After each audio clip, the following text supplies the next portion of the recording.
Welcome to UB Reactions, the place where we keep it real. Today, we've got some hot topics, so let's jump right in.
Bwala, Bwala,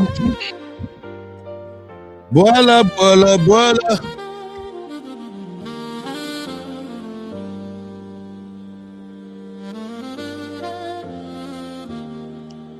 Welcome, welcome, welcome. Yes, Abby.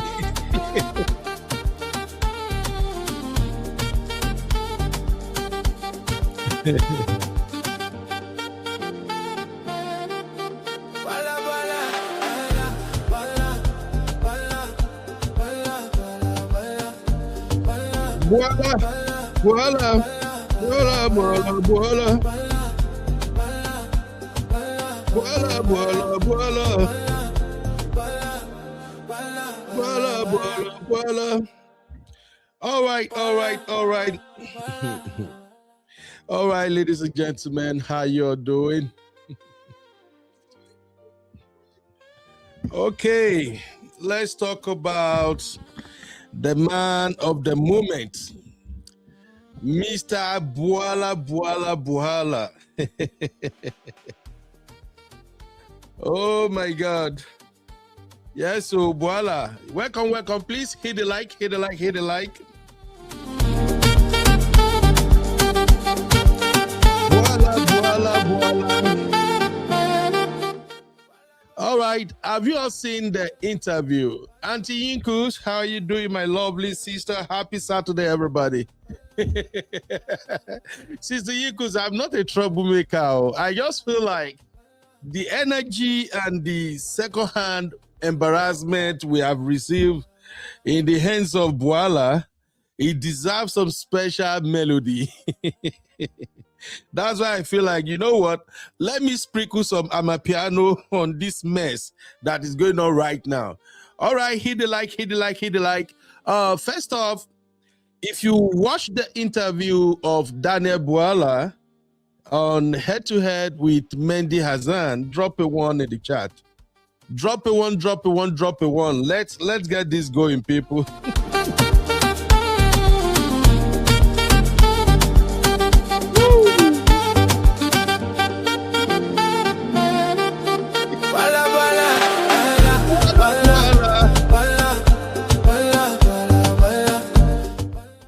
Oh, thank you. Honey babe, you saw it, right? Good. Abby, very good, very good, very good. I'm glad that a lot of people have actually watched the interview. So please, wherever you're watching from, hit a like. We see people watching on, I'm actually live on my 3 platforms right now. I'm live on Uncle Beno, I'm live on 365 Media, and I'm live on American Reality Cam. So wherever you're watching, you're welcome. Please hit the like, hit the like, hit the like. We just want to react to the mess we witnessed on our screen where Nigeria, what's Bwala position again? Is he minister? Is Bwala a minister or what? Or special advisor? Yeah. I think Bwala is special advisor on media and what? And spokesperson or something. Oh, Bwala is a disaster, man. Bro fell our hand. It's a shame. It's a shame, people. If you have seen the interview, drop a one in the chat. Where's my glasses? We're going to do this real quick, and I just want us to have a full review of the whole drama. Special advisor for media. Thank you, honey babe. Thank you, my lovely Bilba. Everybody in the building. Bilba in the building. Welcome, my sweet sister. Welcome, welcome, welcome. Where do I start with this mess? Okay, there is one video I think everybody should see. Let me see. It seems I have that video on. Where did I find that video now? Somebody drop a quick. Okay, good. I find it right here. Let me start with this one first. Daniel disowned his own past. Everything brother have said in the past, brother denied it all. Let's start with this, my people. Tinubu never created a militia. Tinubu is one of the foremost politicians in Nigerian history. Tinubu and his people created democracy. A militia. Who said those words, Daniel? Tinubu has helped in strengthening democracy in Tinubu Nigeria. and his people created a militia, Daniel. Who said those words? Tinubu brought in leadership skills into governance. Tinubu and his people created a militia. Who said those words? Tinubu and his people never created the militias. So why did you say they did on January 22nd, 2023? I never said that. The candidate of All Progressives Congress, Asiwaju Bola Ahmed Tinubu, and his people created a militia. This is the first time in the history of Nigeria we're seeing a political party creating a militant arm leading to election. Does he have a militia that tried to kill you? He doesn't have. I never said he tried to kill me. I myself have received threats from him and his camp. Your words. I never said that. There is also this threat to life, and I can tell you that because I myself have received threats from Asiwaju and his camp. You said it was so corrupt, the 2023 election, Tinubu's win. You said that you couldn't eat food for 3 days. I never said that. Where? And legitimate complaints were raised all over Nigeria. That part is what threw me off balance. In fact, I became so sick. For the past 3 days, I found it very hard eating food. Tinubu is not just super rich. It's what he does with his wealth. In 2019, 2 armored money trucks, bullion vans, were seen going into his house, coming out of his house. Where did that money go? No. Point. Did you see the money? Or those who reported, did they see money inside the bullion van? Was there no money in the bullion vans? How am I to know? You said it was money in the vans at the time. I never 2023, February. But there is only one person in Nigeria who is alleged to have moved money through bullion vans, and that person is on their ballot as the presidential candidate. On the eve of the presidential elections, 2 cash-laden bullion vans, your words, were seen on the premises, which was ostensibly for vote buying. Your words, January 22nd, 2023. Have you just disowned everything you've said in order to work for this president? I'm coming. What you just said now, I want to put it on record on my own honor. That's not what I said.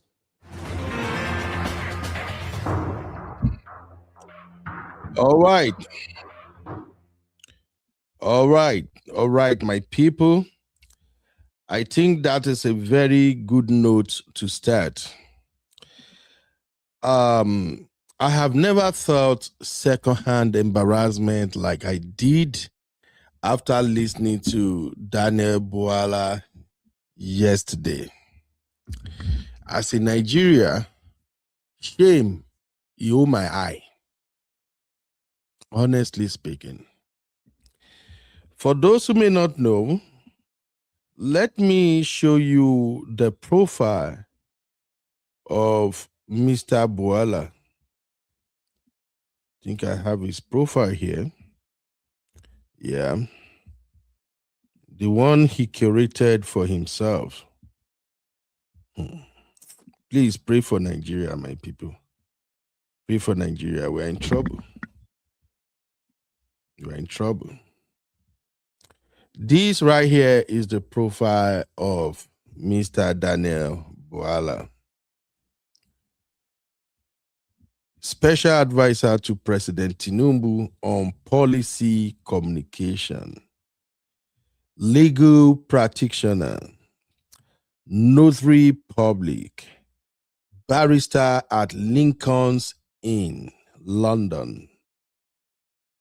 That's his profile on Twitter. This man, like I said, I don't even know where to start with this guy. I'm trying my best not to lose my shit. I'm trying everything possible so I don't lose my cool. But first thing, let me read our disclaimer. This is going to be a call-in show. So if you want to call in, the studio number is available. I'm going to power it up now so you can call in if you want to contribute. But first, here is our disclaimer. The content you're about to watch may include brief clips, images, or quotes from news reports, public statements, and social media posts. No copyright infringement intended. Also note that the Uncle Benno Show is for general information and entertainment purposes only. The opinions and views expressed by guests and commenters are their own and may not align with those of the podcast and the host. We cannot guarantee the accuracy, completeness, or reliability of the information provided. Any decisions or actions taken based on this information are the listener's sole responsibility. Additionally, this content is not a substitute for personalized advice from a qualified professional, such as a doctor, lawyer, financial advisor, or other experts. Thank you for listening, my people. So let's go back to Daniel Bwala. Now, if you ask Nigerians what they think about President Tinubu's administration, you are definitely going to have a mixed reply. Why some people will say the administration has done an amazing job. Some people will say, hell no, this is the worst administration in Nigeria history. Now, as for me, I'm in between. And the reason I'm being between is because President Tinubu have really done some amazing job in Nigeria with some of his policies.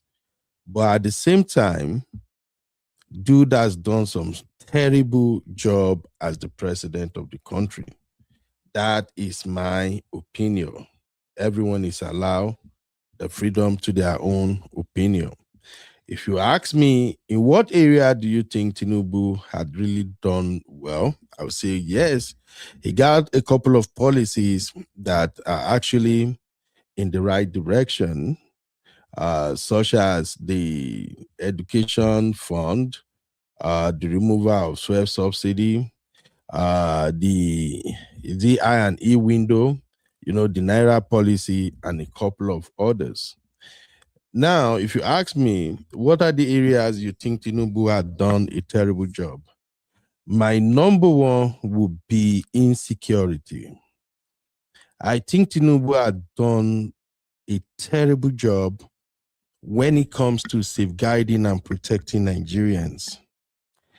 And if you ask me on corruption, how far would you rate Tinubu's performance? I'm going to say Tinubu, if you ask me to rate Tinubu fight against corruption from 0 to 10, I will put it at just maybe 2 or 3. I'm sorry to all the Tinubu supporters. These are my own personal opinion anyway. It does not represent the opinion of the whole Nigerian, okay? So if I have to rate Tinubu on the basis of his fight against corruption, I will score him between 2 and 3 over 10. And why is it that Tinubu is doing terribly in some area? It is because of the caliber of people he's got in his cabinet. Honestly speaking, if we have to go by intelligence, and in terms of qualifications, I think Tinubu is one of the most qualified president Nigeria would ever had so far. This man is brilliant. He's educated, of course, and you can tell that he's got the mental capacity to govern. But sometimes the president behaves like a double agent. On the one hand, he's promoting growth and development, and on the other hand, he's also encouraging the destruction of his own government. And I don't know why. But if you look at Nigerian politicians generally, one area they've done a terrible job is in the area of managing their greed. So I would like to start from that angle. Tinubu cabinet is filled with a bunch of people who are incompetent. Let's call it what it is. The cabinet is filled with individuals who lack integrity. The cabinet is filled with people who are struggling from stomach infrastructure syndrome. The vast majority of the people in his cabinet, these people can sell even their own mom for money. But the worst of it all, you can hardly take their words for it. Now, Tinubu have some exceptional individuals working with him in his cabinet. And when you go to their ministry, you can attest that these individuals, they are upright. These are the people we're talking about. But on the other end, Tinubu also have the worst of the worst in his cabinet. A typical example of those people are this Mr. Bala Mohammed, Daniel Bwala, and Reno Omokri. In my own opinion, if you ask me, the two people who shouldn't have been anywhere closer to President Tinubu administration are this Bwala and Reno Omokri. And the reason is not far-fetched. Bwala and Omokri are the loudest critic of President Tinubu during the 2023 presidential election. Both of them are in the opposition. Both of them were supporting and working for presidential candidate Atiku Abubakar. These two men are so loud, Jesus. Of all the people who criticize President Tinubu, these two, Jesus, let me see if I can find a picture where they are both together. Just give me a minute. Daniel Bwala and Reno Omokri. Hopefully I can find an image that put hey, God bless you. I find one image. God bless Google. Google, will you live long? So let me put these two on the screen. This is a review show, so please feel free, drop your take in the chat. It's more like politics and it's more of entertainment, okay? So just feel free. Now, these are the two individuals I'm talking about. Of all the people that criticize President Tinubu when he was running for office, Daniel Bwala and Reno Omokri are two fierce critics of his administration. They put allegation of corruption on his head. They both amplified the bullion van allegation. They both amplified the certificate forgery allegation, as well as many other things. So fast forward 2 years after President Tinubu had won the election, these two men are now in his cabinet and they are singing his praises like canary. And to me, these two, I asked myself several questions. I asked myself questions like, what was President Tinubu thinking when he appointed these two men? What exactly is President Tinubu trying to achieve by appointing Daniel Bwala as presidential spokesperson and Reno Omokri as an ambassador? The way these two men moves, honestly, I don't think anybody should even be closer to them. But then the answer started making sense to me. I think President Tinubu hired them because he wants them to eat their own vomit. I think President Tinubu hired them so they can come back and fix the reputation they destroyed. And these two men, oh Jesus, integrity, where are you? They have been doing exactly that ever since they got into the President Tinubu cabinet. Reno Omokri, in fact, let me leave the Reno Omokri. Reno is another show. So let us focus on Daniel Bwala. So in the interview with Mehdi Hasan, Daniel Bwala denied everything he had ever said against President Tinubu. And that is why I'm going to start today's show by going straight to the worst 10 to 20 minutes of that interview with Mehdi.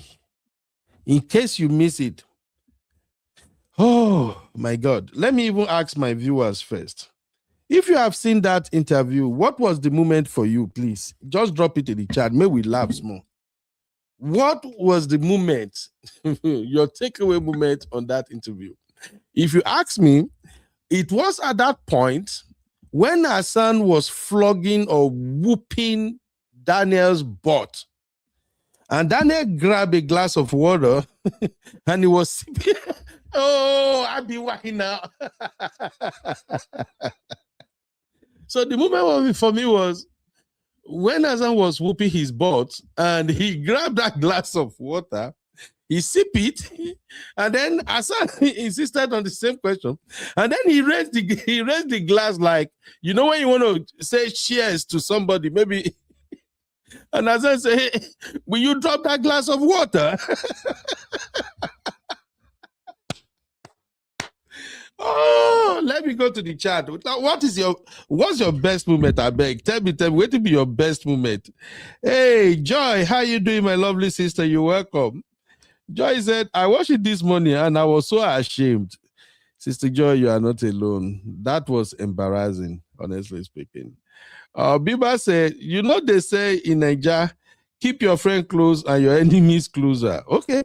Maybe that's why President Tinubu drew them closer.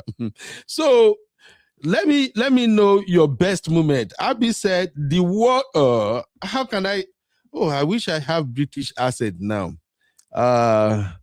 What is your best moment on the interview? What is your best moment in the interview, my people, please? Here we go. So, Abi say, what are... Honey Babe said, the glass of water. Oh, Abi, you see, this is a water. Biba said, glass half full, Abi half empty moment for me. Voila day. Abi say, Baba, sister Natsu, you welcome, my lovely sister.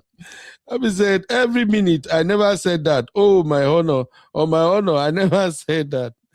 Oh, this guy really made me laugh yesterday. But anyway, let's quickly review my best moments of that interview. For those who want to go back and watch it, I will come back to the first time when the panelists were involved. But let me go to 20 years from 27 minutes. Whew, my people, if you're ready, I'm so ready. Let's start from the 27th minute. Here we go. Doesn't have. I never said he tried to kill me. I myself have received threats from him and his camp. Your words. I never said that. You didn't say that at a press conference on January 22nd, 2023. You're just denying. I never said that. Who said it then? A lookalike. No, I don't know what you meant by that. Yes, I know I complained at the time. You said about my the conduct of baby's in election. the building. it is not my fault Right. that I am able to recall your words in a way you can't. But it will be your fault Tinubu, when you read it out of context. Yeah. If we go home late tonight, context. Yes. Tinubu and his people created a militia. This is the first time in the history of Nigeria we've seen a political party creating a militant arm and leading to election. He advised his people should grab by all means necessary the process leading to elections, that they created this militia shortly after that. We have seen violence in Nigeria, and I myself have received threats from him and his camp. Tinubu never created a militia. Tinubu is one of the foremost politicians in Nigerian history. Tinubu and his has helped in people strengthening created a democracy. militia. Who said those words, Daniel? Tinubu has helped in strengthening democracy in Nigeria. Tinubu and his people created a militia, Daniel. Who said those words? Tinubu brought in leadership I'll ask you a third skills time. into governance. Tinubu and his people created a militia. Who said those words? Tinubu and his people never created the militias. That's So why did you say they did on January 22nd, 2023? I never said that. Let's keep going since you're denying words that came out of your mouth. Let's quote some other folks. The Organized Crime and Corruption Reporting Project named President Tinubu a finalist for the 2024 Corrupt Person of the Year award. According to a 2025 poll, 2 out of 3 Nigerians think the president and his team are involved in corruption. That's a statement from drunken people. Next question. 2 out of 3 Nigerians are drunk. No, start with the first one. What would you say the first time? The first one was the OCCR reporting project. They are the drunken people. Okay, what about the Nigerians? Are they sober? Are 2 out of 3 Nigerians sober when they say you're president and you were involved in corruption? Nigerians are entitled to hold and express opinion. Yes, it and is it's in our bad for you. constitution. The fact that you express an opinion does not substantiate that opinion. I agree, but that's their opinion. You accept that 2 out of 3 I will be Nigerians happy, yes. think that your government is I will be corrupt. happy if you can tell me a finding of court that says Tinubu is corrupt. Well, what's interesting you should say that, because a lot of Nigerians have reason to suspect that his wealth was built on illicit activity. A lot of English people in have complained about the Prime Minister. You can a talk lot about of Americans Keir have Starmer all complained. night long, There is but it has no no country relevance. of the world where the people aren't complaining about their leaders. All right, That's how I love it when democracy you is set these fashioned. challenges. Can you find me a country in the world where the sitting president, the US government seized $500,000 from one of their Chicago bank accounts after investigators found probable cause that the funds were proceeds of drug trafficking, specifically heroin. Tinubu gave up the money in a settlement. He was never indicted of a crime. But when a US judge last year ordered the release of all of the documents by the FBI, Tinubu went to court to prevent it. What does he have to hide? The minute a matter is taken to court by right, you have the right to send your lawyer. The fact that you send a lawyer to defend your matter or to go against a motion that is filed before the court is not a conclusive proof of acceptance of the But fact he's obviously got something that was to taken hide. to the court. He gave up $500,000, which were probably the proceeds of drug trafficking. I'm glad you used the word probably, but it is not. Go ahead. You said in 2022 that this drug case, quote, conclusively concluded not in favor of Bwala because he had to forfeit that money. There is still a cloud around drug-related activity. Cloud. Yeah. Not a conclusion. Okay, so the cloud's still there for a lot of Nigerians. No, the cloud is no longer there. How did it disappear? Because the Nigerian people have moved on with the president. Who said they moved on?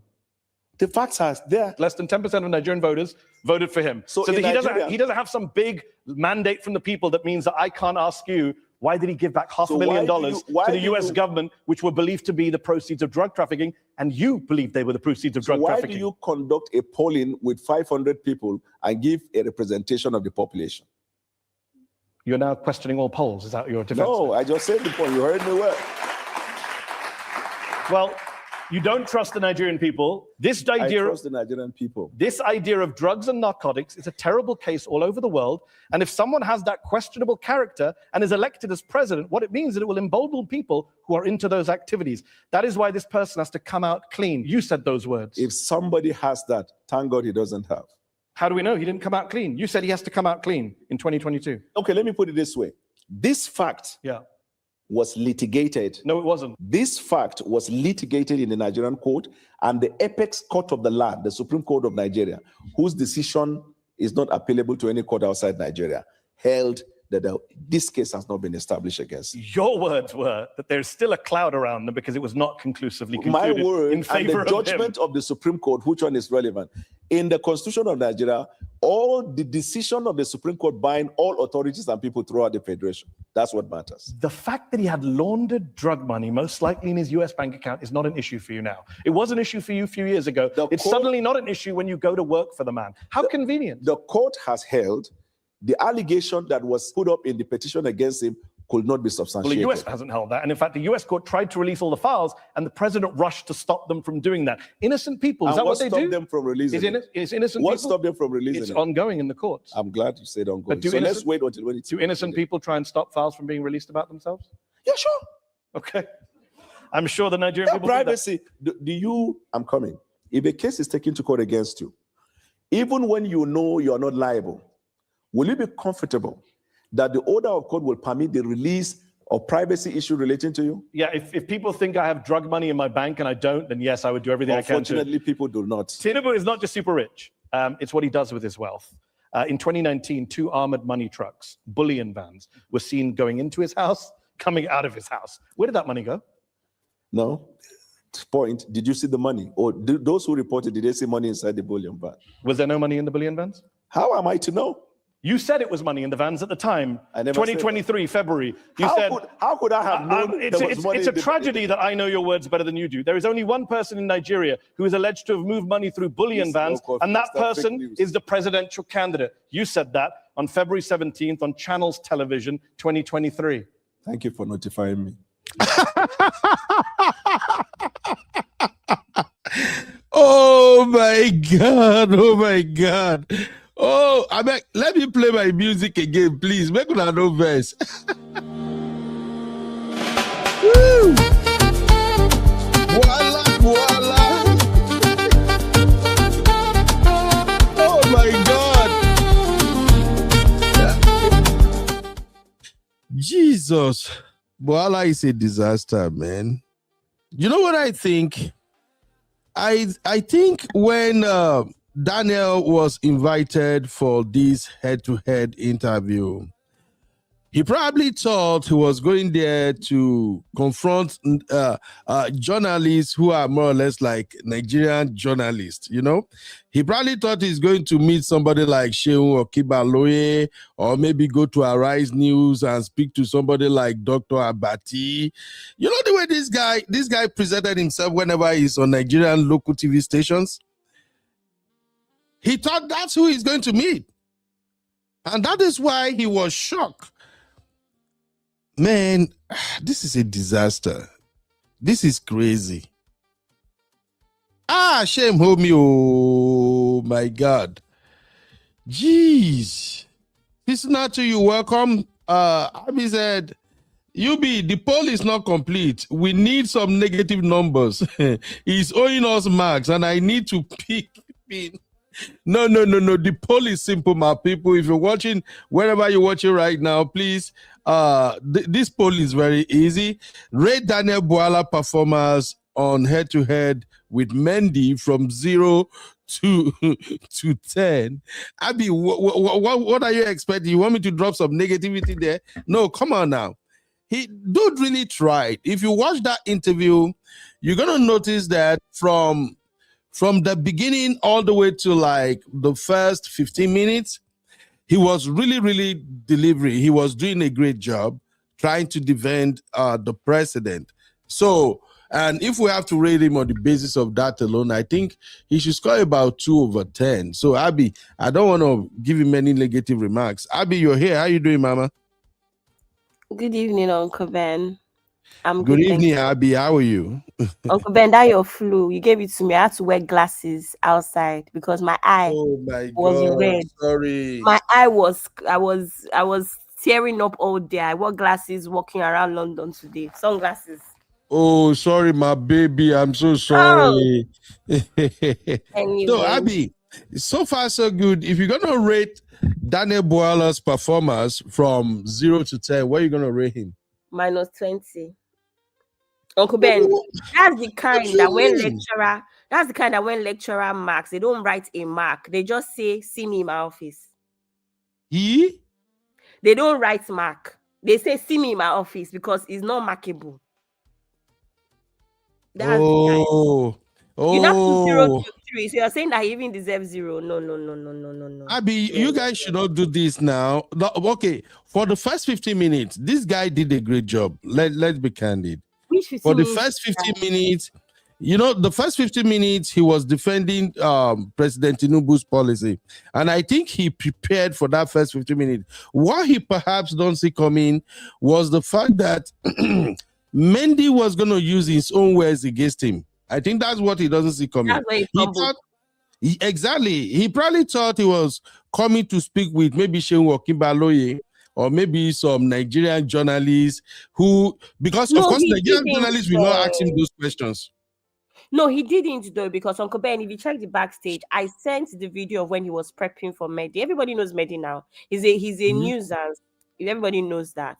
What makes him a nuisance, Abby? He's asking the correct question. I mean, like he's a nuisance to them in politics. Okay. Him and Piers Morgan, I don't even know who's worse. They are just, yes. So Uncle Ben, he did a video with his team prepping for this interview. So what did he prep? That's what Mehdi was asking him. That what did he prep after all that bragging about prepping? So he did not. He knew who he was facing. I don't know. No, I think you know, Abby. I went through his press statement earlier today because since yesterday I've been trying to understand what exactly this bro thought he was going to meet when he was going for that interview. So I went to his X handle and I read his press release. Have you seen it, Abby? No, I haven't. I didn't go to his X. Oh, the press release actually revealed to me that he had no idea what he was going to face at that head-to-head. Listen to this.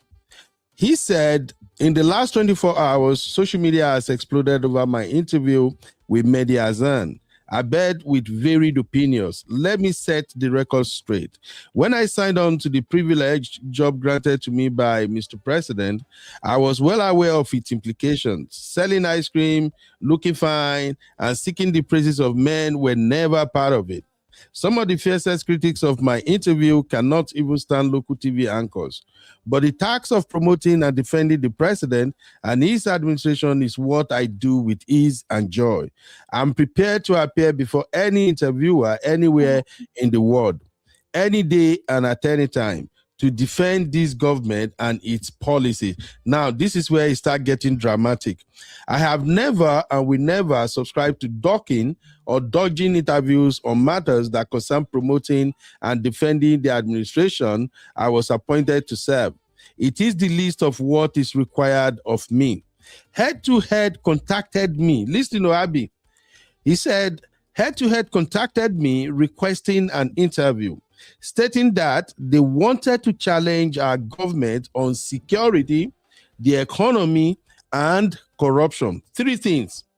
Nowhere in our almost 6 months of communication did they mention that they were going to challenge my past. If that had been their plan, ethically and professionally, they were supposed to inform me so I could prepare my response. Abby, what did this one tell you, my dear? Is this not glaring? It tells me that he's incompetent. Absolutely. It tells me that he and his team are incompetent. Uncle Ben, how can you, Uncle Ben, if you tell me now that you want to interview me, even me without a team, I'm going to go and look for your previous interviews. Exactly. To see how you conduct yourself. Uncle Ben, I just re-forwarded the video I was talking about to the Real Fam group so that you can check it where he claimed to have prepared. So these are the issues, Uncle Ben. You can't hold such a position on communication and not understand the basis of communication and journalism. How can you be representing media and you don't know how media works? Especially British media that is out here to embarrass you if you give them the chance. Mm-hmm. Do you know what I mean? He shows me that he's incompetent. They did not dig deep into the person that is in the interviewer. He's a menace. You know what amazed me the most, eh? You know what amazed me the most about this guy? It's very good. I was waiting for one man, Mr. Comparable Fact, Uncle Dio, because actually, this, I mean, this is it. I was actually going to go to one man's channel to see if they talked about it. I was very curious. Yeah, one man already did a show about it this morning. Yeah, I was I gonna told you I love one man show a lot because I learn a lot from the platform anyway. Uncle Ola especially, Uncle Ola, Baba, and a couple of big brothers on that platform. They are very, very knowledgeable. So sometimes I just like to listen to their analysis. I watch sometimes as well. I don't comment because but I watch sometimes. Yeah. So even though I may disagree with their opinion, but the knowledge they share there is vital. So on this Daniel Bwala thing, I think for me, Daniel Bwala thought he was going to meet Shehu Okibaloye. Because how can you be a tough critic of the man you work for? You criticize this man. You said he's corrupt. You said this man formed militia. You said this man stole money in blood. You say all kinds of things about this man. And now you're going to an international platform, Al Jazeera for that matter. And you want to tell me you never thought, this guy is a lawyer for crying out sake. Even we that we never been to law school. There is no way you want to go and meet somebody like that and you won't review your own statements in the past. Anyway, one man is in the building. Baba, Alpha, sir. Honey Babe and Uncle Kidola as well are here. Oh, okay. One man. How you doing? Can you hear me? I can hear you, sir. How you doing? All right. There are people sleeping where I am, so I can't be as loud as I would like to be. No problem. But the excellent performance by Daniel Bwala on the international scene, I think that's what you're talking about, is it? Did you just say excellent performance, sir? Yes, sir. Yes. Are you just looking for my trouble? No, now we've all watched it now, and I thought he fielded the question excellently. I thought he acquitted himself quite admirably. I thought the host, the Pakistani guy, he kept on trying to trip him up. He said Tinubu did not work for that. Deloitte and Touche said Tinubu did not work for him, which they did not say. That was something being put out by the obedient space, which has been debunked. No, sir. You know I do these things every day now, so you can. I know, sir. Man, I actually went and researched this thing myself yesterday. Okay, I'm gonna show you on the screen right now. Okay, let me show you. I think I found it, but go ahead. I'll put it on the screen. You will see. In terms of Tinubu working for Deloitte, I actually went to research it just to confirm it because I don't believe Mehdi would just bring that out of nowhere. But go ahead, sir. No, but he said it was debunked and he couldn't answer back. And I'm not sure what you're showing. If you're going to put on your screen something cobbled together by the obedience space, we all know how adept they are at all this polluting So Obedient is controlling Google AI now. Is a Google search? Is it not the information on the internet that Google will bring out? If I put information on the internet now and you search on the criteria of that information, it will bring it up. So that proves. Have you been in touch with the HR of the Deloitte and Touche? You haven't. So Google search is not research. I'm sorry to say, but that's not a research. But it has been debunked officially by Deloitte and Touche that they never said anything like that. And I'm not quite sure why Tinubu. Did they claim he worked for them? Did they put it out there that he worked for us? We employ him from so year to so year. Look. Let me tell you something. You see, a donkey is a farm animal. Do you understand? They use it mainly on a farm. You work it hard, you flog it hard. But when that donkey dies, don't flog it anymore. It's time to drop the dead donkey. Drop the dead donkey. This guy worked for Mobile. You know, the person that actually did his interview in Mobile is now the chairman of NNPC. This guy worked for Deloitte and Touche. This guy went to university. He was a valedictory graduate with a first class. These are all documented. So all this, just drop the dead donkey. You know, his father is known, his mother is known, his schools are. So drop the dead. This is what you guys did in the last cycle of election now. Look where it got you. So drop the dead donkey. But Daniel Bwala, I think he excellently acquitted himself in the course of that interview. the presenter was ill-prepared. He just did, like you, a Google search and looked at all of the what's being propagandized, what's being polluted, the pollutions on the airwaves that the audience have spewed out, and he was throwing them at Daniel Bwala, and he was batting them away like an American baseballer. Okay, so woman, that interview, to me, I split the interview into two.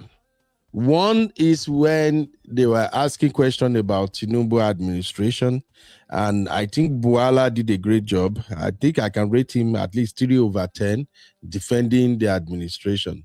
The other is when Bwala himself was under the searchlight, like when the focus was on him himself, using his own words against him. What are your thoughts about that, Mr. Woman? Yeah, that was why I said that it was a poor showing all the way through by the Pakistani presenter. So Daniel, his name is Mehdi. If you don't know his name, make the effort to research his name. Why do you let one man to come here emotionally abuse people? That's what one man does. You don't need to target his race. You do not need to target his race. You do not. No, let's not do this. You do not need to target his race. You don't. Why are you telling he's Pakistani? What does that got to do? He has a name. Everybody will have their time. Right now is one man time, please. Let him present his case, Pakistani is not a swear word now. I'm an Oyo man from Oyo Alafin. You can reference me as that. I'll take delight in that. Yeah, but he has a name. Yeah, learn it. Yeah, well, no. Go ahead, woman. Please. So as I was saying, it was a poor showing by the Pakistani presenter who was ill-prepared for that interview. And I say he's ill-prepared because he just cobbled together whatever he found on the internet space, and then he regurgitated that in an attempt at a gotcha. So Daniel Bwala, he was an opposition politician. In whichever country you're in, the language of the opposition politics is to disparage the government situation. That is a universal norm. Is to run them down, color them bad, diminish them in the eyes of the public. That is what opposition politics does.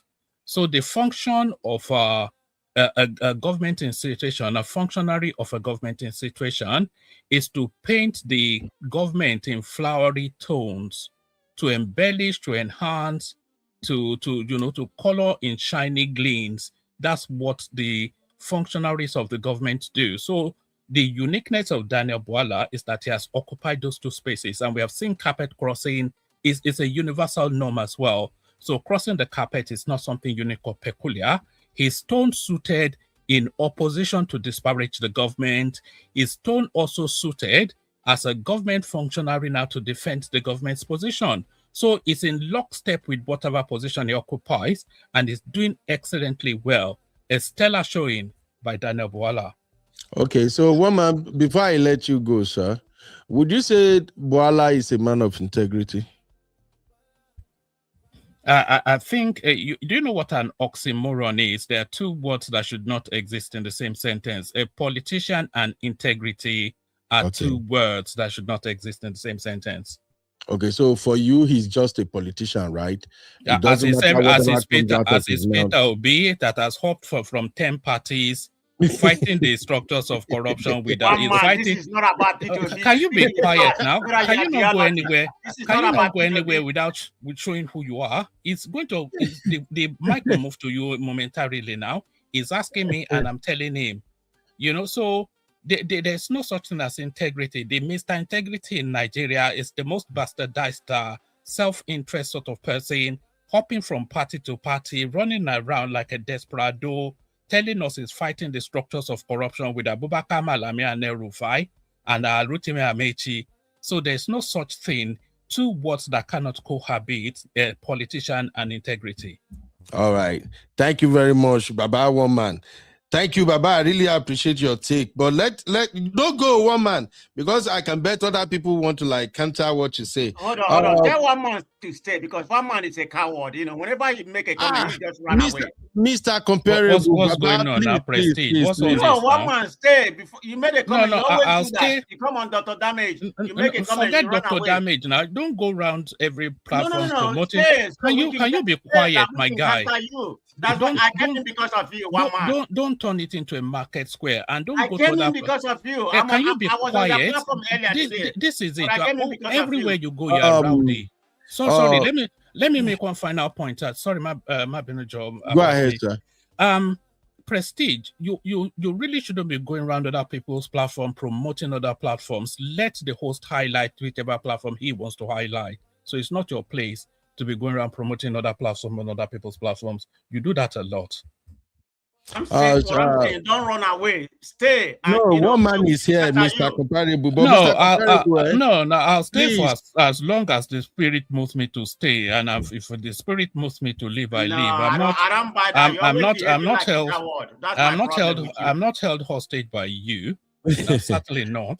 Mr. One Man, thank you for that. Okay, Mr. Comparable, can you please make your point without making reference to one man on the basis of Daniel Bwala's performance yesterday? Look, now one man, we are best of friend and best of enemy, so I don't have an issue with that. I don't know how he take it. I went to his platform. I'm always on his platform, so I'm not afraid of encountering one man. He knows me well, and I know him well, and he always welcomes me. But I'm gonna call it spade a spade. I'm gonna call it how it is. So yeah, I know, sir. But each platform has its own culture. Over here, we try as much as possible not to insult anybody. No, we try not to fight. I didn't insult him. I'm just calling what it is. So I mean, it's not an insult. Okay, all right, sir. What are your thoughts about the Bwala performance yesterday? It was a disgrace to the highest level. That man, demarketed Nigeria to the highest level. I mean, I can start quoting everything that he said, Barbados. I mean, the problem is not about defending the government. We know what a party stands, particularly when it comes to Nigerian politics. Nigerian politicians, they don't have any doctrine. They don't have any ideology. Yeah. So they move Hold on, sir. Please, people, help me like the video. I'm checking the likes on my main channel here. There is just 6 likes, and I have like 33 people watching. So please hit the like, or I will call Daniel Bwala on you. If you don't want Bwala to appear on your dream tonight, help me hit the like. Thank you very much. And I see people watching on the other 2 platforms. They have already liked the video. So thank you very much, everybody. Go ahead, sir, Mr. Prestige. Yeah, I think my point, it's not about defending the government, people from one party to one party. That's very synonymous with politicians, particularly when it comes to Nigerian politicians, who don't have any particular doctrine, whereby they are liberal, they are conservative, they believe in capitalism or whatever they believe. Nigeria has no belief, I mean, they move from one party to, we know that's what Nigeria stands for. I'm not even concerned about Daniel Bwala or Reno Mokori moving from one party to another. Obi has done it. Every one of them has done it. So that's not the issue. Where's the PDP party right now? All of them have defaulted APC. I mean, look at Wike and so on. But so that's not the issue. But the issue is those being dishonest. I mean, that is the part that annoys. It's very annoying. The audience, they're going to be saying, is that how Nigeria behave? We already, we're already people of particular concern. And you come to a national platform like Jazeera and pretty much, disgrace Nigeria, duplicate Nigeria to utterly believe. Everybody there, 99% of the people there, except the APC man, everybody was shaking their head. They know the man was lying. The only thing that Hasan didn't do was depict his lie with a picture. He should have done more research. I mean, he did a research because everything he said is correct. He documented it and it's well researched. But if he has said, did you say this? Did he say Tinubu has a billion van? Then you play it back where you said, Bwala said Tinubu has a billion van. This is what's going on in Nigeria. They're playing his statement back. That would have put him to the hell of a pit. But it's so annoying. it's so it's so annoying you be for a Nigeria of this man reputation. He's well educated, but he think he's in Nigerian press, maybe a Rise TV where he can push people or friendly audience. Look at the people. Look at people laughing. I mean, somebody was saying that he was wet when he stood up from that chair, and the chair was wet. I don't know if that's true. I didn't say to see if he, yeah, that's what somebody said, because he lied. That is the part that is so annoying. He's demarketing Nigeria. So be demarketing Nigeria. This is demarketing Nigeria to the highest level. I mean, that's just my issue having. So, Mr. Prestige, Prestige, if you have to rate Bwala's performance from 0 to 10, what would you score him? -0, -0 UB. No, now the guy tries more. For the first 15 minutes, he did a good job. Okay. When he was defending the president, I was very emotional. Let me come down. Because this is our country. We need better representative than this fool. I call him a fool. I don't care what kind of education that he has. Anyway, if I have to rate him, because I will give him the courage to come on Hasan Mehdi, show, because he should have done a research. I watch this guy every day when it comes to American politics. He never lost in any kind of debate or whatever. He is very good at what he does. So Daniel Bwala was given many days, I don't know which or whatever, to do a research on what he's going to say. He was ill-prepared, or he intentionally come there and say, this is what I'm going to do. I'm going to deny, because today he has been telling the press in Nigeria that he didn't know that they're going to ask him about question about his previous comment. Exactly. Yeah, that's what he said. That's what he's telling Nigerian press. He would have been prepared. No, that's not what happened. Mehdi told him everything is is on the table. We're going to ask everything. It's the lying part of it that is so pitiful, in my own opinion. Not about defending Tinubu. That's the area. But for one man, for you to come here saying that those lies are correct, but hey, all right. Opinion, okay?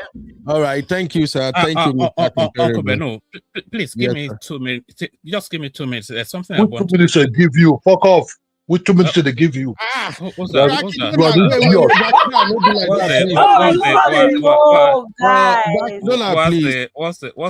What's the swearing for? Who is that? Who is that? Please. No, let's not do that first. One man, please have your 2 minutes real quick, sir. I enjoy country one man. Please don't call him I run away from politics. In fact, don't call him a fool. I enjoy talking with one man. Please don't do that. When did your platform degenerate today, sir, Uncle Ben? No. You're known for a particular standard now. I know, sir. It's because it's politics. You are a very big fool. You are a very big fool. Don't say that, please. No. Brakidola, don't say that. Sorry, woman. I don't even know the guy, so I think. Brakidola is another of my brother here. He's another of my big brother. I don't know the guy. He's just angry because of the conversation. So please. No. Right. I think I'm doing excellently. I'm doing excellently well if I'm jarring the senses of people that I don't even know. So a pat on the back to myself for that. But there's one particular thing that I've been meaning to address. This thing that there's no ideological underpinning of the Nigerian politics. That's an absolute lie. Do you know what the ideological divide is, UB? There's in politics, there's something called the ideological divide. So I'll be very, very quick. To the left, you have the left wing that leans towards socialism, Marxism, etc., etc. So, and then to the right, you have the far right sort of oligarchical sort of a structuring. But then politics is played at the center. They call it centrist politics. If you go to the Nigerian situation, the APC, they're a welfarist left of center ideologue. And then the PDP, they're right of center ideologically. So what's the underpinning? If you look at their administrative and policy styles, it tells you of what the ideological leaning is. So there's ideological underpinnings today. If you look at the welfare sort of parachuting payments to the poor, all of these sort of pro-poor policies that the APC administrates, that tells you of a left of center politics. And if you look at the raw commerce sort of template of the PDP, that tells you of a right of center politics. So people that feel that Nigeria doesn't have an ideological opinion, they do. It's just that they don't understand how politics works. So I just want to address that. All right. Okay. Thank you, woman. Brakidola, I'm going to add you back now, please. Just help me relax more. You know how our platform be for here. Here, we don't do fighting, name calling, insult. I'm not really for that. In fact, if not maybe you should be drug testing people before you bring them on. No, it's not like that, woman. It's because it's politics. In fact, I've already started, I've moved this political roundtable to another of my channel. I want to remove it completely from this channel because the caliber of people we have over here, the majority of them are very decent people, and I don't want them to come here they want to come and have fun, just participate in talk show and things like that, and then people start calling them out. I really don't buy into that. After all, Tinubu or Bwala, we no relate to any of them. We know even they chop money. Or maybe one man, they collect money, you never tell me, bros. I'm still waiting for my bank manager to tell me also that so that I can tell you. My bank manager has not yet told me if I'm let me know, because I know you are senior pro Tinubu. But anyway, Honey Babe, after you, Brakidola will come in. Honey Babe, your take on the interview yesterday. I know it's so annoying, but may God help us, my sister. What's going on, Honey Babe? I'm getting a feedback. What happened? Oh, okay. I think maybe Honey Babe, maybe she wants to re-enter again. Brakidola, your take on the interview yesterday, sir. Hello, Brakidola. My brother, you see, who are we? That's the question. Who are we? Who are we? Are we actually a country, or are we actually? Who are we really? You see those people those white people that start looking at us like morons. We can't even go to anywhere. The passport is even dead. They already see us as 400 people, liars. You see, it's easy for them to sit. If your country is good, why don't you sit in your country? Someone can just say, so we enjoy other people's peacefulness, economical power. But you allow your whole land to go down like something else, like a dustbin. Who are we? You see, our lies are just too much. Nigeria people lie a lot. Not now. This not now. Bwala is the one that lie you. Let's focus on Bwala. No. Bwala is an example of a typical Nigeria. Also in politics. See, let me tell you. Hold on, brother. Due respect. Bwala is not a reflection of all Nigeria. No, hold on, bro. Hold on. This problem we see now in Nigeria, this start now. This problem will be there since 1960 something. During the time of the Makitola. The one we could remember is at least Awolowo was the only one that have integrity since that time. So not this time. But what just killed it is 1999 so-called fake democracy that came to Nigeria. Everything just go down from then. Some of all these senators, they see that they like to go and take Chihuahua dog and start walking on the street of California, Texas. They walk down for the street. But in their own, they go to the best hospitals. But in their own backyard, there's nothing there. Even the roads. We are talking about Daniel Bwala. No, what I'm telling you, Bwala is a perfect example of how corrupt Nigeria. You see, I think he thought they come Nigeria, the way they would tell us, hey, see what we go ask you. You say, but you don't say, you be my guy. You be my guy. All these Nigerian journalists, they're all dead people. Forget that. They're not good for nothing. All of them want to. I don't blame them anyway. The economy is very bad. That guy's a disgrace. That's a very learned man, though. Possibility went to school in London.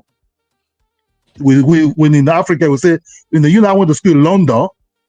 Now I'm a London boy. But he's a fool. He just disgrace us. He just disgrace us. Make us look like caricatures. You know. But you know, first off, let us understand his job description. My brother, I don't actually dabble into Nigeria politics too much. I'm more like a comedian. If you check most of my this, I'm into making comedy in Black American channel. But the truth of the matter is, if you check Nigeria and check my man, if you see Nigeria, you pity the place. Nigeria might not even exist 10 years from now. I told my wife about 10 years ago, even more than 15 years. I say, if something's not being done about the corruption in Nigeria, will come with chaos. Nigeria is free for all. No, nothing. The messages are fake. What you see with Bwala is a perfect example of Nigeria have no policy, nothing. But they can just come to London and enjoy. Stay in a beautiful apartment. Take a walk. Take the bus system. Or rent a taxi. There's no escort following them. But people are hungry in Nigeria. So people cannot even go to farm. You see, the people that are producing food that we are eating in Nigeria, they all be chased away. I'm not blaming nobody. Even I'm not even blaming this government. Okay. Tinubu is not really actually the problem of Nigeria. He also come into the process. So if I say, oh, you hold Tinubu's the one. Not really. It's a long package. It's a long package. Buhari was just Buhari that do. You see, you know, in a way, you can blame Tinubu very little. Because Buhari destroyed before Tinubu even come to that place. Brakidola, I'm sorry, sir. I don't want to lose Uncle Ben, I have tears in my. To be honest, I've pain. I don't want to talk much about Nigeria too much. Sorry. I understand. Is that what you after all the abuse? Hold on. No, because you come here to defend something. You know, the way I see Nigeria, I don't want to talk about Nigerian politics. I'm not entitled to an opinion that differs. You're entitled to your opinion, my brother. I'm sorry if I pour that. Please forgive me for that. You know, I'm very sorry. I might be highly emotional. I might be highly too emotional. Hold on, my guy. I didn't even mind if you had said something substantial, then it would have justified the abuse. But you've not actually said anything, so I don't even know. Yeah, because there's nothing to talk about. Because Bwala is how Nigeria look like. Nigeria is like a shadow of himself. There's nothing. It's empty. Yeah, but that's why I could not say anything. That's why. Okay, thank you. But the way we see it, there's nothing. There's no middle class. There's nothing there. Nigeria is just like a shadow. Where is there Thank you, Brakidola. Because of the conversation we are having. No, Ben, Uncle Ben, I'm sorry Uncle Ben, please, I'm very sorry, Uncle Ben. You know, that's why I just apologize. Don't what I said, but maybe I might disrespect your panel. That's why I just feel sorry. I'm very sorry. We all feel like that. Thank you very much. Sorry, I'm back. I'm back now. Can I have a word, please? Can I have a word, please? In the first place. Sorry, go on, madam. Honey, babe. Okay. So I think for me, I don't know what happened. I think for me personally, regardless, because I don't know, most of the arguments seem to be based on what side of politics you're on. I'm not into Nigerian politics. I'm not based there. Everybody knows my story. I'm not going to keep repeating myself. But the problem I have is that we're talking about the interview. And if you know anything about Mehdi, not the Pakistani man, but Mehdi Hasan, you would know that he's a world-winning journalist. He has worked for a lot of news agencies in the UK, in America. He was very, very anti-Trump in America, very, very vocal before the latest American elections. And then he worked for Al Jazeera. If you know anything about this man doesn't do sound bites.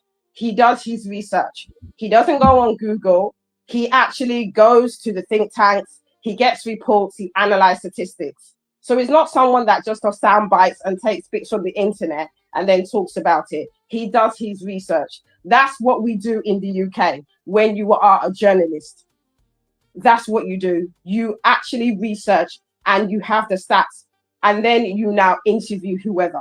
I think the problem I have with Mr. Daniel is the fact that, for me, how can you agree to an interview it's like me interviewing for a job and I don't do my research on the company that I'm having an interview with. I will go to their website and I will go to their financial accounts. I will then look about their mission statement and their values. Do you understand what I'm saying? So how can you agree to go to an interview and you don't even know your opponent of the person that is interviewing you? Me, that is, I didn't do journalism, I did politics as a degree. But what I'm saying to you is that for me personally, knowing politics, if you're having a debate with someone, you have to come with receipts. You would now, and to me, if you say that you prepared for the interview, why didn't Mr. Daniel look at previous interviews? This head-to-head is something that he does on, he's interviewed other African presidents on this particular segment that he does. There's other people that he's interviewed. Why wouldn't you do your homework to find out, okay, this is the way that this guy's going to interview. I need to be prepared. When you are a journalist, when you interview people, 10 out of 10, you are going to now come back with receipts in terms of, you said this in 2023. So all this stuff shouldn't be a surprise. This is someone that is the special advisor for media. I don't understand how he's a special advisor for media when he knows nothing about media. This is someone that to me has no experience when it comes to media. You're telling me all the time that he travels all over the world and he doesn't know how journalists behave. It shouldn't be a shock. And for me, I'm not even bothered about what he said. I think the problem I have is that it's an embarrassment because you are not prepared.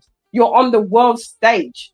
He's a barrister, according to him. He schooled in the UK. Fine, whatever. But you having a lawyer's or barrister's degree doesn't mean that you are competent enough when it comes to media. And I think he's the wrong person for the job. I'm not even going to get into the lies and everything because it speaks for himself. But I think the problem is that if someone is trying to tell me that he did a good job, then I don't know what they're smoking. Because as far as I'm concerned, he looked very incompetent.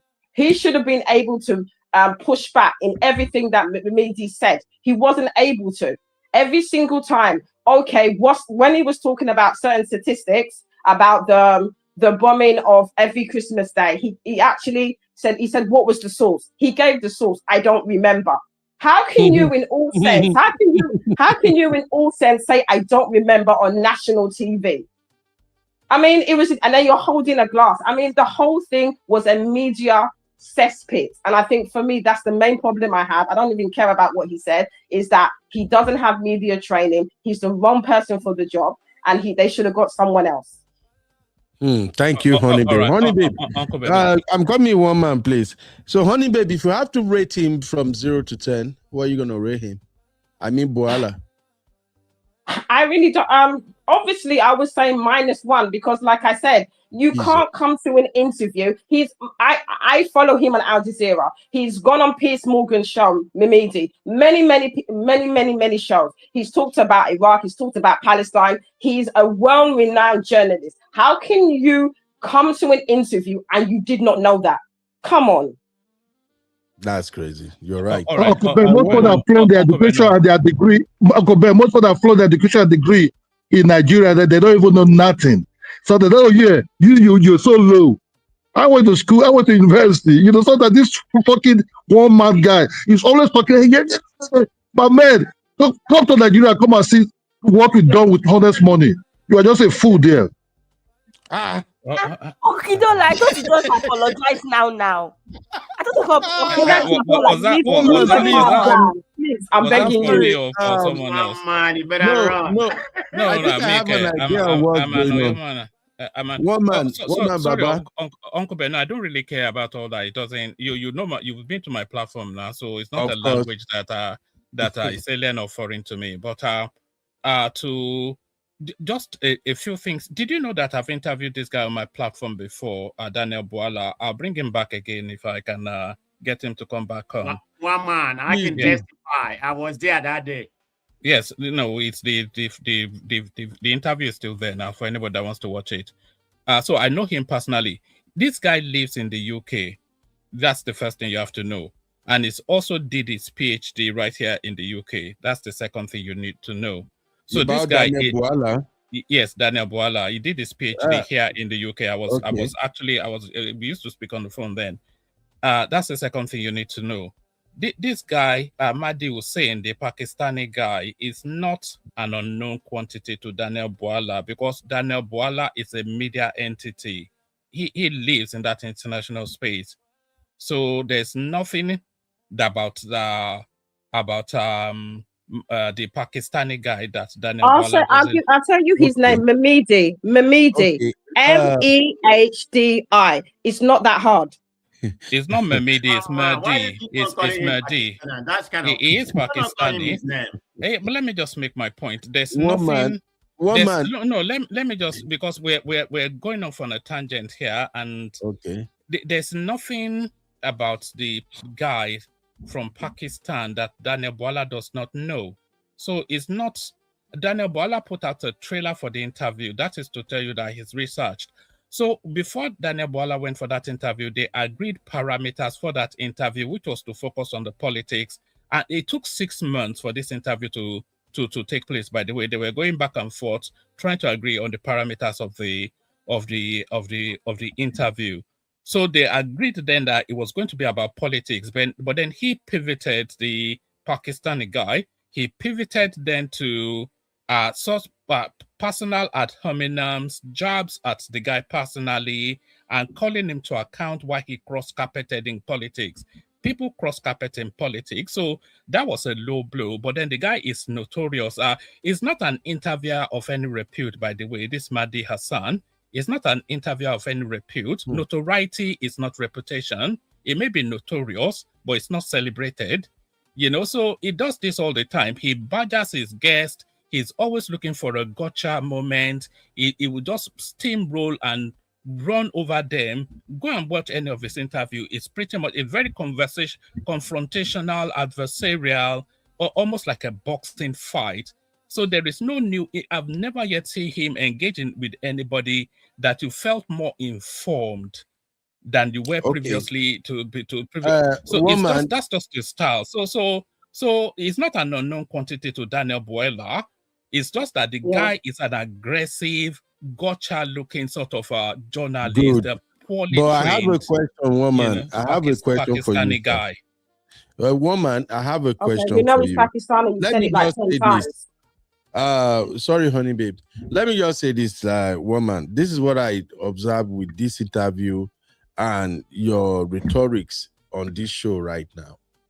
Every platform have its own style. For instance, thank God I'm always on your platform. I'm watching one man show all the time. Sometimes I join the panel, sometimes I stay back. Now, woman, do you know that when people come to your platform, there is tendencies that if they don't align with the people on the panel, the people on the panel tend to try to bully the person. Are you aware of that, sir? That has never happened. That has never happened. They'll push back against your narrative as I'm trying to push back against the narrative of the let me use pushback. We're a fact-based platform, as you well know. I agree now. I'm just trying to point something out here. Your platform, for instance, yes, people push back. But would you agree that you have more people who push back aggressively on your platform and they tend to be insulting at times, sir? Do you agree with that, sir? No, okay. They are robust. No, I've never said anybody. Can I say something? Because I'm coming, please. I'm coming, please. I'm coming. So I just wanted to make an emphasis here. I can give you an obvious opinion. One man can be biased because he narrated platform. Mr. Comparable, just hold on. So, one man, the reason why I'm using those terms to describe your platform and you are pushing back now is because you are doing exactly the same thing to this guy, Mehdi, in your rhetorics right now, sir. In your speech, I agree. You painted a public figure now. The Pakistani guy is a public figure now. You are also a public figure, sir. You are a public figure. Look, every time I said it here on our platform here that, hey, if you are interested in politics, if you really want to listen to people who bring different perspectives, he was born in was born in the UK, so he doesn't even have a Pakistani passport. He classes himself as a British American. He's as ancestrally Pakistani, just as you are ancestrally Yoruba. You don't know anything about me. You don't know anything about me, so don't say that. You know nothing about me. I quite appreciate what you are trying to do, woman. You just want to trigger many people. So, Baba, I bet no trigger people. Because I quite understand you are trying to defend ancestry Nigerian. I don't do tribes, so I don't do tribes. So for me, my ancestry is Nigerian, not Yoruba. Please don't go there. I don't believe in that. I don't believe in tribal. I wasn't born in Nigeria. I wasn't born, so don't tell me about tribes. I am ancestrally Nigerian. Thank you very much. So what do you mean you were not born in Nigeria? Prestige wasn't born in Nigeria, neither was I. So what does that add to anything? Woman, I know comparable facts still want to talk, but let's just keep the focus on the conversation we're having. So, woman, in your own opinion right now, if you are President Tinubu and you have to appoint people into your cabinet, which of these two men on the screen would you go for? They are already appointed anyway, but if I were president... asking you as woman, if you are Nigeria president, which of these two men will you appoint, sir? Well, I'll appoint both of them, but I'll give Daniel Bwala a pay rise just off the back of his stellar performance on the international scene. Okay, so to you, woman, these two men, they are credible men. These are the pick of the bunch of Nigerians, supremely educated, extremely intelligent, sharp as a whip. Okay, so you agree with whatever comes out of their mouth, that they've done their research and that not whatever, but broadly ideologically, I agree with the texture, the thrust of their presentation. Positionally, I'm aligned with them. That we're saying almost the same thing. I just want to know: do you agree with both of them that yes, based on their intellectual capacity, their education, they have PhD, whatever you describe, they all have. If they say something, is there an authority you can take their words for it? Is that what you're saying? In terms of intellectual acuity, add another man to this list and tell me who you want to be president. Somebody with the brain and dexterity of Daniel Bwala, Reno Mokri, or somebody with like that speech impaired man from Mocha called Peter Obi. Okay, I know you just want to look for trouble. One man just want to look for trouble. All right, one man. It's about Daniel Bwala failure, so you need to stop it. All right, so one man, from today henceforth, I agree with you that these two, they are the best from Nigeria, and whatever comes out of their mouth, we can take it to the bank. I don't agree. They are not the best. They are the worst. I just want to take one man up with his own submission. So, in other words, when Bwala said Tinubu form militia that want to buy everybody because of politics, that is check, 100% correct. When Bwala said, when he said Tinubu has bullion van in his house that brought money, check. Correct, right, woman? And when Reno Mokri said Tinubu forged certificate, he had never been to Chicago State University, check. Because according to you, woman, these are credible men that we can take their words to the bank. Do you agree with that, sir? No, I said they are excellent performers. When they were saying those things, they said it excellently. And then when they pivoted excellently too. So that shows you a dexterous mind, sharp, ready, and pungent. So you want these are sharks, You need sharks in an administration. These are sharks, and you need sharks in an administration. They say it. Give me a minute. Comparable fact. Over to you. Go ahead, sir. One man, I'm going to ask a question. So what you say, your past statement, it doesn't reflect your integrity. And I'm going to be very pointed to you, particularly you.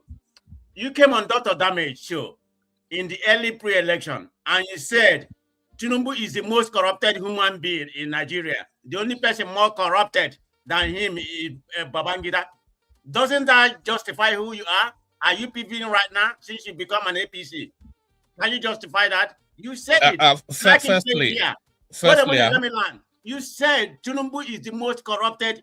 You're repeating it now. You've just said it 3 times. I'm trying to emphasize whether you're going to deny that, whether you're going to behave like Daniel Bwala. No. Oh, hold on. Whether you're going to behave like Daniel Bwala and say you didn't say it, then I can play the video for people to listen now. All right. Tinubu is the most. Hold on. Now you are going to say it for the 4th time. Person in Nigeria. The only person more corrupt than Tinubu is Babangida. You said it. Do you want to say it 5? Do you want to say it one more time, just for emphasis? No. Let me factor. You know why the war doesn't matter. Are you asking a question or making a statement? I'm asking you a question about being an then you have to leave the window for a response.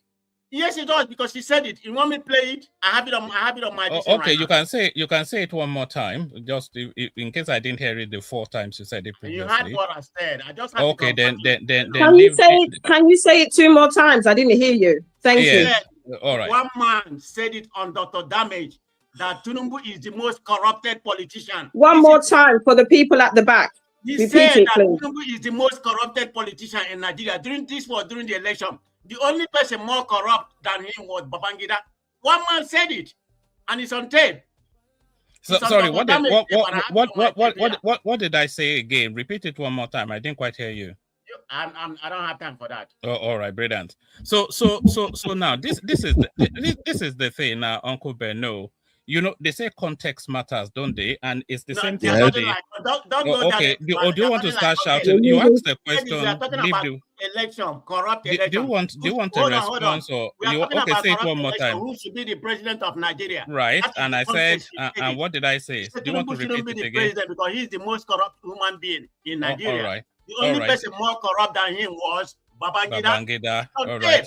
Say it one more time. Say it one more time. I don't know why you want to behave like Daniel Bwala. You say it like what? I'm here to praise as the best of the best of Nigeria. All right, carry on. You don't really want to respond. You just want to rant. Okay, carry on. Come on now. We need call a spade a spade. So don't come here to you'll be. Let me just say data. I know you have other panelists as well that want to make a contribution. You see exactly what I was criticizing the Pakistani presenter for. Exactly. See, context is everything, isn't it? Just like that Pakistani guy was quoting that guy out of context. that's still what is that's what's repeating here. Woman, you are a troublemaker. No, I'm an Oyo man now. I'm an Oyo man now. Mehdi, sir, please. Like I'll call him a Pakistan. Pakistan is not an insult word now. So we understand, but you are trying to remove him. You are trying to remove him. But the thing is, can I ask a question? Do you have a personal relationship do you have a friendship with Mr. Daniel? Because I feel that you're talking from a biased point of view, because it seems that you have some type of relationship with this man. You said that you interviewed him. I'm just asking the question. It's not about education. I'm just asking the question because you mentioned that you guys talk. You said that you guys talk. Will never let anybody speak. No problem. Not you, madam, but man of prestige. He will never let anybody speak. Can you do me a favor? It's Honey Babe. Don't do me like you're doing Pakistani. It's Honey Babe. There's no madam. It's Honey Babe. Thank you. All right, Honey Babe. Apologies. So to what Prestige was saying, I was just saying then, similar to what the Southeast Asian presenter of that program, what he was doing, I was saying context is everything. I was on Rudolph's platform. This was pre the elections, and we were having a very heated conversation. And I was running through then the runners and riders, and I was saying, yes, Tinubu is a criminal, but all of them are criminals too. But then, as ever is the case, and I think it was sensationalism, and I don't even mind anyway, but they then clipped it, and then they started to play it on loop. So that, one man said Tinubu is a criminal, but then I said something pre that, and I said something post that, which will give you the overall context of what I said. But as ever, just like the Pakistani guy was trying to quote Daniel Bwala out of context, that is it. Ditto that what Prestige is doing there. But let me mute. You are more mature than this. There's nothing out of context about what you said. You speak specifically, and it has been played over and over. You said Tinubu is very corrupt. The only person more corrupt than Tinubu in Nigerian space is Babangida. Tinubu is the most corrupt. What did I say before that? Tinubu is What number did I two. You say? said it. What did I Everybody say? had it. And I can play it. But I didn't say. No, they're talking out of context. We are talking about Nigerian election. Who should be president? Okay. So please, sorry. In Yoruba, we say "ariwokon in music." You don't get to be right if you shout the loudest now. I'm not shouting the loudest, but it's when you behave like Daniel Bwala and come here and they and deny what it's so annoying. All right, my boss is. I don't consider you to be a liar, please. but you are proving to be a liar to me right now. Please, sirs, let me appeal, sir, please. Don't let us do back and forth. Man. If we are doing back and forth, we won't learn anything from this show. It will just end up being one basketball show. So please, hey Joe, I'm begging, okay? Uncle Ola is in the building. Uncle Ola, Uncle Ola, you know one man and Mr. Prestige better. Hey Joe, Uncle Ola, come and rescue me from one man and Mr. Prestige. You Bill, let me Bill listen in the background. Thank you for having me. Oh, thank you, woman. Thank you, sir. I really appreciate your presence. Uncle Ola, let him stay. I can be political too, right? And can be diplomatic. I know, Uncle Ola. Thank you. So, what I can say here is this, it is very easy for everyone to blame Bwala, to blame Tinubu. But if I told you that everyone here is guilty of what has become of Nigeria today, is anybody willing to accept?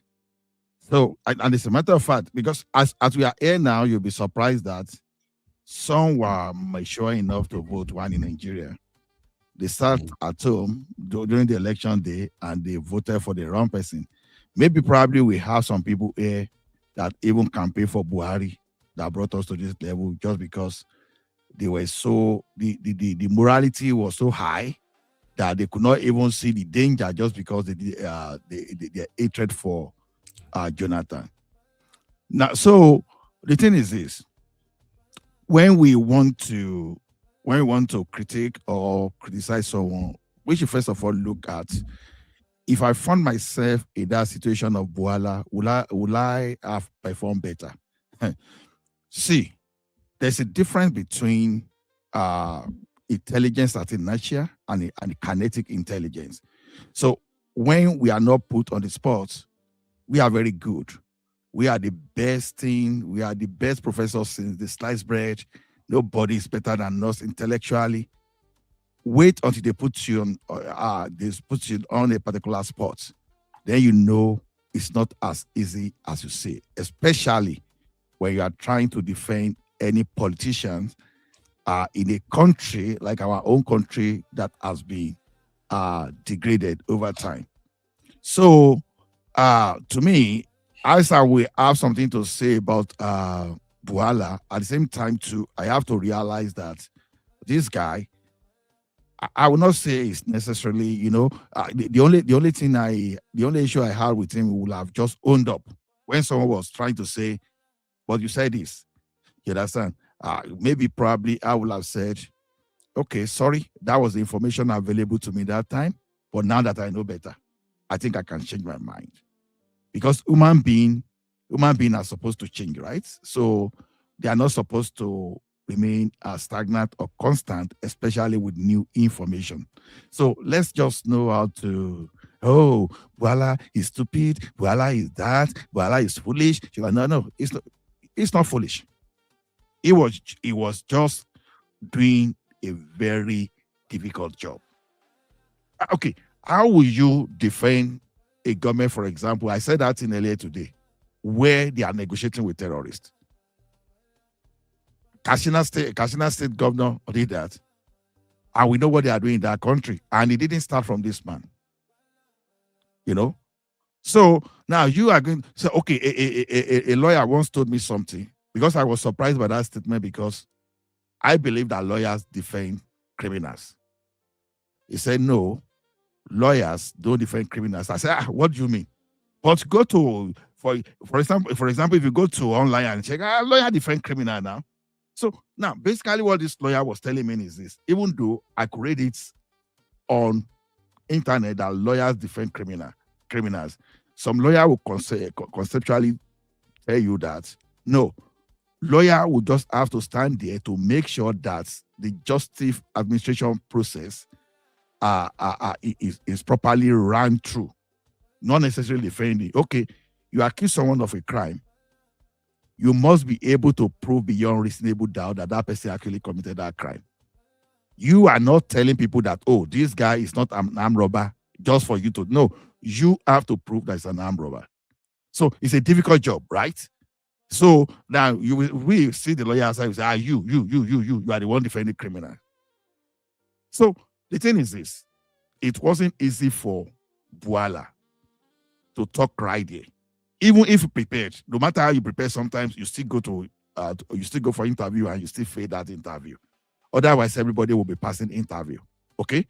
So to me, this thing is not totally the problem of Bwala. It's a collective problem, to be honest. It's a collective problem, but the guy will have said, okay, sorry, that was my position as at that time. Now I've changed. Own up whenever you know that you don't have a way to go. You know, just I say, okay, sorry.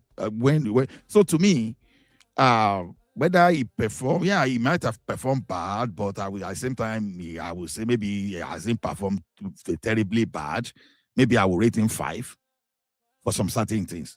For his guts, for the ability to even still come out and speak and say some things. So now, where we find Nigeria today, all of us contributed. If whether you had the knowledge or not, you supported Buhari, and we find ourselves, you contributed. Even those people that are trying to promote Obi now, you know, I stand to be corrected.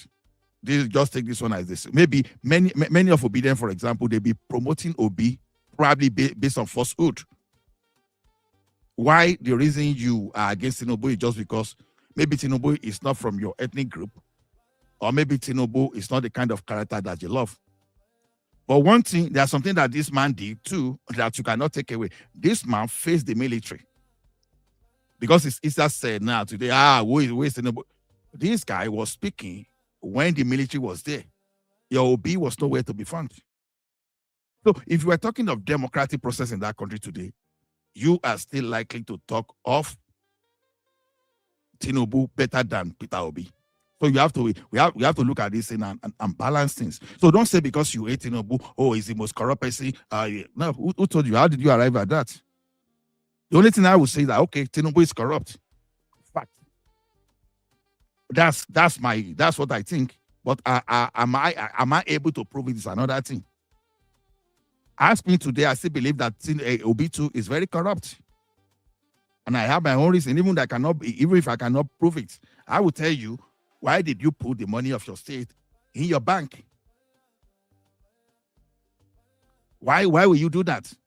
So when I want to analyze situation, I try to be objective as possible.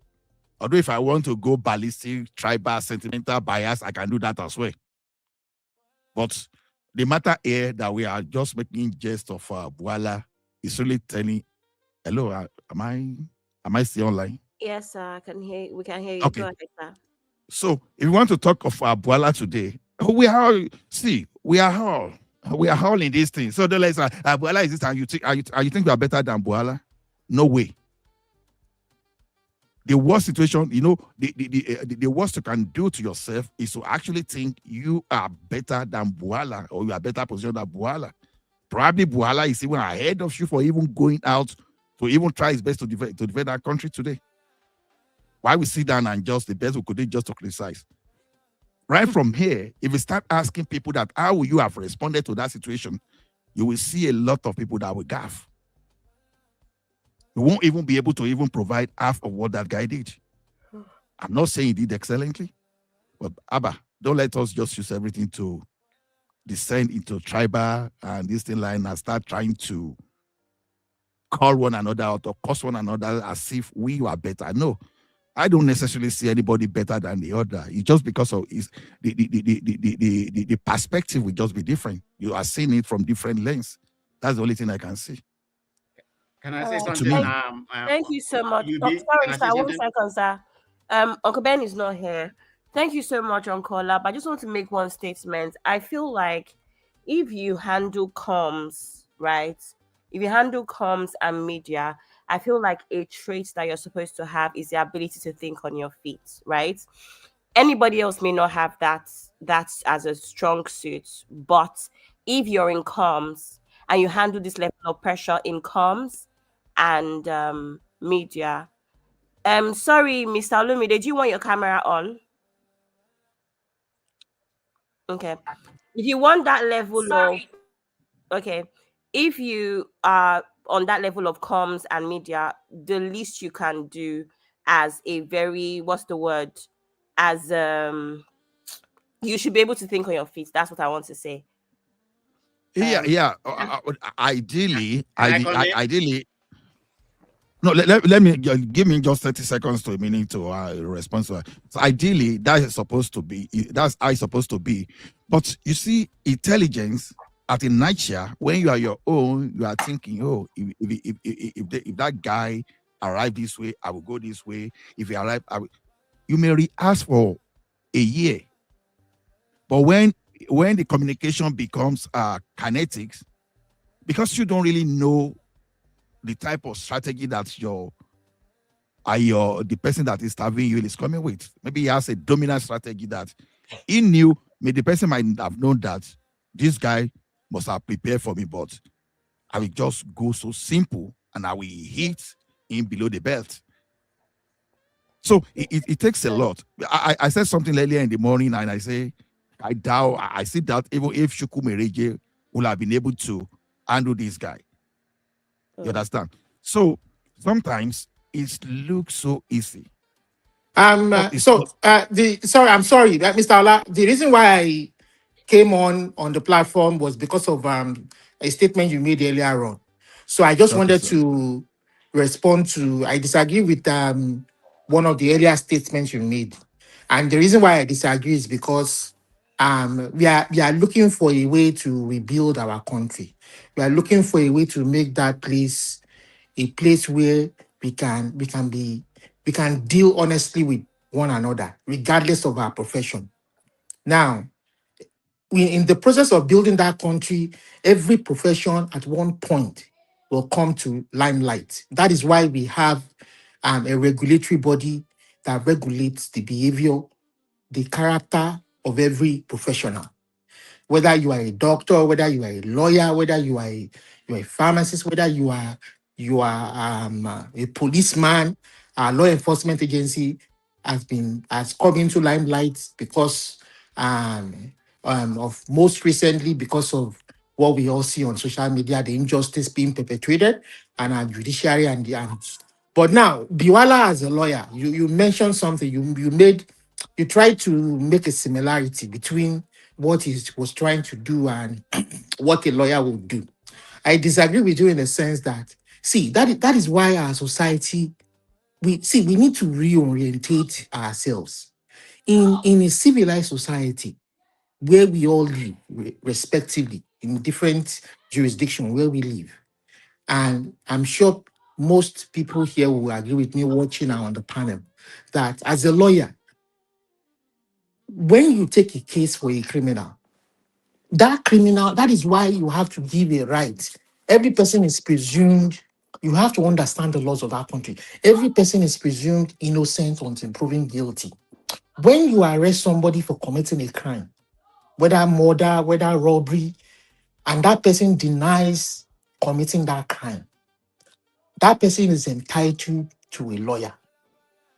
That lawyer will do whatever means necessary to prove the innocence of that person. That lawyer cannot, that person who is accused by law enforcement agency to have committed that crime cannot admit to that personal lawyer that they committed that crime, and that lawyer will now deliberately try to prove the innocence, falsify documentation to try to prove the innocence of that accused person. That lawyer himself will be an accessory to the crime. That is where we make the mistake. There are so many things going wrong in our country that we don't know about.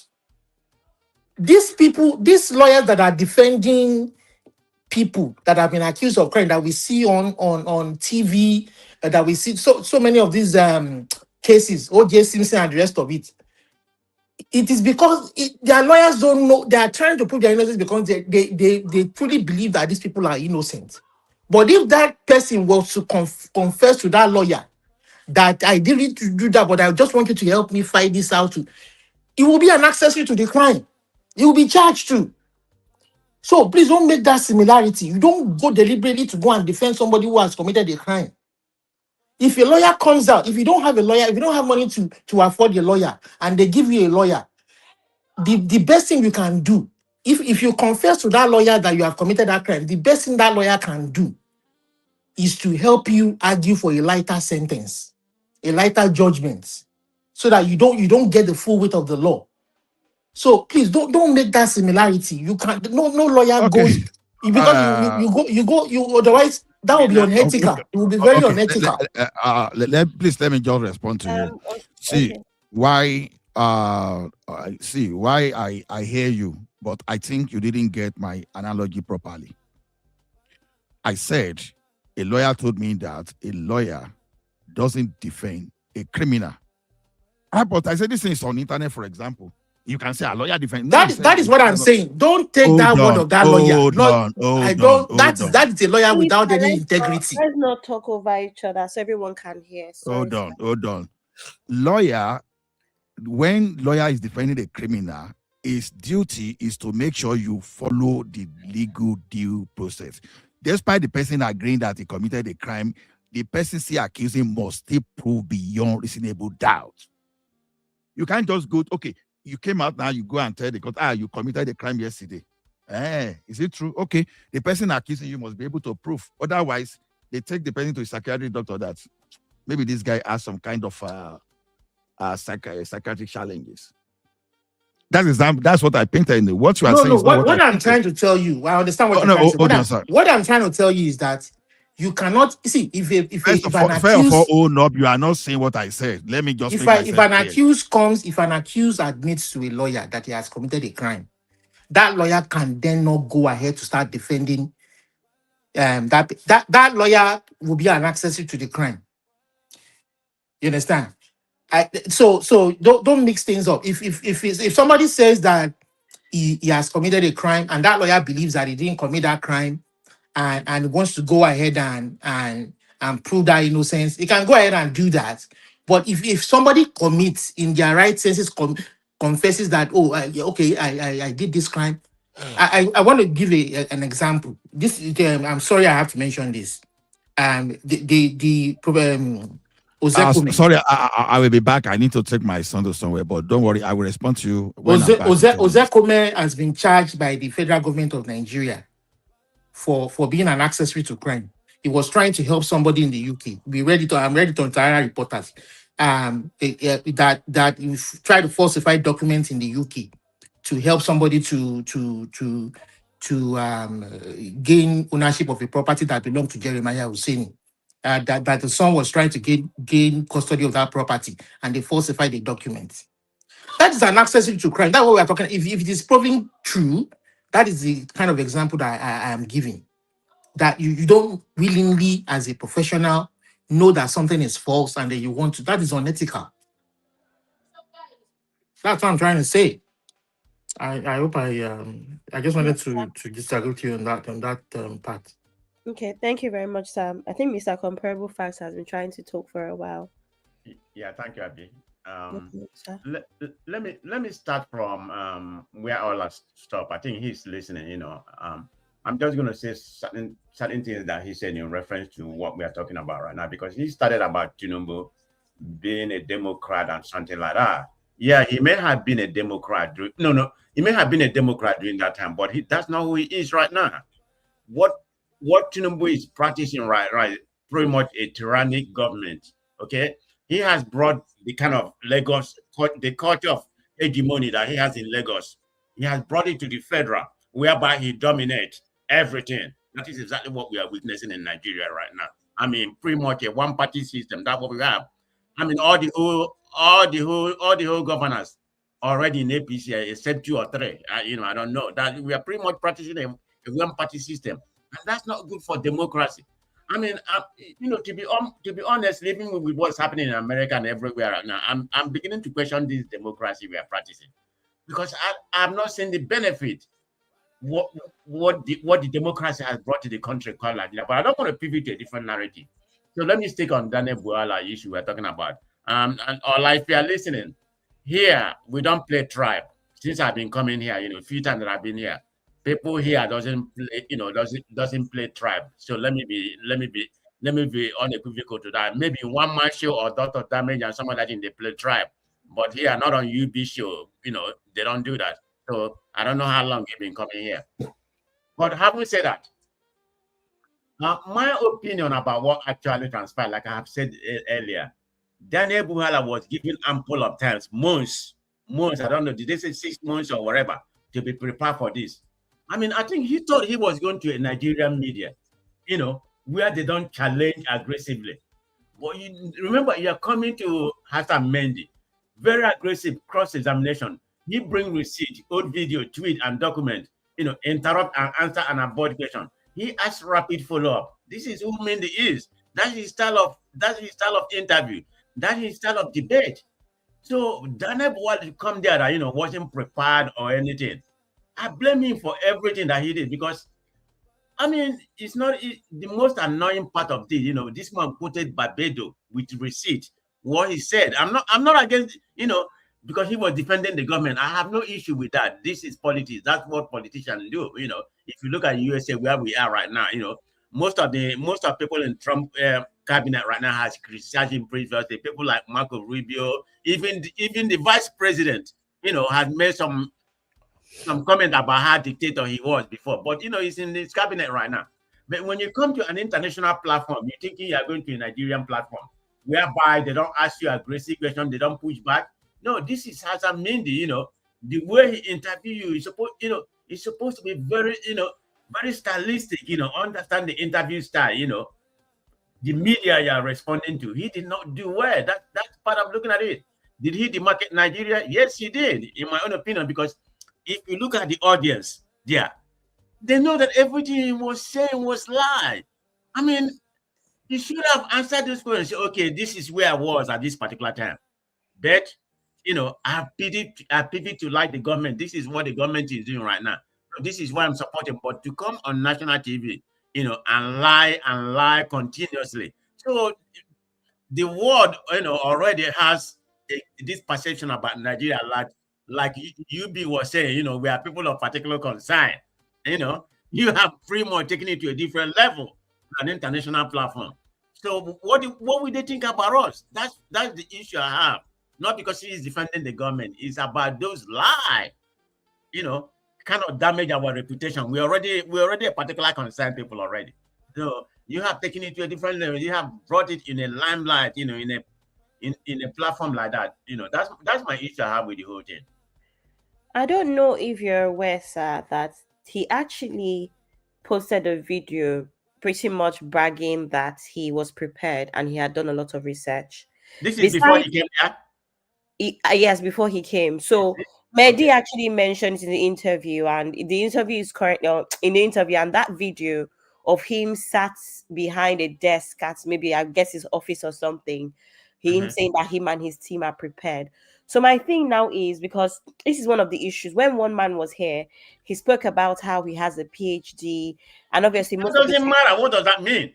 Yeah, that's my point. Most of the time, to get a PhD, that most people have 1 or 2 masters before they have a PhD. So, and that's one of the issues where how can you be extensively educated like that and still not even be able to do enough research? Even I, that's not in politics, I know who Mehdi is. I've seen him here and there on the internet from the debates when we know with Trump's administration and all sorts.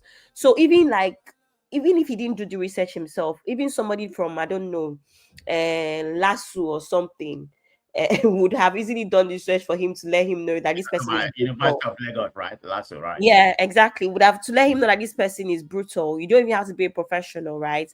So to now tell us that he's a lawyer, he went to this school, he went to that school, he has a PhD, and for him to now get to be, performing at this level is still embarrassing. And that's why I was saying to Uncle Ola as well, where I said, if you're going to be in comms and media and hold such a position, an excuse is not that it is hard to face this sort of conversations, right? You have to be seasoned. You have to be able to think on your feet. He's just incompetent, period.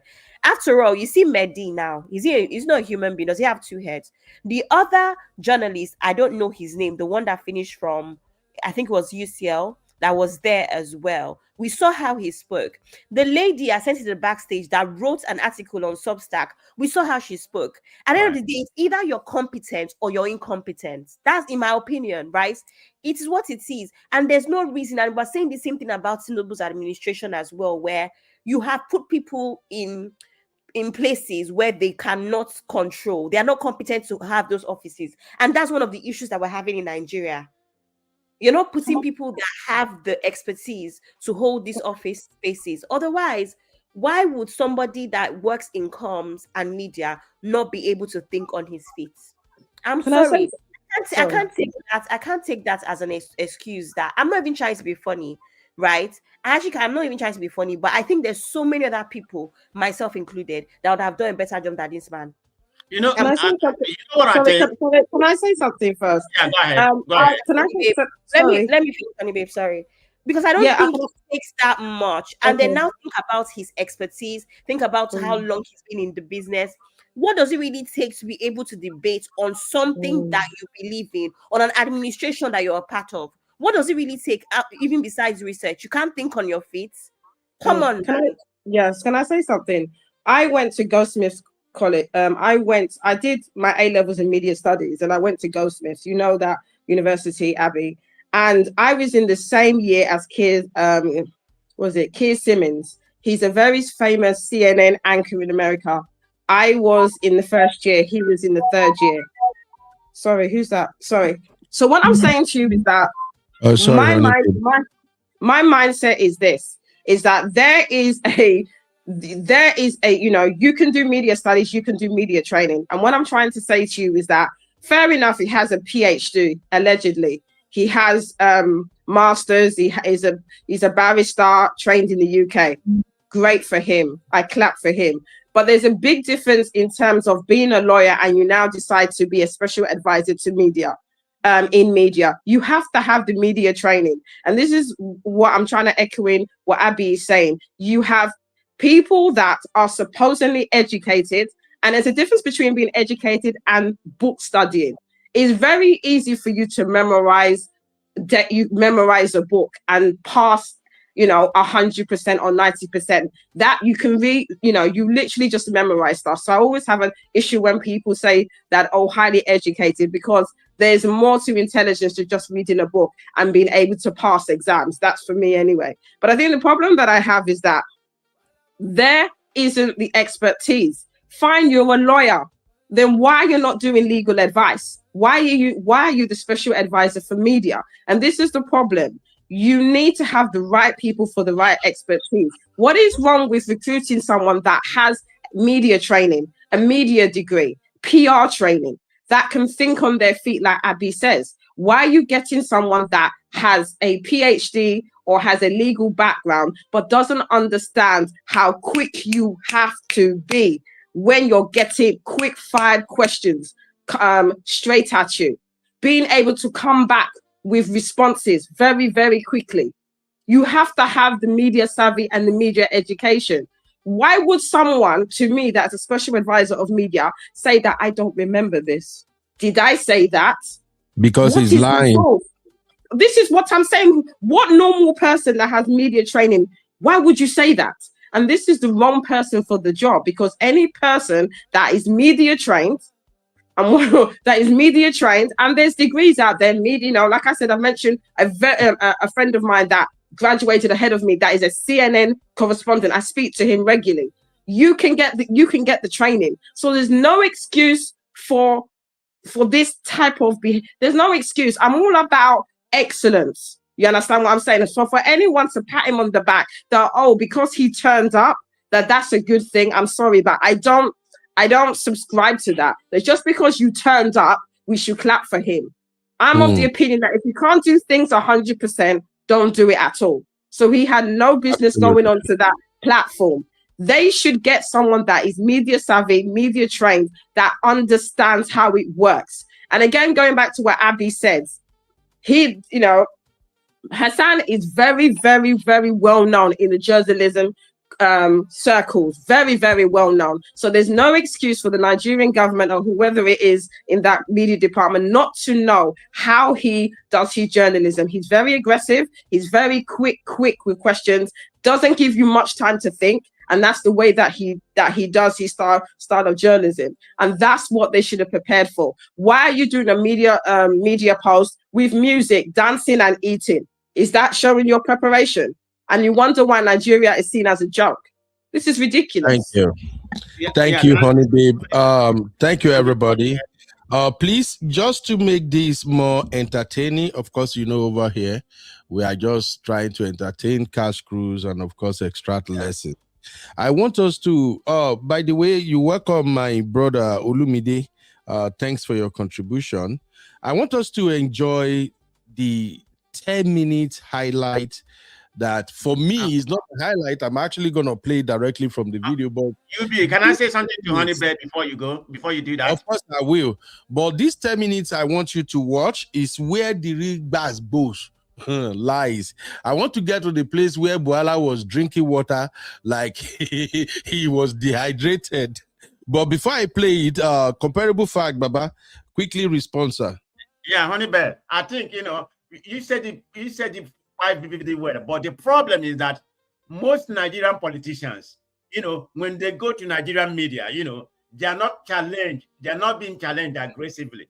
A lot of them will go to media where there's kumbaya, you know, everybody will, you know, you just say what you want to say. You propagandize what you want to propagandize. So he was prepared, but he didn't think it was going to be this aggressive, you know, that this man is going to be coming with the receipt and everything. So he has not been able to learn, regardless of his education or how many times he has appeared on Nigerian media because of their style of journalism in Nigeria. He wasn't prepared for this kind of decision. He thought he was prepared, but that wasn't the case. So that's the problem, because it's very, very difficult to defend the indefensible. So he had a problem. So the only thing he can do is to lie. I never said it. Is that me? So that's the problem here, there, Honey Bear. Thank you for the response. Yeah, I agree with you totally. Thank you.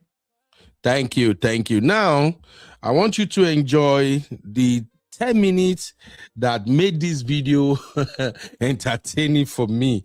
Here we go, my people. Take a listen. Drug trafficking, specifically heroin. Tinubu gave up the money in a settlement. He was never indicted of a crime. But when a US judge last year ordered the release of all of the documents by the FBI, Tinubu went to court to prevent it.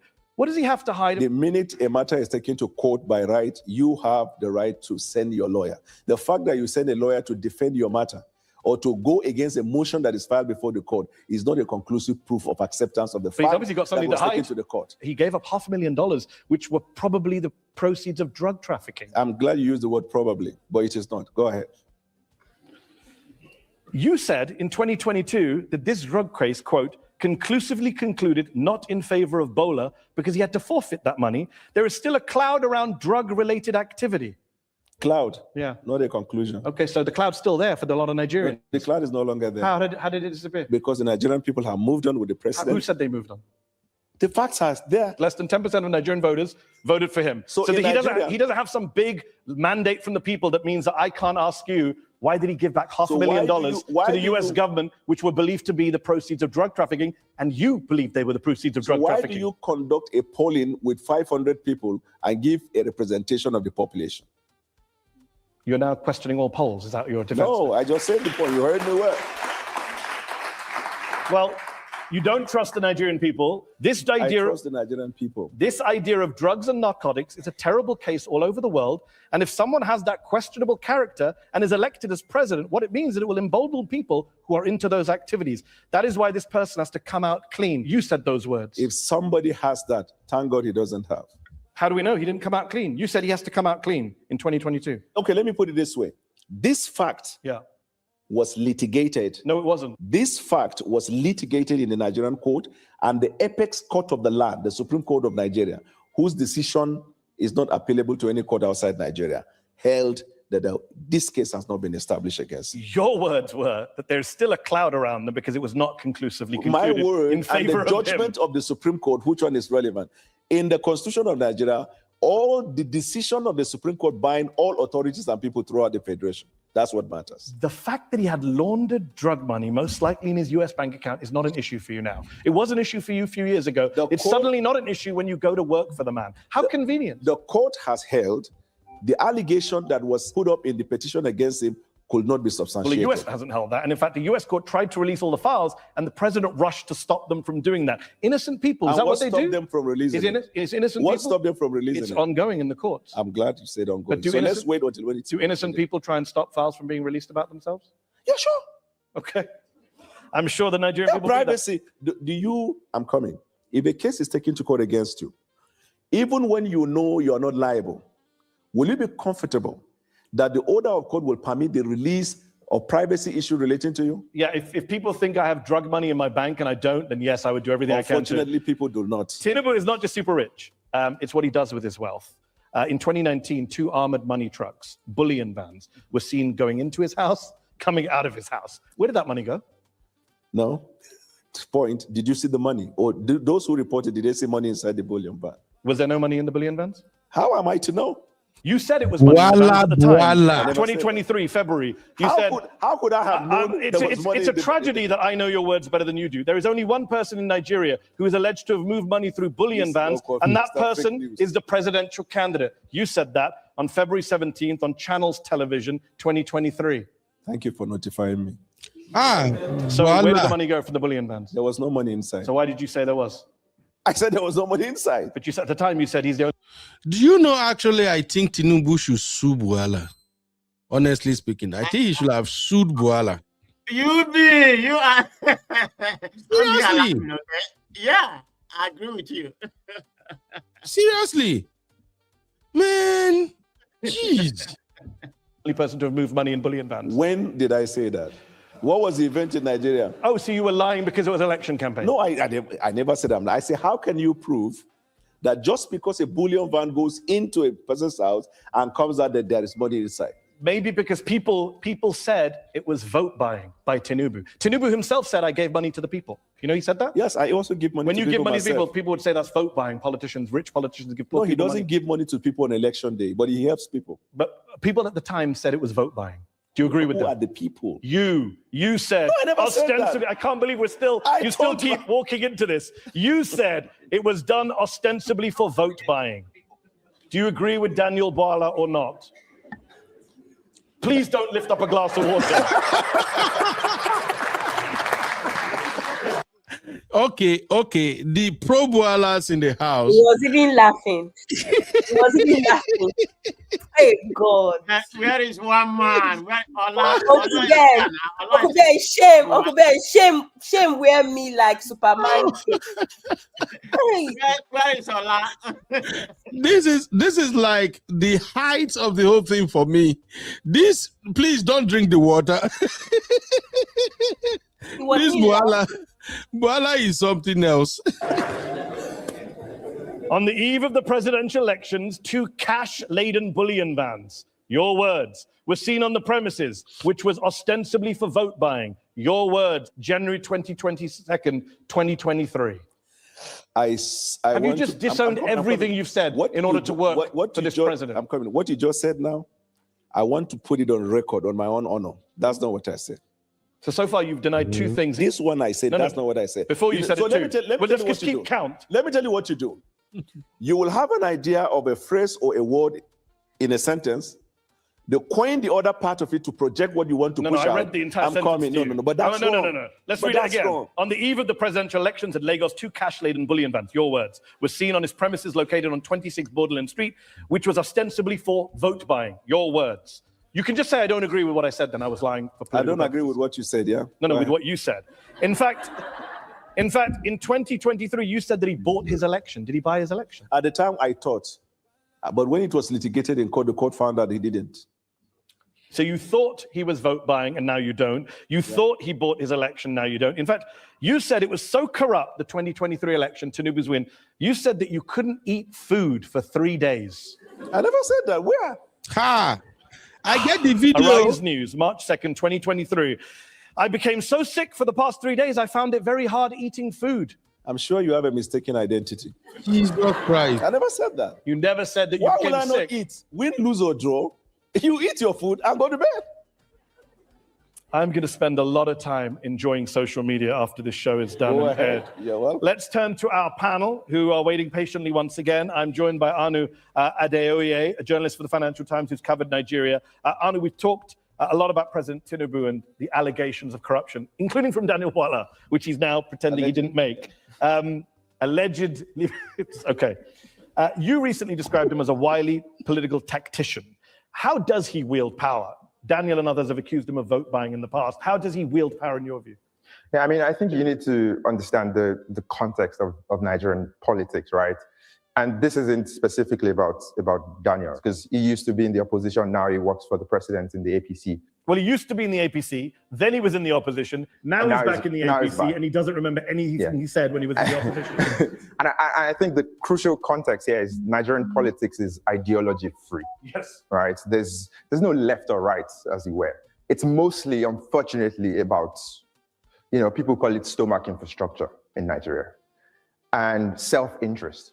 And ultimately, if you're someone like the president who, for all his many faults, I think is someone who sees Nigerian politicians for what they are. They are self-interested people. And if you can tap into that, it's very, very easy to get people to come on side. I have a question for Daniel, right? Like, what made you from saying all of those things that you now disavow? What was the grand vision that made you decide, I want to work for this guy? First of all, I left him after the primaries because he made a choice of a Muslim ticket. And I thought at the time that would be injurious to the interests of the Christian minorities. I made that decision. And I think this is the only time this guy spoke anything that has semblance of truth on this interview. Yes, That Muslim right. ticket, that Muslim ticket is what brought us where we are right now. With all this unaliving of people, the insecurity that is ravaging the northern part of the country and everything, it's because of that Muslim ticket. I think back then, Bwala was actually honest, but I'm still marveled at the way this guy did a 360 degree and now saying, I didn't say all of that. Anybody want to add to that, Mr. Comparable? No, Why would you be Marvel? Okay. Sorry, Nigerian politician. No, I'm not Marvel. Wait, hold on, please. Hold on. Hold on, please. No, I'm not. Mr. Comparable, hold on, please. Abby, what are you saying? I wanted to say, did anybody see the chairman of APC UK chapter, Tunde Doherty's response? That's the guy wearing the bat cap. Yeah, we will get to him shortly. Okay, all right. We'll get to him shortly. I just wanted to take Mr. Comparable and Okola's take, even Mr. Alumide take on this particular issue. I just want to make sure we're not skipping him because he too is problematic. No problem, sir. Go ahead. All right, thank you. Uncle Beno. Yes, sir. I permit me to disagree with you. See, it's not why Muslim ticket is not the best for the country. But the issue of terrorism in Nigeria has nothing to do with Muslim ticket currently. But it got worse when we have this Muslim ticket. It's not the reason that it got worse. They were just these guys are just progressing in their. See, let me tell you one thing. If you like put Christian, Christian ticket or whatever, it's not going to change anything. Now, okay, under Buhari, there was a situation whereby you disarm some people just to allow the Fulani militia to overrun them. Now, it's on record that these are some criminal elements among the politicians, right? They went ahead to import militia just because they wanted to push Jonathan out. And, that's why when we build narratives, I try to offer my own perspectives.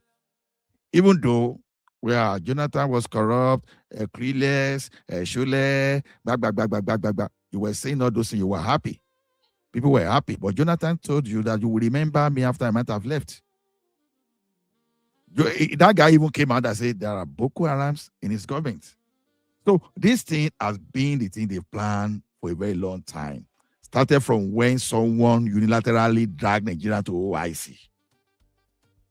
You know, starting from when they were building all this, some people will be building narratives of 50-50 Christian population in that country. Ask yourself, why those propaganda? Now, when people were saying, "Oh, the North are much more than they are more, they outnumber the Southerners," ask yourself why those propaganda. They be building the propaganda towards this thing you are seeing today. It's not today's thing, but it's just because Nigerians, we were not sensitive. Pansa wa ofura, pansa wa jana ajawa ofura ajawaji. Uncle Beno, please interpret that. Let me translate that. I can't even interpret it. Okay. Okay. You see, when they say the plantain is getting rotten, and people think it's getting ripe. You understand? That was our situation. You know, this thing, they've laid the foundation of the problem we have now for a very long time. It's only manifesting now that we think this thing has nothing to do with Muslim tickets. If under Buhari,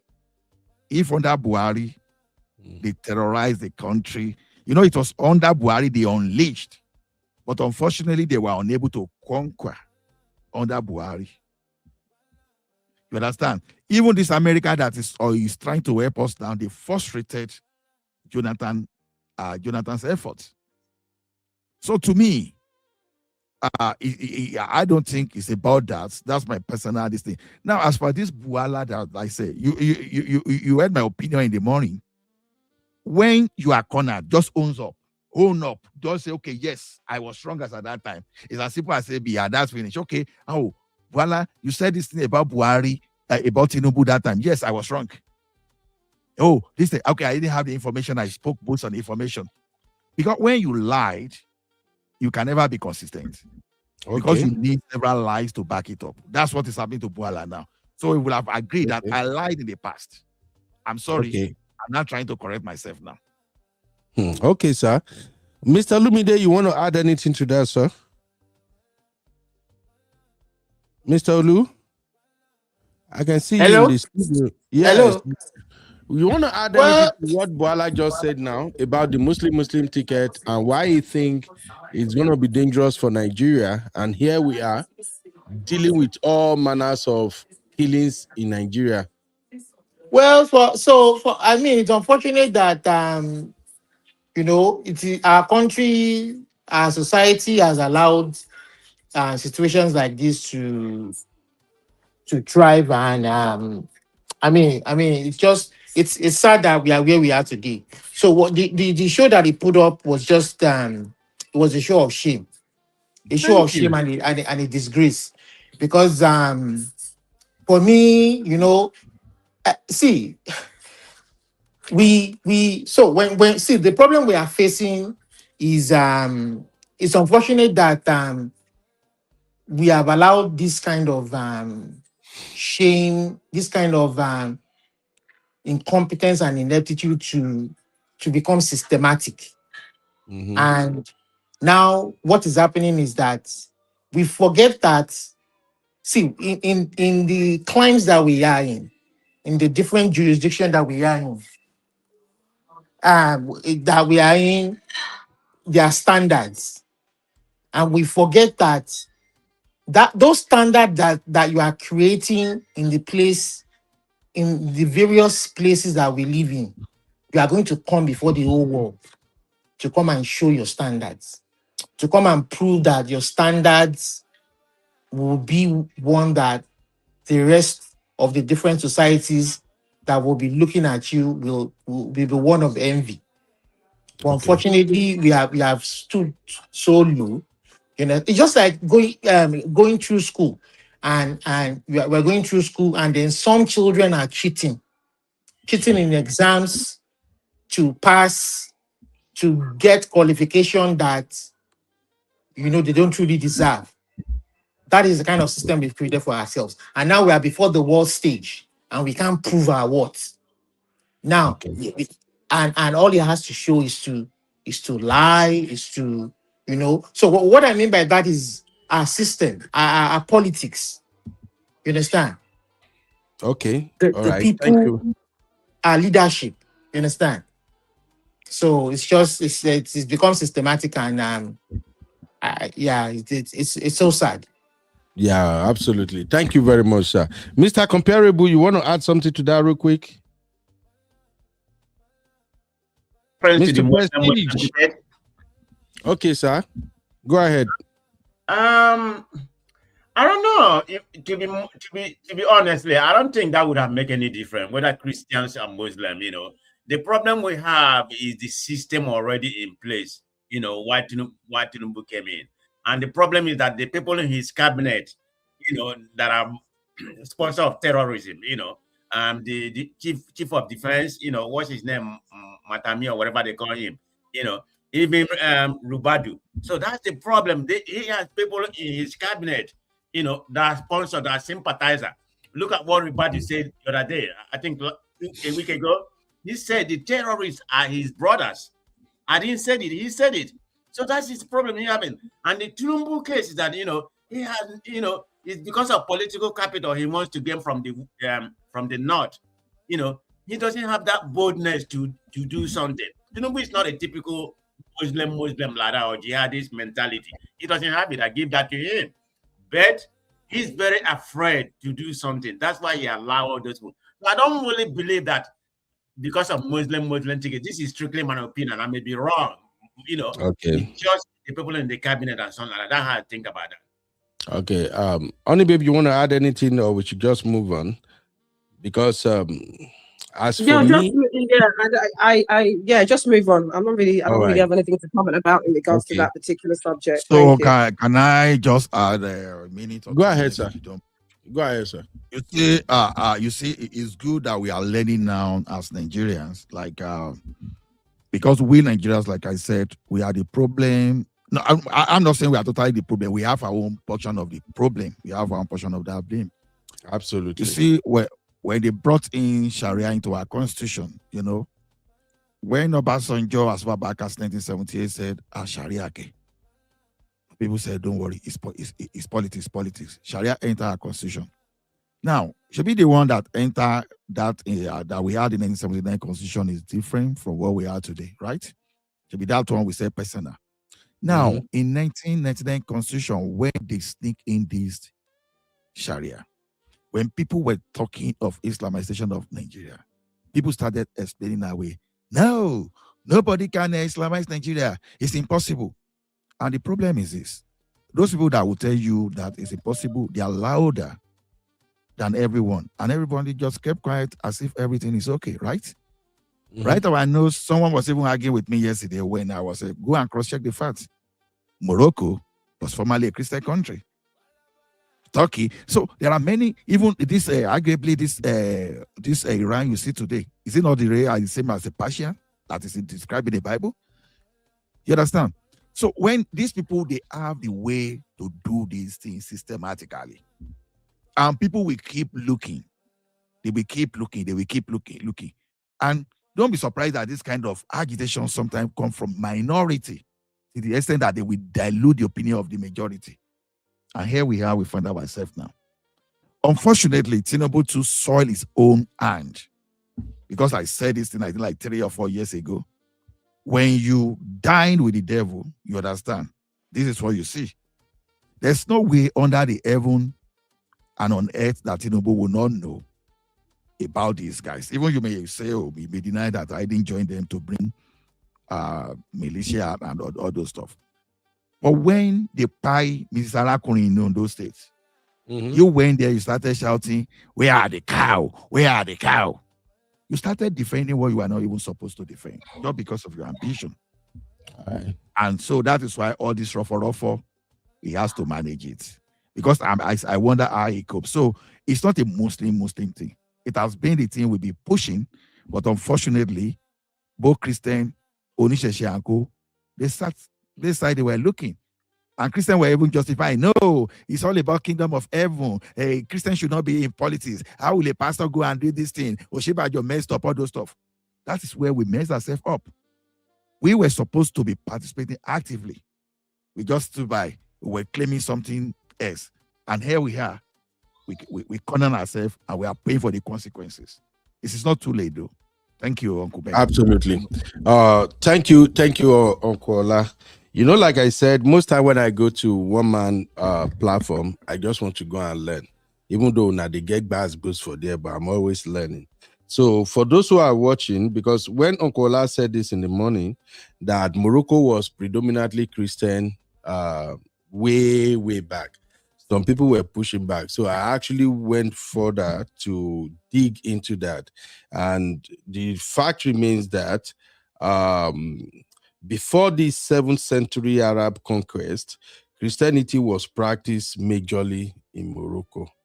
It was after the Islamic conquest in the 7th century that Morocco now became predominantly Muslim country. So we can put that to rest. Where you said it in the morning, Uncle Ola, I caught it, but you know the bass boss. I don't know, Mr. Shekenini, that man that was kind of yelling and talking then.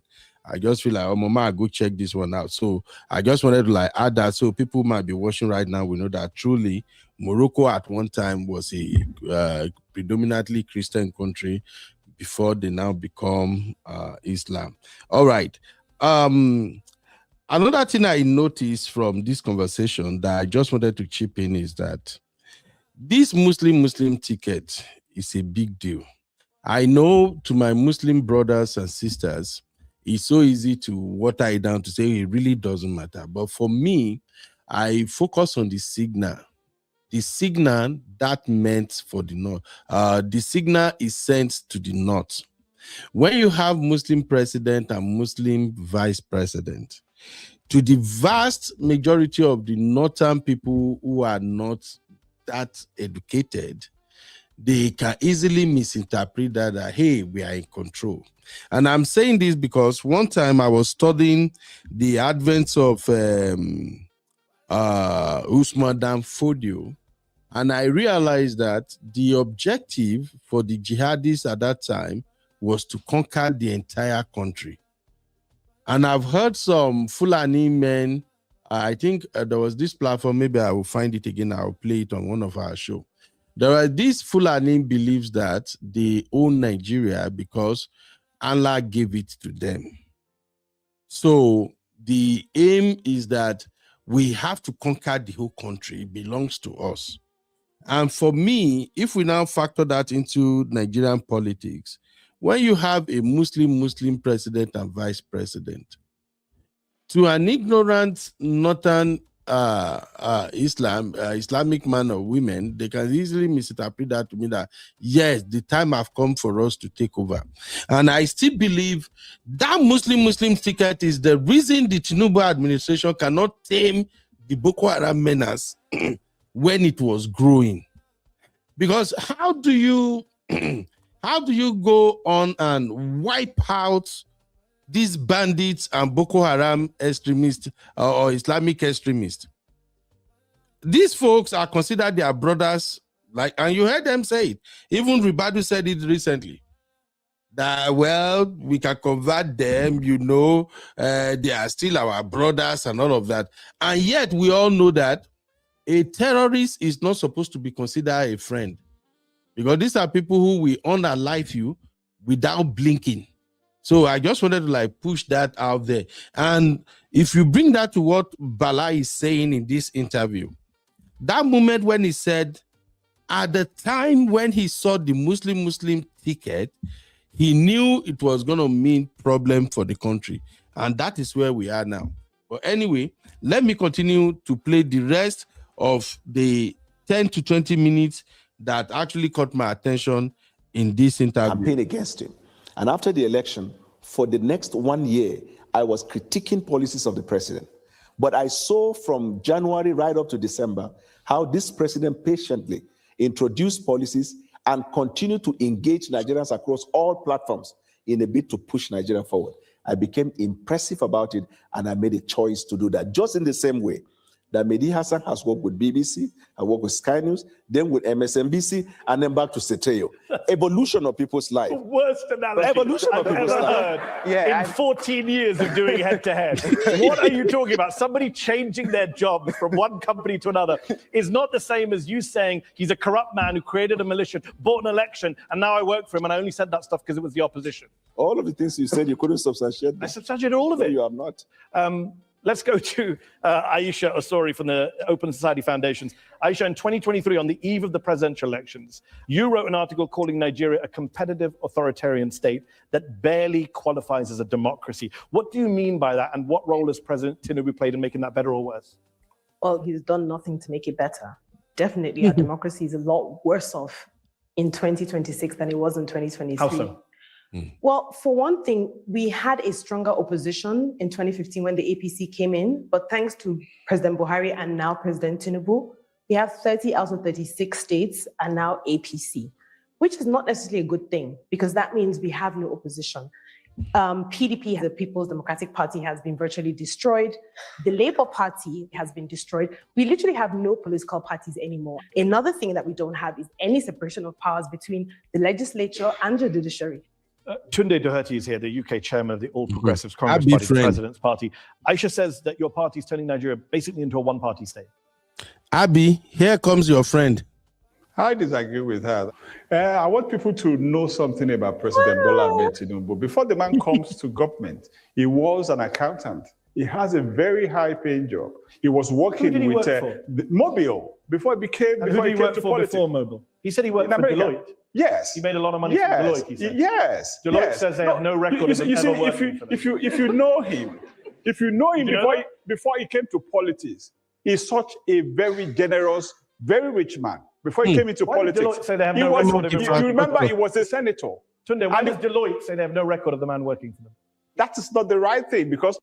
I'm sorry, I just wanted to say this real quick. There is something about this Tinubu cap or hat, or how do we describe it now? There is something about the hat that those who wears it, they really don't get it. The moment now when you wear this hat, your brain will be reducing. Thank you very much. That's what I was going to say. Your brain will be reducing. Then the space that is there will be replacing with air, with oxygen, with air. I don't know what you put for that hat, okay? Uncle Allah, I hope you don't have one of these caps. Where is my Uncle Allah? Uncle Allah no get his cap. No, I know. Well, there's nothing wrong with the cap now, if you understand what it means. Uncle Allah, there's nothing about this cap. If I see somebody, Uncle Allah, when I see anybody that wears this cap, I automatically know that this is somebody who is struggling with stomach infrastructure. maybe I should quickly go and get my own copy of the cap then. Uncle Allah, I beg, don't wear this cap. This cap tells people everything about the wearer, in case they don't know. It just shows that you are a crumb eater. You will say anything. You will see black. You will call it white. That's just it means. So when I saw this man on this show yesterday, I'm like, okay, hold on. This man is wearing Tinubu cap. I don't be Tinubu cap be this. And as soon as the man opens his mouth, I'm like, gotcha. Here we go again. I almost said in it, but the man no add in it. There are oppositions working against to bring demand down. But I can tell you, Deloitte is part of the Nigerian opposition. No, you can't, because all of these things emanate from the opposition point of view to bring demand down. But they have forgotten this man is the symbol of Nigerian democracy that we have today. He fought the military to the standstill during the Adeko period. He made sure that there's no politician in... Uncle Allah, can you defend this? Is Tinubu the symbol of democracy we have in Nigeria today? It depends on the perspective, sir. It's not necessarily. There's nothing like depend on perspective. The money No, bros, calm down. Don't be doing that here. This is not. Calm down. This is not your calm please. Be Bros, calm down. When we want to talk of people that fought for human rights or still fighting for human rights, people that fought for human rights, we talk for Gani Fawemi, right? When you say Gani Fawemi is the face of human rights agitation in Nigeria, you are not telling lies. There are some people in that category too, right?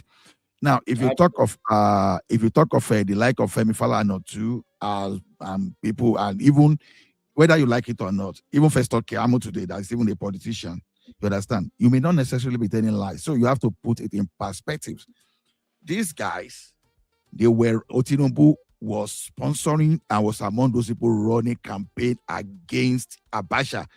If to say Abacha carried this man, that time, if I don't yamu to Tinubu tete. So you okay, the pie's wife, and we are still saying this thing. This guy, sorry, not his wife, that's Abiola's wife, so I missed that, This guy was running between the US and America. Ask yourself, what was the guy running away from?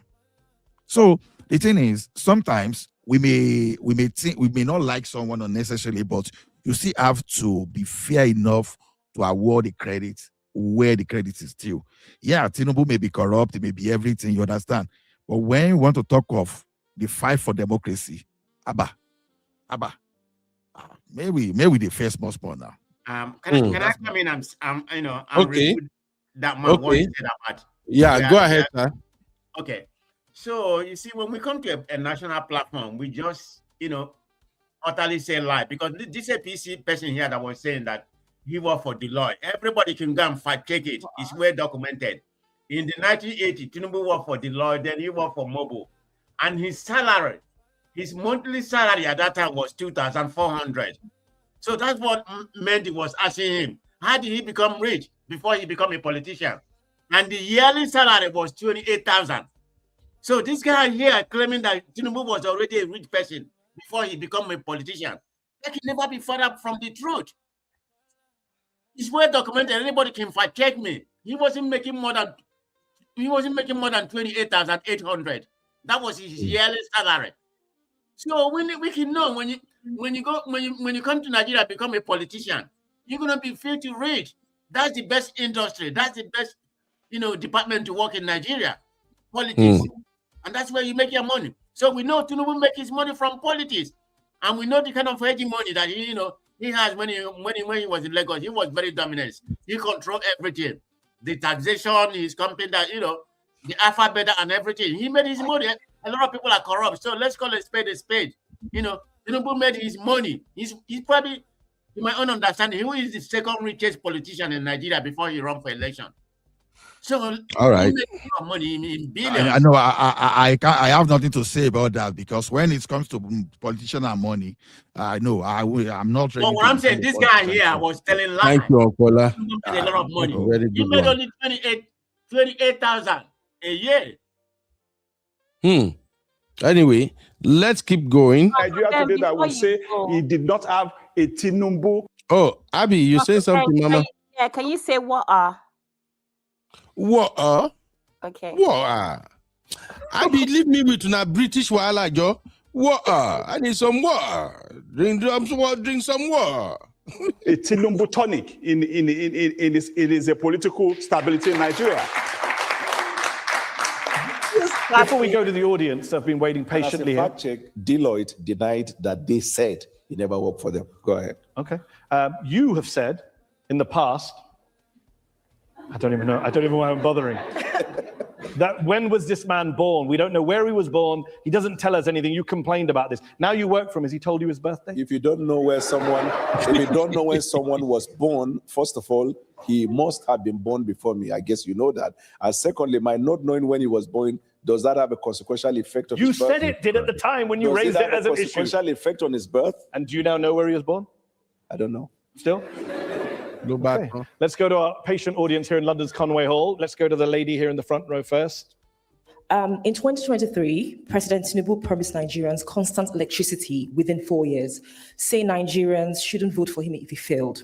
Yet the national grid has suffered repeated collapses, including twice in January 2026. What is the government doing right now to stabilize the grid and improve reliability? Yeah, the government has actually strengthened the partnership between the private sector and the public sector. You should know that we took up reforms in the power industry that has allowed the private sector to be fully involved. Some of the state governments have even reached an agreement where they have off-grid, and they run their own electricity company in their respective states. So the progress is being made, and I can assure you, by the end of this first time, you would have seen very obvious change that you'll be happy about. Should people not vote for him if the electricity situation continues to be bad? That's what he said. They will make the decision when that comes, when that time comes. Bwala. Uncle Ola, can people vote for Tinubu on the basis of electricity in Nigeria as it is right now? Well, it depends on how far you are versed with what is happening in that industry. You know, I have my opinion there simply because Tinubu underrated that problem of electricity, and he overpromised. So thank you for being honest. So if I would suggest to you for Nigeria to effectively get 20,000 to 30,000 megawatt distributed, I would say start dreaming of that maybe 10 years to 15 years from now. But don't dream of that immediately because it involves a lot of things. So and Mr. Ola, that is the problem. Why did Tinubu say, if I don't give you electricity in 4 years, don't vote for me when I come back again? Don't you think that is one of the reasons why he is trying to make sure Nigeria become a one-party state? No, he added a clause. So what was the clause? He said, except it's able to provide, I don't know, let me just paraphrase it, a reasonable reason why he's unable to do that. Let me find it. So people just cut that one out of it and just dwell on the first aspect of it.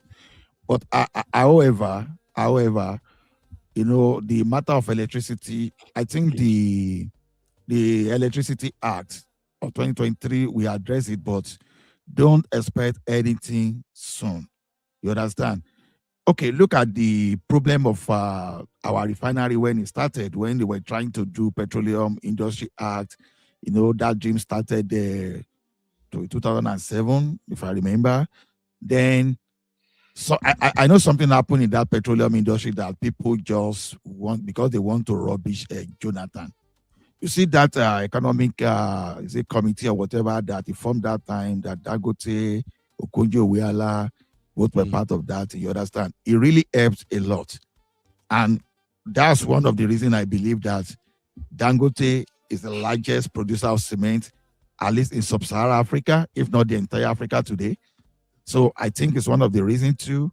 Dangote was able to kickstart that refinery project, even though Buhari helped to. You understand? So what am I saying is, you need that particular bill, that Electricity Act, to even start thinking.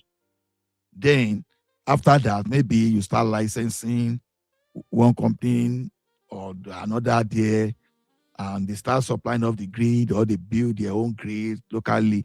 So it's going to take a very long time, because it's not going to be an easy task. And this is capital intensive. The most important thing is that transmission grid that is being handled by the federal government, I think it should not be. Let individual, you understand? You are in the Western world, for example, and you know how this is done. If, for example, now, you know, we have BC Hydro, we have Manitoba Hydro, even City of Calgary, for example, has a way of running its own electricity. So centralizing electricity for a very long time has been the problem. But if Lagos can produce... See, Okola, I understand this explanation. You have explained it multiple times, countless times when I watch your show. But for a president, somebody like Tinubu, knowing all of this and said, if I don't give you constant electricity for 4 years, don't vote for me when I come back for second time. He is coming back for second time right now. Nigeria is still in darkness. The way the national grid collapsed these days is almost like somebody who has epilepsy. Now, will Tinubu now come back on campaign trail and still tell Nigerians, we will give you electricity. We told you we come with renewed hope. Can Tinubu even say that, sir? No, like I said, I've put my own analogy. Despite the fact that Jonathan was corrupt, I was looking at someone that wanted to take over power from Jonathan. That's the way I look at it. Yes, this guy is failing in his promise, but I will look at who are those people that want to take power from this guy in 2027. That's my concern. You understand? So yes, he failed. He overpromised. He failed. Thank you. He mentioned a lot of things and he failed. Thank you, saying, sir. Okay, I'm Agbewale. Did they bring away Powale? Or the fuel went up? He promised. I think correct me if I'm wrong. He said he mentioned something like he will bring something down, and the thing is never down. You understand? Exactly. So politicians will make some kind of promises they will never fulfill, and this electricity of 4 years this thing is one of those ridiculous promises. So, thank you.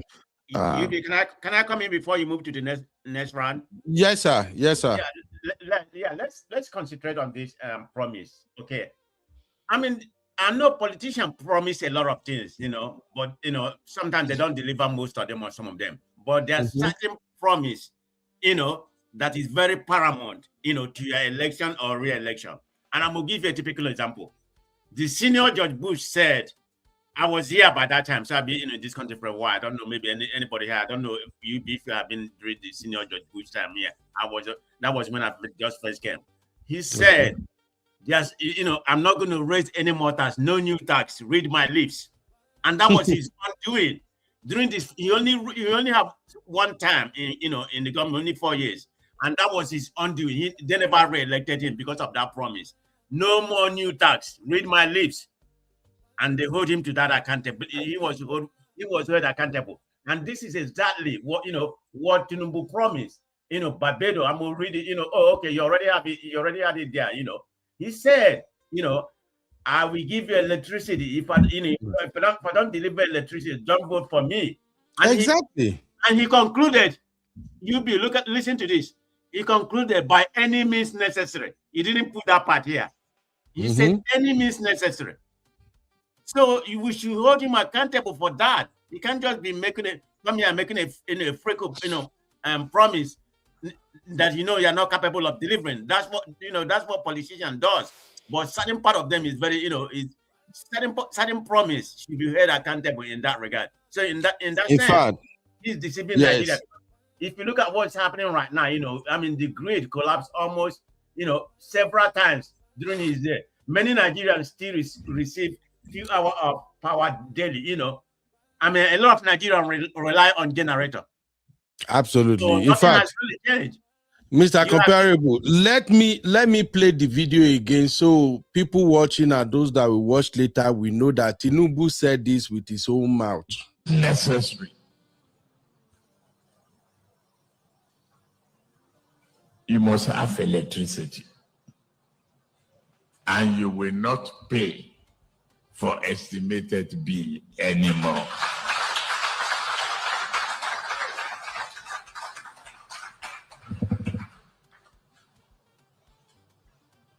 A promise made will be a promise kept. If I can't keep the promise and I come back for second term, don't vote for me. This is not just any promise. That's the truth. It's not just any promise. Unless I give you adequate reasons why I couldn't deliver, whichever way, by all means necessary. You must have electricity,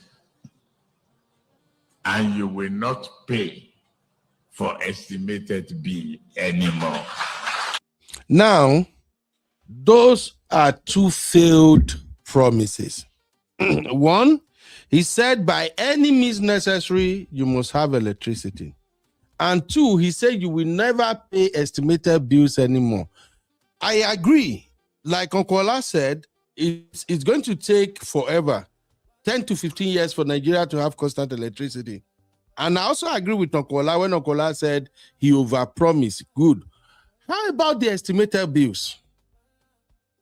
Because anytime we talk about corruption in the system, people often means that, oh, when you mention corruption, you mean Tinubu is corrupt. No. Tinubu is not the one collecting estimated bills in Nigeria. People are still paying estimated bills. I don't live in Nigeria, but some of us, at least God help us. We get one or two things for Nigeria where they require somebody who pay electricity. And sometimes when we see the bills, we just be like, for light, we wanna not give us. Now, na tier bill come like this. Uncle Ola, can somebody defend that? The estimated bill part of it. I agree with you, sir. This man cannot fulfill the promise of constant electricity. But can't he do something to make sure the poor Nigerians are not paying estimated bills? Uncle Ola, please. Uncle Beno, that thing passed me, no. You are aware that I was with NEPA for some time, right? You were you've heard that. So yes, sir. You see that estimated bill, I thought it came during the military period. So just because of consumer behaviors, and this thing I won't blame consumer, it's just a systemic problem. So there was a time that I said that when you see the only that was going on with NEPA, that time, you understand, you always believe that. Let me rephrase it this way. If you see the kind of corruption within the NEPA system, you would think that the police are even saints. They are even like angels compared to NEPA. You understand? So the thing is, the estimated bill was to account for those people without meter that time, and things were not efficient. That was when this estimated bill was given back to. And I think it has been one of the easiest way for these people to make money. And let's call it as it is, you understand? It's a means of corruption, you understand, corruption. But let me tell you something. You must have the right infrastructure to say you want to eliminate estimated bill. I don't know whether it is still being done in Nigeria today. I don't know. But I know that probably some people were still doing that. I was not using estimated bill while in Nigeria, though. So when I was in Nepal, before I left Nigeria, because I was already using cash. Before I left Nigeria. I paid estimated bills all through my stays in Nigeria. And if we can have people who are watching right now, or those who are paying bills for their parents, their dad, their uncle or sister, brother in Nigeria, are you paying estimated bill or not? I even heard that the people who are using prepaid meter, they say sometimes the thing just they run, you don't finish. So this is why I'm saying, yeah, Tinubu might be doing fantastic job, but his government is not the government of the people. It's like the government for the rich. The poor masses are the ones suffering in his government, sir. No, I agree with you. You see this estimated bill you are talking about? Oh, maybe I gave a story while on a show, on one man show. You understand? It was crazy. I thought it was 97 or 98. This former general, what's the name of this? James Olunleye, you understand? This man was paying his bill promptly. Everything was okay. So they were running this task force then at Ikeja district. So there was one Colonel Amza that was the one that was heading the task force on that collection then, and Abacha was still alive, if I remember very well. Now, so this man was given one crazy estimated bill. That's influential person. I'm not even talking of a common person, like that. General Olunleye, James Olunleye. If you go and check during that, you understand. That was the time that the NEPA they will be used similarly to harass consumers. Whenever they have issues, they will just go order for soldiers to go and, on this polling day, they thought they were going to harass General Olunleye with a soldier too. The manager then was just saying, this old man, after you wrong the man, no. He said, I have people like you at home that I feed. That general just took out that manager and said, my friend, don't be rude to me. He just slapped the manager. I was ready to beat that man. Old man was ready to beat that manager at that time, right? He now asked, okay, go and bring my soldiers. I know, he said, okay, go to the office and bring soldiers. The guy just looked at it and said, you want to go and bring my soldiers to come and arrest me? And our manager was not paying attention. You know? So they just brought soldiers to that side that time, you understand? The first thing when those soldiers saw that man like this, they just saluted the man. They just, you know, the barrel of their gun like this, you understand? They nosedive it immediately. They were not explaining to our manager that, look, don't you know that man you are looking at? That's General Lule now. That man was part of this. So what I'm saying is this. Basically, this issue of this estimated bill you are talking about, I think it has been the elite in the society that are not fighting that thing properly. See, there's nothing like you and myself can fight. And who are those people that bought those Genko and all Genko and Genko Disco and whatever you are talking? Who are those people that they are elite in the country? So this man that is saying he's not going to allow you to pay for estimated bill, don't allow him to do it alone. That's another fake promise if they are still doing that estimated bill today. You, Uncle Beno, everyone here that you know that you have power, you need to keep shouting that because estimated bill will still remain as long as those people that are still any you know how much they used to subsidize electricity, or let me say subsidize darkness in Nigeria as we speak today. Until they remove those subsidy, things will never be right. So that you are not going to pay that estimated bill. I don't know how it is run today. You are still likely to pay that estimated bill if you are not on your feet. Forget about what Tinubu is promising today. Remove subsidy on electricity and make sure that you elites make enough noise instead of accepting this thing. So common man shouting will not solve this problem. I don't know if estimated business is like I say. But no, those who are in Nigeria, they are already, and those who have people in Nigeria, myself, all my people in Nigeria. So Uncle Beno, can I say something? Sir. Go ahead, sir. Please, I want to say something in reaction to the clip you have played. Dorothy, what's his name? Tunde Dorothy, Tunde Dorothy. What he was saying. So for me, and with respect to what Mr. Ola said, acknowledging the fact that Tinubu fought for democracy. See, if Tinubu truly fought for democracy, and this is the kind of democracy we are witnessing in Nigeria, I am ashamed.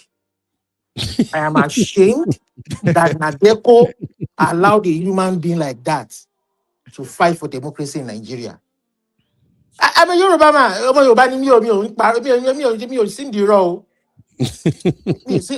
That's just the truth. That is why, see, everything Mr. Ola is saying is why that country is a shithole today. Pardon my use of language. It's a complete shithole where everything is just upside down. Nothing works. And here we are talking about estimated billing like it's a normal thing. We are talking like it's just and come to when see, I'm not upset with their Muslim tickets. I'm not upset with their whatever, but allow the people. What the other gentleman was saying. Talking about George, we was talking about George Bush's name. I forgot it. Comparable fact. Comparable fact was saying, at the end of the day, democracy is all about accountability.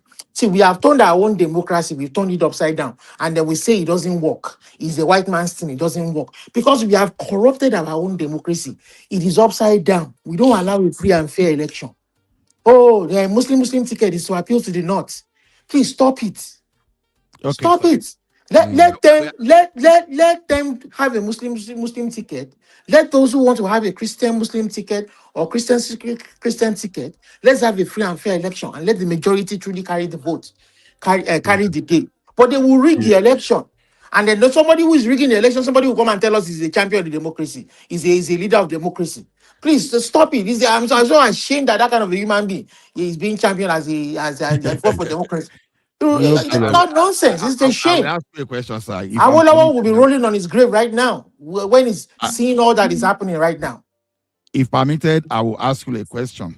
Now, go ahead, sir. Now, you know one thing about me is this: I have a way I criticize Aisha Yusufu, Showore, and I have a way of praising them. Why I have the same way of criticizing them too, right? When they overstep. The question now I will ask every individual is this: you, in your capacity, what are you doing to help good governance in Nigeria? If I may ask you, what's your contribution personally? I will tell you my own contribution. And what's your own contribution personally before we focus on that on Tinubu? My own contribution is to come on platform like this and tell Nigerians to do the right thing.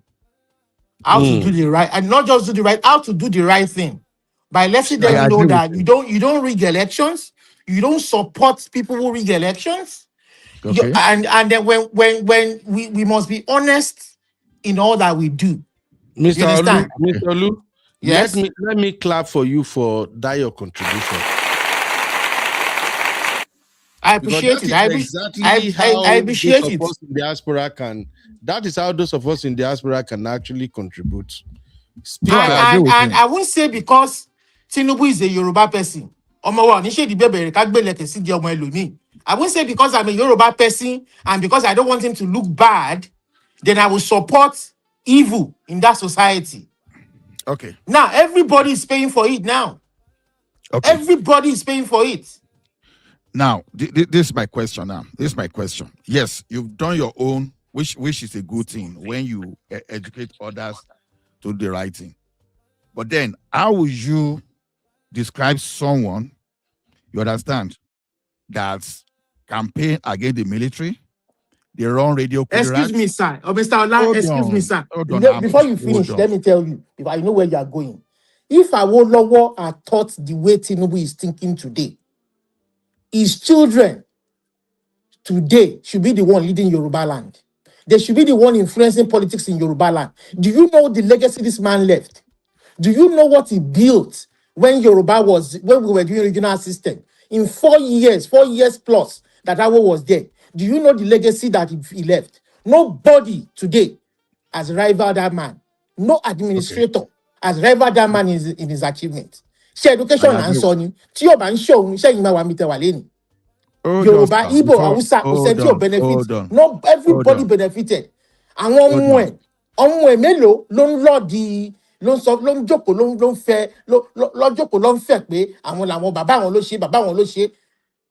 He educated his children. His children are professionals today. They are not influencing any politics in Nigeria, not even in Yoruba land.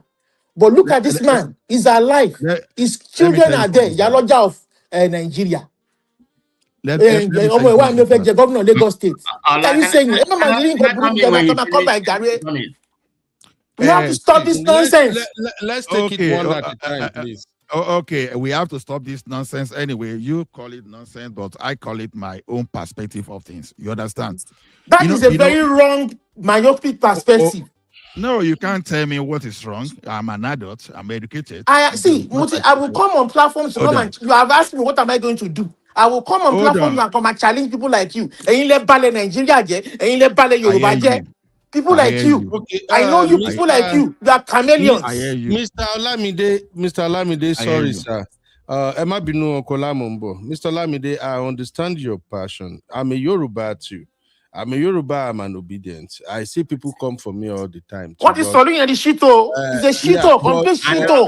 Mr. Olu, please. I know Olamide if you want, Mr. Olu, very passionate. He's a very passionate Mr. Olu, please, if we want people to truly learn, we can't be fighting each other about this. It's better for us to have conversation. You bring your opinion, I bring mine. Uncle Bino, I will try to be civil, but it's just that thing boils inside me. When I I understand,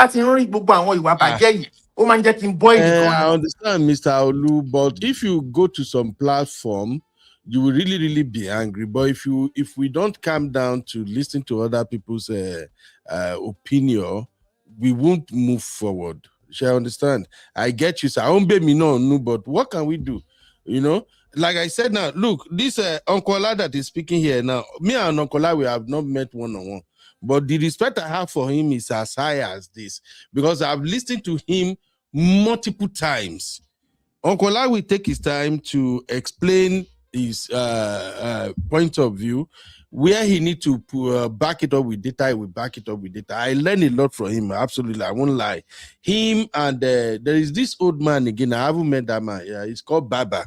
I love listening to them analyze things. It's okay to disagree with opinion, but at least when we kind of try to understand each other, it expands our knowledge. Uncle Bino, see, I'm an Egba person by nature, but tí bá sọ fún yín pé nǹkan tí bàbá Awólọ́wọ̀ ṣe as an Ìjẹ̀bú man, tí bá sọ̀rọ̀ gbogbo man yẹn like that. Please say it in English.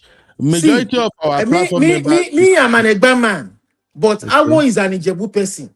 If I tell you that I am so upset with somebody like Obasanjo, an Egba person, for the role he played in that nation, it's not a small matter. And they will not see the truth and say it.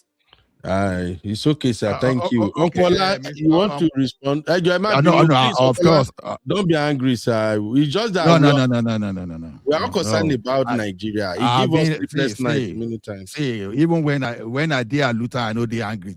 See, the only time I did angry is when I'm now and I'm annosed. That's the only time I did angry, because I cannot remove person, but I will go for shouting match, but not a. Yeah. Now, the thing is this, Uncle Lumide, let me tell you something. You see the way you painted Awolowo now. You think Awolowo was a saint, right? I'm from Ekiti to know. And Ekiti was the richest part of Western region when it started. When they used cocoa in Ekiti to build industry in Happy you understand? So when you want to talk now, your baby girl Abby don't they throw shade at you. I'm a last born while Abby don't they throw shade at you. Abby say no, you understand. Cannot be angry. His platform is worst. Abby for your mouth. No, then our bass goes there. If you don't get helmet, don't even come. You understand? Go ahead, sir. Thank you. So the thing is this: you are seeing Awolowo. Did you know that the people, Akintola people, will view Awolowo a different way? See, we are talking of Awolowo now because of his impact about human capital development. You know what Awolowo did to Akintola too? If you were in the shoes of Akintola, you will not forgive Awolowo. The Obafemi Awolowo University you see today is tagged to the name of Awolowo because Awolowo was the leader of the party, but it was Akintola's project. That's Obafemi Awolowo University. It was Akintola's project, but today they call it Obafemi Awolowo. They are seeing Awolowo, they are seeing Akintola as the betrayer just because he had different perspective. He wanted to capture the federal instead of focusing on the local. Awolowo vacated his position to contest, to go for the federal. He lost there and was coming back now, wanted to be controlling Akintola. You ask someone to leave federal and the guy went back home, you understand, and you lost, and you now went back there again. Both of you were lawyer. You wanted to chance the guy because you were the head of that thing. So Awolowo was not perfect. Let's stop all this thing. Now, Operation Wete. What was Operation Wete? Who was the leader when Operation Wete? Why Wild West? When the entire Southwest was boiling and was one of those excuses that led to the 1966 coup. What are we talking here? In 1983, in Ondo State, when they rigged Omobori Owo, after the outcome of the Southwest election, when they super rigged Omobori Owo and they defeated Adekunle Ajasin, when they started burning everything up and down, that many politicians died that time. You understand? Whose party caused that one? Not the same party of Awolowo, guys. Mr. Ola, let me now punch. Let me punch you. Let me punch you. Don't punch me yet. Let me land. Don't punch me yet. You understand? See, I like objectivity. We cannot paint people in the negative only without mentioning it's positive. Telling me that So I do agree with you that Awolowo was not a perfect man. majority of people were upset with this kind of politics. I do agree with you, but what I'm telling you is that don't let us not turn democracy upside. We are getting the fundamentals wrong. Let us not turn democracy on its head and do it backwards and say it didn't work for us. Now, when you are what we are giving doing us, now is what they call democracy, different opinion. let me explain to you what I mean. Let me explain to you what I mean. Let me explain to you. Let me give you my own perspective what I mean. Olumide, hold on. You are exactly behaving like a basher now because you want to silence my opinion. That's dictatorial. No, I'm not silencing your opinion. I want to give you my own perspective. No. I want to punch a hole. I want to punch a hole in your perspective. Let me punch a hole. You just accuse me that a person like me is the reason why Nigeria is what it is like this. You understand? You just that was. I want to see the reason why you ask me what am I doing to change my country. Yeah, my contribution is to change people's your kind of perspective, so that our younger generation, you understand, or even the older ones, can begin to know the truth about what truly happened. Let me tell you. Let me tell you. Let me punch a hole in your perspective. Awolowo was not a perfect human being, but he was a true Democrat. Why is that? He belonged to another party. He wanted to go to the federal. He lost the federal election, and he came back. And Akitola was impeached. Listen. Akitola was impeached.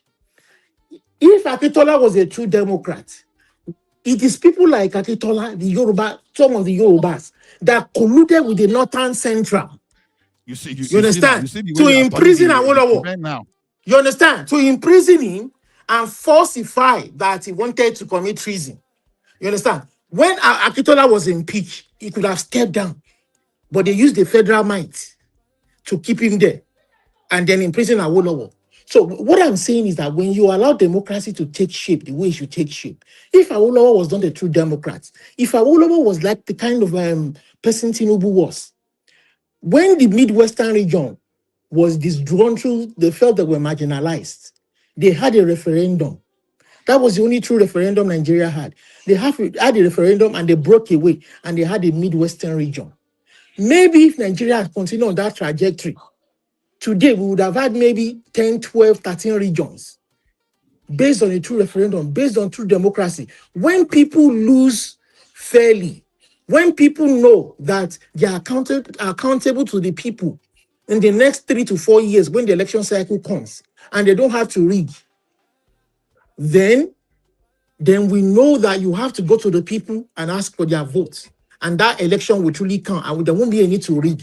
But when people rig and steal money, because they know they want to come and steal the people's money and resources, and they tell us they fought for democracy, that is all crap. Awolowo was that based on history. Timothy Kankpa boy, he wasn't a perfect human being. And when Yoruba but he was a true Democrat. Timo boy, to bayen go fe lo power to ni, to bayen go fe lo gbogbo resources and the power to ni, o no fe seize the power ni. Seize the power. But he was a true Democrat. I simply ask you a question. Did Tinubu fight against the military government and restoration of democracy? It's a simple question. Did he? I don't know what he did. I didn't see. I don't see any evidence in the papers. I don't see any evidence of what he did. What did he do to fight against the military? Did he write letters?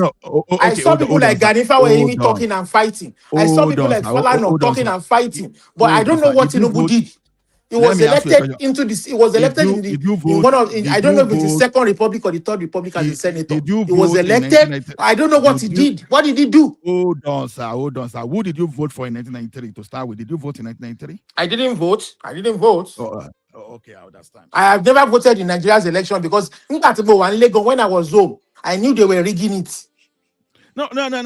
Forget about whether they were rigging it. Even if you were in Nigeria, you didn't vote, and you didn't vote. My election has never counted. And my election has never. But I know from records that the only true election that counted was the Abiola election. We used option A4 There's no way you can paint it to me, sir. Tinubu is not a Democrat. He's not a true Democrat. Stop! Don't come and paint him good here. He's not a true Democrat. A true Democrat will not rig election. Let me tell you one thing, sir. No matter how you raise the voice or you try to stand your ground, it cannot change the fact. Activities of Tinubu during the period we were fighting against Abacha. I don't know what he did. What did he do? You tell me what he did. Educate me. What did he do? I just told you what he did there. I said what did he do? What did he do? Did I mention Radio Kudira? Did I mention that? Radio Kudira about beats by what Timo Mokwa na de Kolo Dale. No, who was one of the sponsors of Nadeco that time? There were so many people who were part of Nadeco. So and the name of Tinubu was okay. Fine. So my question to you now. Mr. Ala, my question to you now. My question to you now is that if Tinubu fought for democracy, does it then mean if Tinubu fought for democracy, does it then mean that? Does it then mean that he should continue to corrupt the democracy? Hold on. If the purpose is for you to win the argument, no point of me. I don't want to win any argument. I'm saying, don't give him a free pass. Don't give people who are not doing the society good a free pass. Olumide, I don't do this. Let's just talk fact for fact. Forget about all this. This is how Una campaign against Jonathan. And you brought someone that imported terrorism. There's nothing. The mistake you guys are making. Surely, Mr. Ola, surely mistake there in Shinikbe. Got a understanding about the democracy and when you put in practice. That is the basis of democracy. You argue, you look for people's weaknesses to put forward before the electorate, so that you can end points and end their vote. You understand? There's nothing wrong in anybody campaigning. I don't belong to any party. I see myself as an independent. There's nothing wrong in campaigning against Jonathan and saying that Jonathan, you have not done, no matter how perfect. Today, Awolowo's legacy speaks for him. Despite the fact that you said he wasn't perfect during his own time, his legacy holds on till today. His legacy will speak for him. Your legacy will speak for you when you leave. But in elections, there's nothing wrong in looking for your candidate's weakness to bring him down. That is the work of opposition. In US today, no matter how, that is the work of. Let me finish now. You ask me a question. That is the work of opposition. You go to parliament in the UK. You go to parliament. I want to put. That is the work of opposition. Leave opposition alone. But let Tinubu leave opposition alone to campaign, to contest in a free and fair election. Hold on, Mr. Olumide. I respect your perspective. You can have your own truth, but truth can never nullify facts. I want to know. Now, the thing I want you to know is this. If you don't know today, go. The fact is that the man is a corrupt man. The man ran Lagos State. The man ran Lagos State for 25 years. When he was there for 8 years and through subordinates. He ran it for 25 years. The only thing he did, what they said he built Lagos, the only thing he did was to generate income through taxes, based on the fact that Lagos was already a state capital, Lagos state capital that was built by the military during the 60s and all the rest of it. I don't see anything new, because if you do an audit of all the money that these people have made since 1999, all the money they've generated. I ask you if you want and the infrastructure that they have built, it is nothing to show. It is nothing to show. I ask you if you want to win arguments, and you say no. And I want to roll out. I'm making my point now. I'm making my point. I don't know. You are the one telling me I'm winning you. And you are the one telling me I'm winning you. Hold on. That's what we are trying to do, because you don't use your personal. You are the one telling me that I am winning you. I'm making my point. Hold on.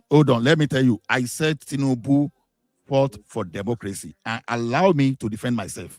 I don't see any evidence of him fighting for democracy. There were so many people who were champions of democracy. So in that we are criticizing today was a champion. That if I was a champion. But even Falano, I am criticizing him today, is a champion. Mr. Olumide, sir. Uncle Ola, how are we going to do this? No, I want to make my point, and he was just trying to push. Okay, so Miss Like, can somebody Alumide, come in and break, No, okay, let's let's do this. Okay, Uncle Ola, can you take 2 minutes? Yeah. To Now, when I your told point, you, and then he can reply. Thank you. when I told you that Tinubu fought for democracy, education is now democratized. You don't need to go and have PhD research to get all those stuff. Take your instrument there. You can look for academic journals and a lot of things and a lot of paper like Tell and all those things that existed that time. And go and find your facts. Don't just use opinion because you can raise the frequency of your argument higher than myself, the decibel. That means you are saying you are talking about the facts. That's not factual. Someone okay. Let us say for the sake of let us say for the sake of argument that please continue. I don't have time for this. No. Let us say for the sake of argument. Mr. Alumide, we had an agreement, sir. We said that Uncle Ola would do 2 minutes, and then you respond. He also would not interrupt you. Please, let's go with that so that everybody can also hear. Uncle Ola, sorry, sir. Please continue. Now, this man was a founding member of NADECO. He and all this son this Afro man in Kaduna. You understand? And many of them, they were founding member of NADECO. And what's the function of NADECO? To fight against the military. Now, they now funded Radio Kudirat. And this man, Tinubu, was using his personal way to fund NADECO, and that included that Radio Kudirat that we're talking about. And this guy ran abroad just because they could not stay at home because Abacha was after them. Why would they run? Why would someone seek for asylum if he was okay in his country? Even when they traced this man to United Kingdom, when they want to find a way to pine him, he ran to the United States of America. Ask yourself, why was Abacha after him? Because he wanted to have a nice like a dinner with him. Those facts are there. When you may not like someone, it does not mean that you should not be factual. Your conclusion is totally different, but you have to be factual. So that he didn't fight for democracy, all those things. That's why I asked you, what part did you said you talk? I said, okay, good. Me too, I'm talking. Me too, I'm talking just like you are talking. The reason I'm here is just to make sure that I put the facts straight. Your opinion, you may say I'm saying the truth. It's yours. But is your truth factual? If your truth is not factual, then it's your opinion. But go online, pick academic journals, pick Tell, and those newspapers during those periods, you will see 6 copies of them online. And go and fact check whether this man fight for democracy. Don't use your opinion to run him down. That's all I want to say. Thank you, Abby. Sister. Yes, sir. Abby. Thank you, Uncle Ola. Okay, Miss Alumide, you can now respond. Thank you, sir. Okay, so I'm not trying to run him down. I don't have anything personal against Mr. Tinubu or Tinubu, as a matter of fact. So what I most desire, what I'm passionate about, is for my country to be properly run. You understand? I'm living outside of my country right now, and I see the way the country where I'm living is being run.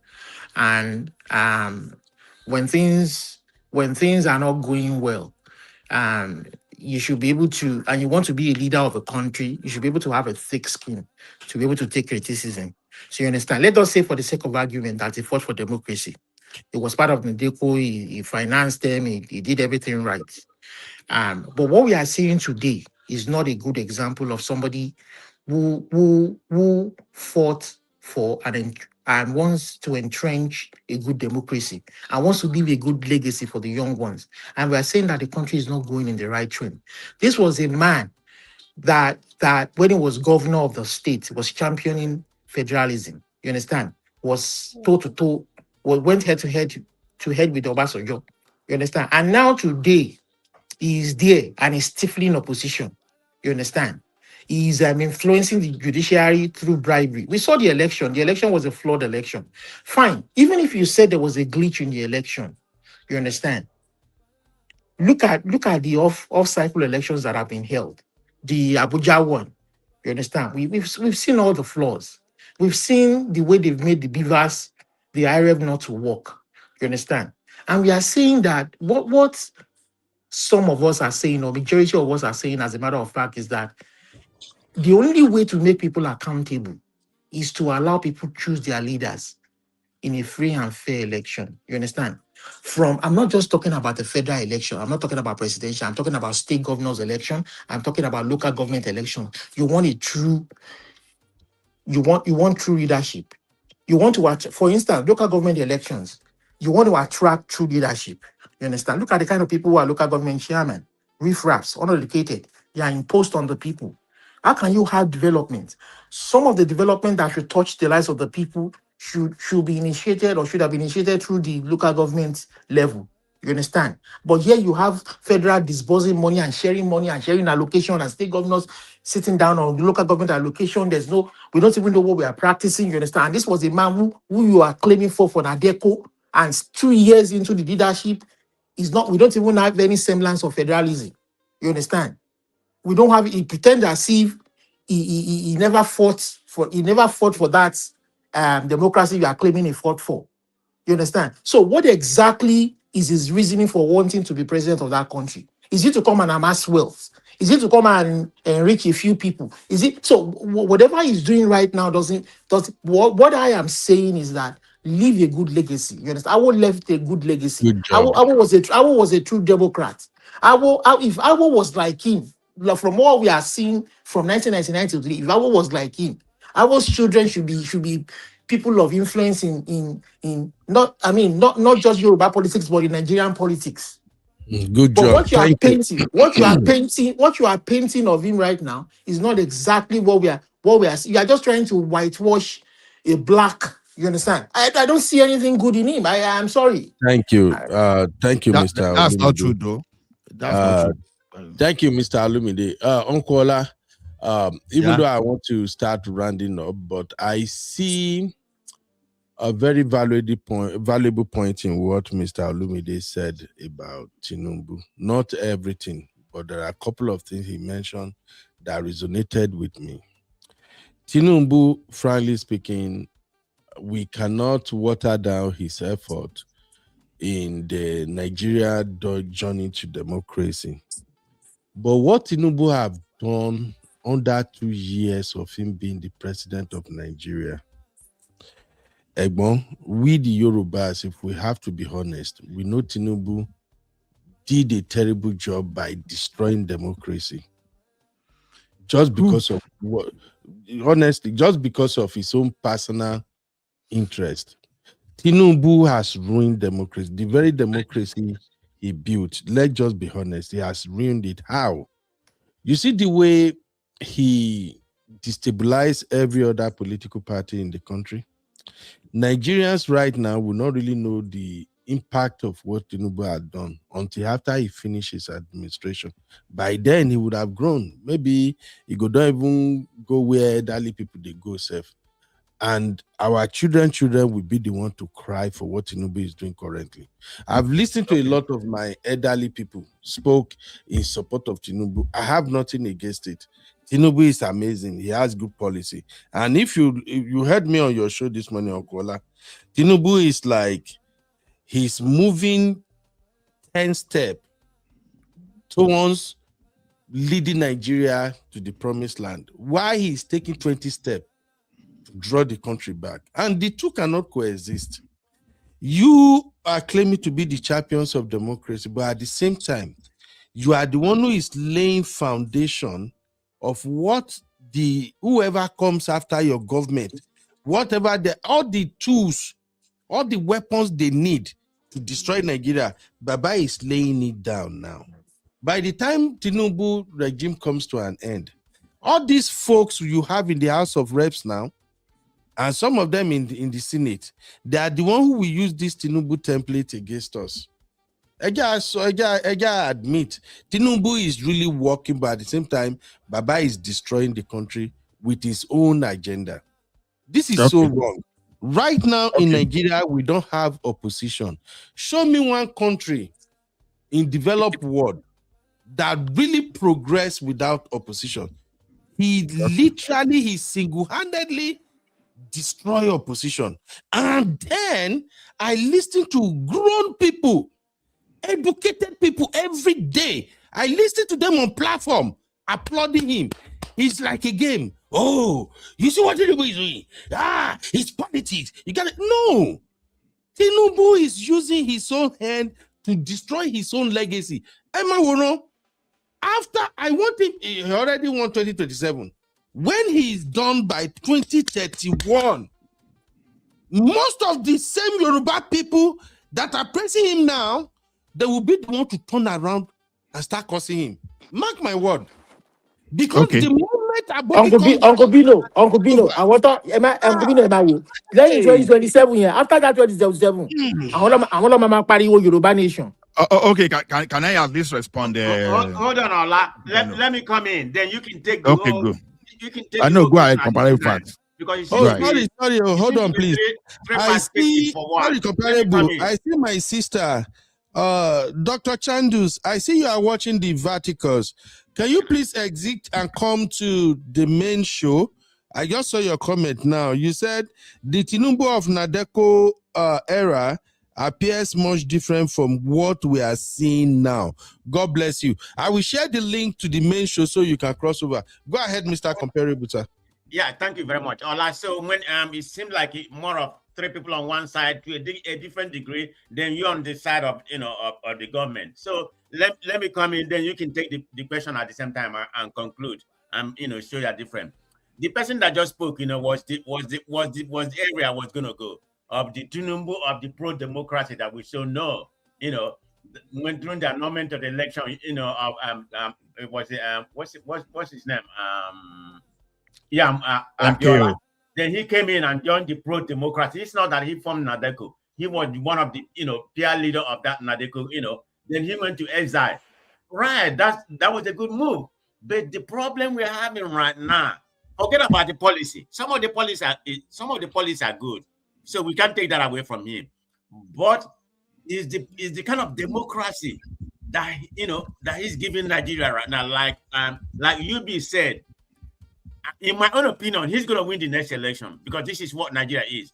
But 2031 is going to be the turn of the North. You know how this Northerners behave. Buhari did it. But when the Northerners come, you're going to see how they're going to do the South. You're not going to have one position. Not even one position given to the South.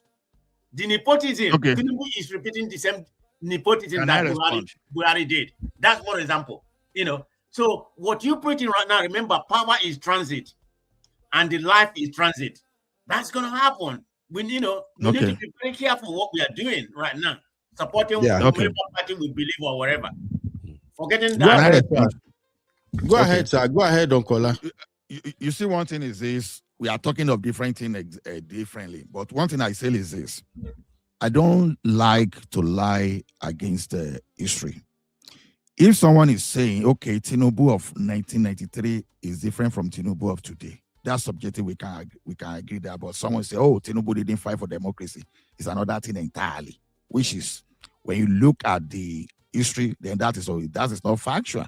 If you are saying Tinubu didn't fight for democracy, then check yourself. And whether when you want to pray to God and you don't want to ask for forgiveness of sin for that statement, because sometimes you have to look at what you say.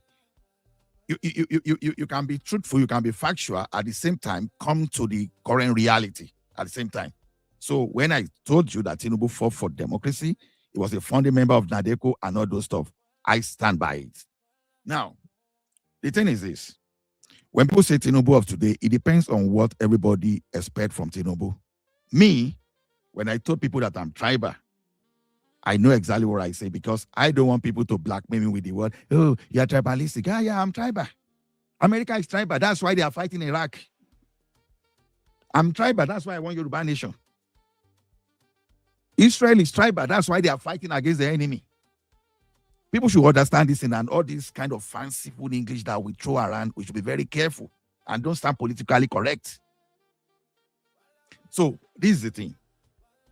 When you say Tinubu is not performing, it depends on your expectation. You understand? When you talk of power, I said he overpromised. Nobody today are they talking. Now, I was expecting state police. Is he doing that? I was expecting some kind of a devolution of power. Let's see how far I can go with that. Local government autonomy, is he pursuing that? Is that part of the restructuring we're expecting? Is he doing that? So the thing is this. If someone promised 200 program, and I'll be expecting him to perform that 200 program, then I'm not being realistic. Then I want to be like an idealist. It doesn't work that way for me. Mr. Ola, you see, that is where I disagree with you again. Did I interrupt you? Did I interrupt no, you? you are responding to somebody's. You are responding I to. didn't mention your name. Please don't disrupt. I'm sorry. I have to disagree with you there because you are feeding people false information. Then Uncle Ben, I think I've tried. I'm not talking again. Because you forget to remember the fact that you don't live in a tribal country. Nigeria is not a tribal country. Nigeria is made up of different ethnic groups, over 300 ethnic groups, and you have to treat everybody fairly. You can see how bigoted you are. Your views are. I don't care if you. You don't care. That is why the country is in a shithole that it is right now. Because of bigoted people like you. Yet you stay in America where they treat you fair, where they treat you well with equality. Get the clap of everyone. You understand? You. And then we are saying nobody is telling Tinubu to fulfill all of his promises. What people are saying is that allow a free and fair election and get the hell out in 2027. Guy, listen. Get the hell out in 2027. Allow a free and fair election in 2027 and get out. I don't pan to popular opinion. And Uncle Ben, you should be able to allow this guy to stop and let me. Who says your opinion is popular? We can't. When did I tell you? I never told you my popular. I said I don't pan to popular opinion. You dance to popular opinion. That's yours. I will say my own, even if it's not popular. That's me for you. Let everybody clap for you, and let everybody say I'm saying rubbish. I'm going to say that rubbish to the end. Otherwise, I keep quiet and let you. You stay abroad, you enjoy the benefits of a justice and fair society, and then you are championing a bigoted society, a tribal society. 1 second, please. Can I just say that we actually respect everyone's opinion? Let everyone land their points, and then we can. Because remember, Mr. Olumide, you literally said that your contribution to Nigerian politics and the state of Nigeria is coming on platforms like this to educate. We can't be educated, we can't even understand or hear because we're speaking over each other. So please, let's respect each other's opinions and let's let people land before we pick up. Thank you, sir. Uncle Ola, please, let's do the same system, 2 minutes, and then Mr. Olumide responds. Okay. Thank you, sir. Let me tell you something. Yeah, everybody say people like this man should not be here. Yeah, you are free. You are free. Clap for yourself. See, I invite those 8. Please come on. You can bring it on. I will say my own. I don't pan to popular opinion. I don't say something for you to hail me. Don't worry. Don't hail. Just stay there. That's not my problem. I like to speak to the facts on ground. The question is this: many people don't even understand what they expect from this government. Anybody comparable fact, if you know me, I've been one of the avid critics of Tinubu. I only supported Tinubu when I had 3 alternatives. Who was my first choice? If you remember, comparable fact, Pastor Bakari. Then who was my second choice? Oshiba Ajo. But when we now skinned it into 3 people, I picked Tinubu above Obi and anyone else. And I don't have any apology for that. Now, the point is this, what I want you to know is this: I have my own expectation, you understand, from Tinubu. And one of those expectations is number 1, is structuring. I told you I'm Yoruba because there's a land called Yoruba. And I know someone the other time that was trying as much as possible to grab land and give to his people. They started from trying to repeal the Land Use Act. It didn't work. They moved to water resources. It didn't work. They moved to Ruga. It didn't work. Now some people say, okay, they want the indigenship bill, and they are still fighting on that. People do not really try to find out why are some people desperate to do that. So you want to bring someone now from Mali and go because he has lived maybe 10 years in Ekiti. Now you want to make in Ekiti indigent. No, I'm not going to accept that rubbish. That I woke up in 50 years' time and every boy will now be littered with Fulani. I don't do that. Now, the question is this. Now, I now say, okay, I want to go for Tinubu. For what purpose? Number 1, this guy, right from when he was a governor, he was fighting for this electricity to be decentralized when he brought this Aaron. You understand? Now, the fight from that place, you understand? See now, as of 2023 now, we now have that Electricity Act that now move away from the exclusive list. You know how long it took us? Then some people fought for Petroleum Industry Act. It materialized in 2021, right? And we are now having different things now. So this guy has been fighting for something like all these local governments and whatever. We now have local government autonomy. We are going to have state police now. See, those state police already is okay for me in the sense that even at that 2031, as long as you can make state police in such a way that they can have their rifle, they can prosecute criminals, that they will not arrest terrorists in Ekiti and you not say bring him to Abuja. No, as long as you can do all those things, that's one of those things I'm expecting. You understand? That's one of those things. So thinking that you will have 200 programs and I'll be expecting those 200 programs to be implemented by a single person, it's for you. Anybody that knows me very well, I have my own well-defined expectation from any government. I have my own clear expectation. I don't know your expectation. I'm speaking to my own expectation. So to me, am I saying Tinubu is 100%? Of course, anybody that listening to me, you know that that's not my point. I'm not giving him excellent. I'm only speaking to what I expect from him. Okay, Mr. Can I respond now? Please go ahead. Okay. So I think our standards are quite different. Maybe my standard is different from your standards. You said it clearly that the way you look at issues are different from the way some of us look at issues. So that has brought me to the conclusion that our standards are quite different. I think my standard, I will probably say, is a very high standard. I'm sorry to say, it's a very, very high standard. I believe, especially because of the kind of person I am, maybe by the virtue of my profession, maybe by the virtue of the kind of my culture. I'm a proud Yoruba person. I believe in honesty and not in deception. And I believe in fairness, in treating people equally. And I believe that Nigeria as a multi-ethnic cultural society we can truly treat ourselves equally. So the other day we were having a discussion with somebody from the Middle Belt, and it was saying that it was supporting the fact that Nigeria's election was being decided by a certain cabal, and it was comparing to the American system, the Electoral College, that in America too, the Electoral College system. So that person was speaking out of ignorance. And I say, but a certain cabal determining who should rule the country, either from one part of the country or the other part of the country, or who should win the election, regardless of who truly won the election, is not Electoral College. Because it's your ignorance of what the American system is all about, because it's still based on numbers attached to certain electoral districts. You understand? But God has given us a perfect Electoral College system. What better Electoral College system can any country, or most African countries, not even Nigeria, have than a multi-ethnic society of over 300 ethnic groups, where one man will go and argue. If you agree that, okay, let one person from the South be the president for the next 8 years. Let somebody from the North be the president for the next 8 years. Choose people from the best of that region. Let them go and argue before the all 300 ethnic groups what they plan to do for the people. And let that truly reflect in the electoral process.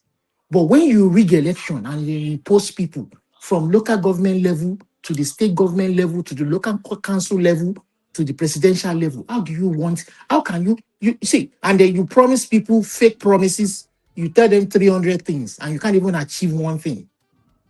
And the very basic thing, okay, fine, he can't fulfill 200 electoral promises. You don't expect him to do that. You are being realistic. But the very basic sanctity of life, security, he can't give to the people. Most of these people that are dying every day in all these nook and crannies don't have light. They don't have schools. They don't have hospitals. They don't have infrastructures. All they are asking for is the free air. The free air that the good Lord up there has given them to breathe, to go to their farm and somebody will come and kill them. And there's no protection, there's no security, there's no answer. and then you are defending what is not defendable. My own standards are high. I'm sorry to say. Okay, my standards are high. Now, this is kind of subtle blackmail that I used to tell you that I don't fall for, because I don't know where you got the point that I'm defending. I only stated the fact that Tinubu fought for democracy. How is that me? How am I defending insecurity or whatever? Let us know how to scope whatever we are saying. You mentioned that he promised 200 things now, and you don't expect him to do everything. And I'm saying that, okay, don't do everything, but secure people's lives now. Hold on now. I'm buttressing your point, sir. Let me speak, sir. Let me speak. Now, see, if you don't know, I'm a Yoruba aggregator. I don't believe in the structure we have presently, because we still have some people that think Nigeria belongs to their father and they have to capture everybody. Why is it that they're trying to capture everybody? Just because they think they have federal might. So the one you are seeing now, you've not seen anything, no. If they don't give state police and all those things before 2031, you've not seen anything. If comparable fact is said, I'll be one of those people that shouted on top of my voice on all these state police and all those things. I was one of those people that came out after listening to Femi Falana, who said even the governors, they failed. Because even before Amotekun, we should have had a forest guard, because those forest guard issue was under the state. Why grain of Amanku only Olokagbo Ashogbo? You're not understanding where. Hold on, no. Where I'm coming from. No, Olumide, the challenge I have with you here is that you don't let me speak whenever when I speak and you interject, I allow you to conclude. Let me just run my commentary. Please, I beg of you.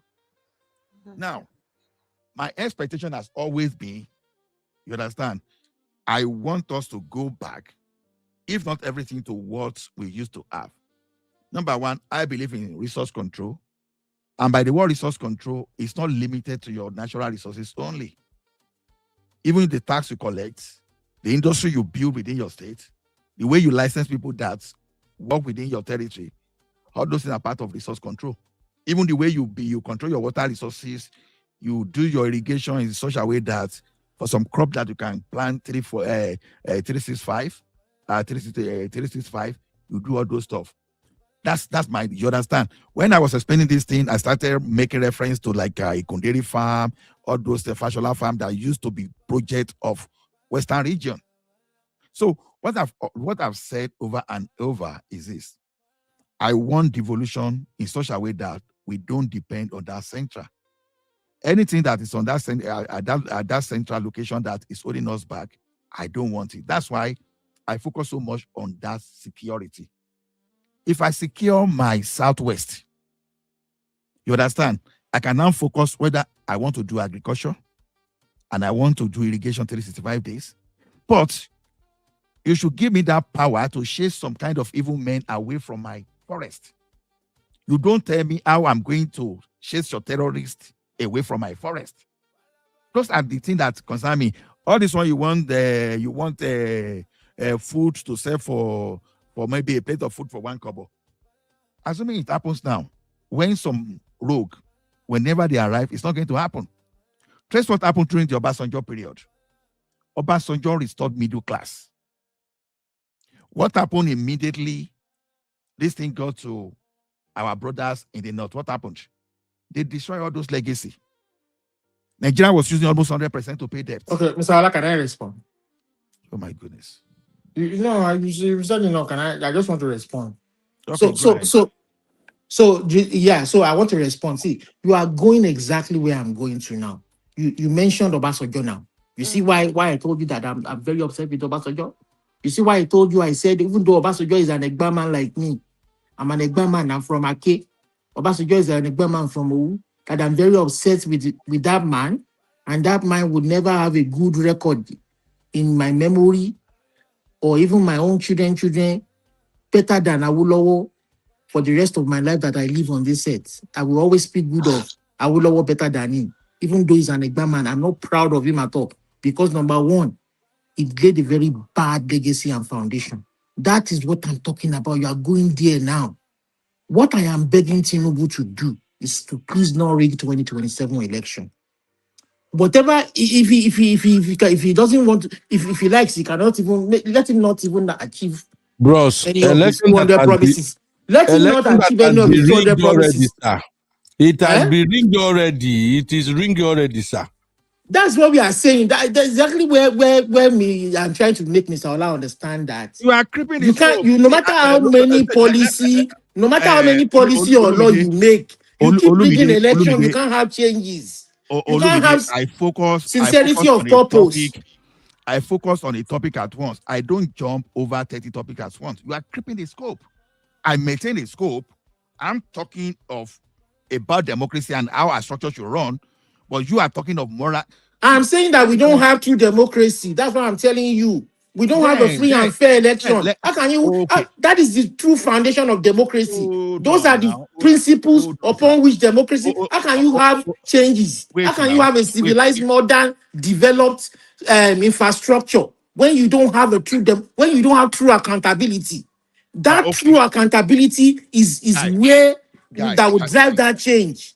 Guy, But you are picking it from. You want to pick it from. I don't speak fanciful grammar just for the sake of That is the. I'm sorry. That is where please blame my parents who educated me. Who make sure I was there. No. Let's not.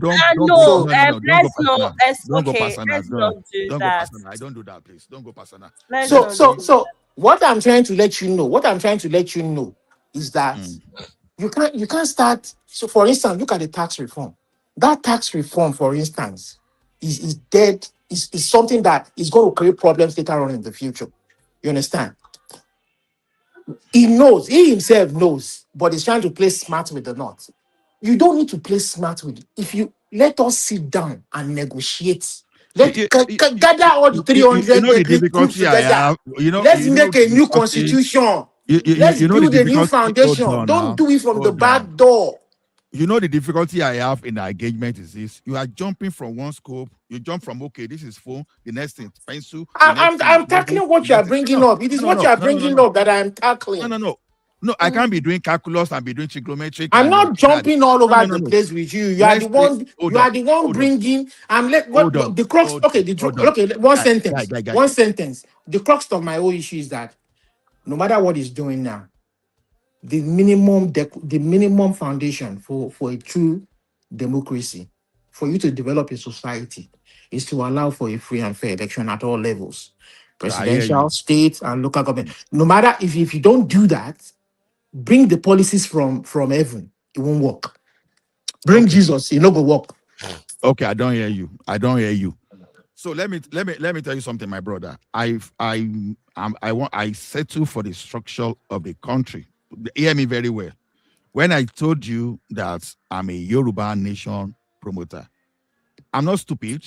We are not going to get a Yoruba nation tomorrow. I don't want to be in a Yoruba nation where people like you, think. Mr. Olumide, you keep interrupting, and I don't think it's fair. People let you land, but you don't let people land. Please, sir, it can't work. And this one that this saluta you are doing to me, I mean student union or something. I did deadly in time when they come to all this saluta. Get that voice past me. We are not a gentle guy at all. I'm a street guy, street fighter. Are you feeling my heat? No, I'm not feeling your heat. You just want to educate yourself, but you think you have you have that monopoly of violence. No, you don't. If I scatter things now only Uncle Beno are the pity. I can shout very well. I can throw tantrum. I don't even tire now, Steph. Nigeria I won't kill me. You don't have the monopoly of this thing you are doing. You understand? I will have the cloth of this gentle person. I will say then we start doing showore, super showore here. If you want to. It's like I'm shaky. I don't shake you today. You are not shaking me because as a matter of fact, with due respect, you've not really said anything that I'm taking on from you. Hey, you don't know. Yeah, of course, you are not shaking me because you are jumping from scope to another scope. Let us stay. Why I want Yoruba nation is just because of the structure of that country. I told you, even if you have Buhari there tomorrow, whatever Buhari is doing at the center, I don't want it to affect me in the Southwest.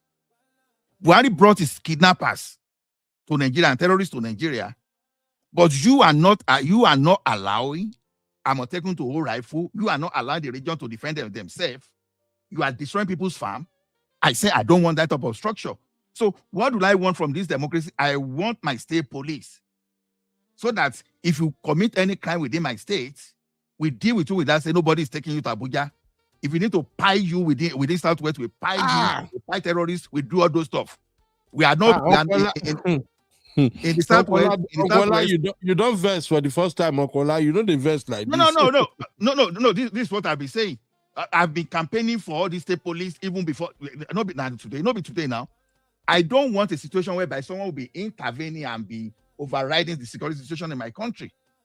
That is what I want. So is Tinubu giving me that state police now? Yes. You are thinking that, okay, you want to be buying food for 1 kobo. Yes, that's your own. You are correct. But I'm saying this thing happened in the past. Some people will come and reverse it. I don't want that. I need something concrete. If I have security in the West, in the Southwest, my farmers will be able to go to the farm. The women, they will be able to work anytime without the fear of someone carrying them and take them away, all those stuff. Those are the things I'm fighting for. I want to build the economy of my region. So give me the security. Let me build the security of my region. Then I will build my economy. That has been my argument in all this. But that Tinubu is this and they. See, if you like, get election when they no rig at all. Election made in heaven. If you made election made in heaven and you give it to Buhari, what's the result you have between 2015 and 2023 is what you are still going to have. That you have free and fair election does not mean you are going to vote the right person. You can vote the worst person on the surface. But a structure is like you are building the institution. You build the institution at the government level. You regionalize. Why was Awolowo able to perform what he was performing? Because he was the champion of the region. You were able to do whatever you were going to do in your region, while other regions were doing whatever they were doing. That's what I want. But you say, okay, they should not rig election. But Mr. Ola, you see, now you are beginning to go where I'm going. You see what you see now. You see why? You said. Let me. That's what they call active listening. That's what they call active listening. When you don't do active listening, you don't jump just to win popular opinion. That's where the problem is. Let me say why you are. Let me say why you have gone to where I'm going. I'm not saying what you are saying. I know what you are saying, and I know what I'm saying. I know. So you know where you know. So where we differ is the modality for choosing the leadership. I know. Understand? The modality. No. So you don't believe you don't believe in a free and fair election. You believe that certain people should be chosen and then we should just follow them. That's what you believe. Yeah, you know that's your own conclusion. That's your own interpretation. See, I'm not responsible for how you interpret whatever I say. But when you don't understand what I'm saying, it is good. But that's what you're implying. For you to ask me the right question, then I will respond to you. But if yours is just to bust my point and raise your voice so that you get applause for the crowd, good. I'm not going that. I'm not looking for applause. I'm just trying to make sense here. You understand? I'm experienced enough to know those. As a science student and as a scientist, I'm just trying to be logical that you can't. I'm experienced enough to know those people that want to win people's emotion and to get applause. Don't tell me that. You understand? I've been arguing for years, so it's not today. So. I'm experiencing so for me, it's clear to me that so even the Awo that you mentioned, that's what I'm saying. Even the Awo that you mentioned, there was an election. He won a free and fair election. His party won the majority in the Western region, and he was able to deliver on all the campaign promises. You understand? And what we are having in Nigeria is not the true situation. The people's choice have not truly reflected in the country is what we are saying. And when somebody who is not prepared for leadership forces himself on the people and rigs the election and wants to come and champion ethnic politics, you understand? You can't achieve much. You are still getting it wrong. Okay, so let me just make this statement. You funded the fair court, and that court, you understand, comprises carnivores and the normal herbivore. you know that you still get caught and you put a lion and a structure that favor lions. The lion will be your chief judge, and you are now telling you now to go to that court of lion for go to explain why lions should not making using for the dinner, and you say you want the thing to work. We are telling you that the structure in Nigeria itself is faulty. Even if you voted for the best person, the saint in that country, the structure of that country will not let that person perform. Okay, but what we are saying is that the way and the methodology that this person that's why I want my region. I will carry my nonsense to my region and be fighting my region. I don't want to be fighting your Abuja. That's what I'm telling you. I want to make my region viable. So if you like, go and do whatever you like in your region. Thank you, Mr. Ola and Mr. Olumide. I know we are all passionate about Nigeria, and that is why anytime Nigeria is the topic, everybody kind of like somehow get emotional about it. But I want to appreciate Uncle Ola. Uncle Ola, you know I love you. That's why I'm following your footstep. No, I don't hear me. Don't hear me. I enjoy your platform. That's why I come. Uncle Bino, let me just react to Yinku's Pepe Talks. Yinku's Pepe Talks is deep, oh. People are dying every day. This thing is deep, oh. Mr. Olumide, thank you very much for coming to our platform. Honestly speaking, we've been running this platform for almost 2 years now, and our demography here is a little bit different. We have a lot of scholars on this platform, so many professionals, and majority of them are even living in diaspora. But over here, where we come like this, sometimes we cash cruise. We just react to trending issues, we laugh, and then we try to extract lessons. And this political roundtable topic, I used to do a lot of political roundtable. Even as at last month, I did a lot of it. But once I discovered that Nigerians are getting too emotional about it, and almost every time bas boost they happen, I decided not to do political roundtable. In fact, I've already moved it to one of my YouTube channel. It's just because the channel is having live stream disabled. So I'm still working on it. But I just want you all to know that I appreciate you coming here. Now, for us to be able to round up, I'm going to take some comment from the chat, because the conversation we are having, people are actually responding to them in the chat, and I don't want them to be left out. So I will take some comments. We might react to some of those comments, and then I will play the rest of the Bwala Wahala, and we will call it a day. So let me just take it, starting from Sister Yinka. So Sister Yinka say, this is the internet. We cannot be out here dragging one another like it's a family battle. It's not that deep. And of course, Mr. Olumide say it's deep. Sister Timilade said, most Nigerians, including those of us in diaspora, have mediocre mentality and low expectations from our government and leadership in Nigeria. I agree with that one 100%, Sister Timi. In fact, like I said on one of our shows recently, we Nigerians in diaspora, we are even worse than those living in Nigeria, because I've seen cases whereby we that live in the diaspora, we see systems that works. We see how government officials conducted themselves. We've seen how taxpayers' money are used to fund infrastructures and keep the system working for everybody, irrespective of your social status. But anytime it comes to Nigeria, we are always trying to over-explain it, and that is what I don't understand. We want Nigeria to be developed. We want Nigeria to have all the amenities, the infrastructures that we are now enjoying here in the diaspora. But anytime we are trying to reason to say, hey, look, maybe if we should put pressure on these politicians, they will act right. We are still going to find some individual that will feel like, no. What they are doing right now is the best approach. So I quite agree with you, Sister Temi. Sister Rose, I had Namibia and Rwanda is nice. I relocate over there.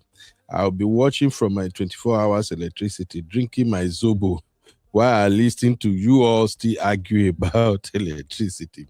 Sister Rose, honestly, this conversation about electricity don't tire me. That is shameful. It is disgraceful. And to be honest, whether you are APC, PDP, or wherever you are in Nigeria, you are all a bunch of disgrace. For the fact that since 1999 till date, we are still struggling with electricity. That doesn't look well on us at all. And Uncle Ola, these are some of the things I used to say, that when it comes to we criticizing government, let's not look at it like, oh, we are criticizing Tinubu or Buhari or something. No, it's because these folks has failed to deliver. Look at Burkina Faso, for instance. The progress Burkina Faso has made since Traore came in till now, they haven't made that progress in the last 20-something years. And that is where we are supposed to be right now as Nigerians. I don't see progress. Honestly speaking, I don't see progress. But that is just by the way. Sister Temi said, very sad and infuriating to see that most Nigerians have mediocre and lack standards for type of country and government that we needed. Sister Temi, who give you the kunu where you dey sip this evening? You are just dropping gems. Shout out to my lovely sister, Dr. Chandus. Dr. Chandus said, very hard to defend this government. Absolutely. Now, I quite understand the people that defend this government. Even me, I defend them at times, but I've always made my points known.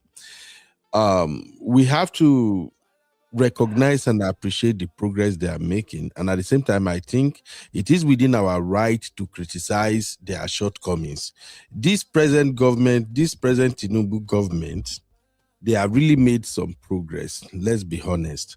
The problem is, from my own perspective, most of the progress made by the present Tinubu administration seems to favor the elite more than the vast majority of poor Nigerians. But again, we are not in government. Tinubu and his team are the one who actually looking at the entire situation of the country. And if Tinubu and his team decided that, okay, whatever course of action they embark upon right now, it is the best for the country, I think from their own perspective, they believe they are doing the right thing. But for us that we are watching and we are observing what the common man is dealing with in the country, it's still within our right to say, hey, yes, all this you're traveling up and down, going from one meeting or one whatever program you are dealing with abroad, saying you are trying to get foreign investors and all of that into the country. It's okay, but listen, people have to be alive first for you to take the credit for whatever effort you are making right now. And that is one of the things we're trying to point out. All right. So Unique said, to be honest, I wasn't brought up with hatred. I'm a Northerner, yet both of my parents were raised on Igbo and Yoruba land, different religion. And I am a product of a united Nigeria. Absolutely. That is the product of majority of us. I feel sorry for Gen Z. Abinoverse, this is where I come for your generation. I know that many Gen Zs right now, they really don't get to see the Nigeria that works. Even my generation, we do not really enjoy most of the Nigerian that works, but at least we were very, very young at that time and we see a functioning country. I still remember, and I said it on our show here, I still remember that in our house in Orile Igamu, back then, around 1983 all the way to 1985-86, we used to turn off our refrigerator so it can defrost because electricity was constant. But right now, the children we have now, they grow up with generator. That is why their head no the correct self, because generator don't. Yes, now be that is why you come here, come they fight me every day, because na generator you take grow. That noise, woo, woo, woo, woo, wah, wah, wah, wah, wah, wah, that's what you grow with. So I see the point you are making there, Unique. God bless you. Sister Rose say, replying to Unique, say, I'm not tribalistic either, but I don't know anymore. Absolutely. Dr. Chandu said, in any progress not felt, okay, is any progress not felt by everyday Nigerians truly progress? Excellent question, honestly. And she said, the failures are too glaring, even as basic as security, high taxes, but no visible changes. Absolutely. Dr. Chandus also said, while it may sound noble to be loyal to our tribal settlements, the truth remains that our democracy has been bastardized. Did anyone follow the Abuja election? My sister, I follow a lot of political platform on YouTube, and sometimes when I listen to the conversation they are having in some of those platforms, it breaks my heart.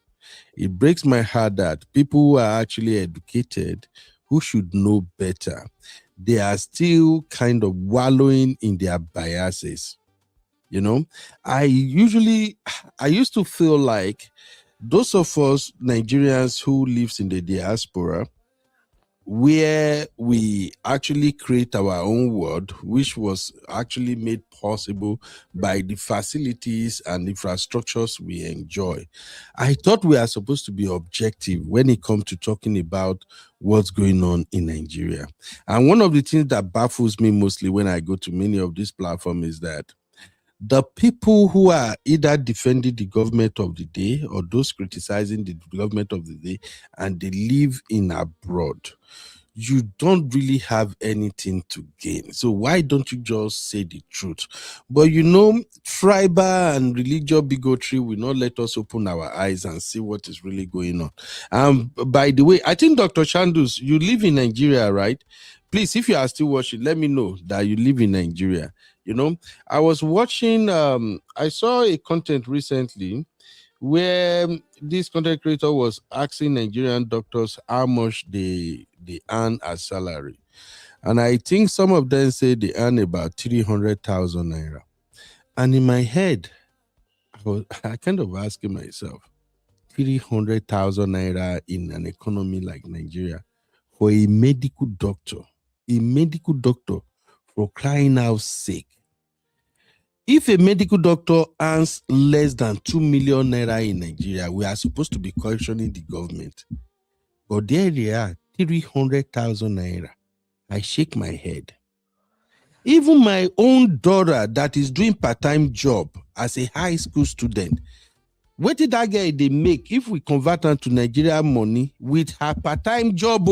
Where we say sometimes she don't even have 20 hours in a week. That guy still a clock around $1,000 a month, which is equivalent to around 1.3 something million naira in Nigeria.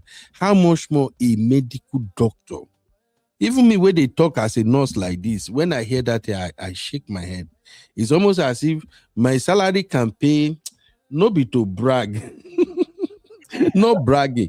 My salary can pay more than 15 doctor's salary in Nigeria. And I'm just a nurse. So I'm saying this for us to realize where we are right now. And yet, politicians in the House of Assembly and in the Senate, they are sitting down doing nothing and cutting away millions upon millions every freaking month. When we are supposed to be holding these politicians' feet to the fire to get them to do the right thing.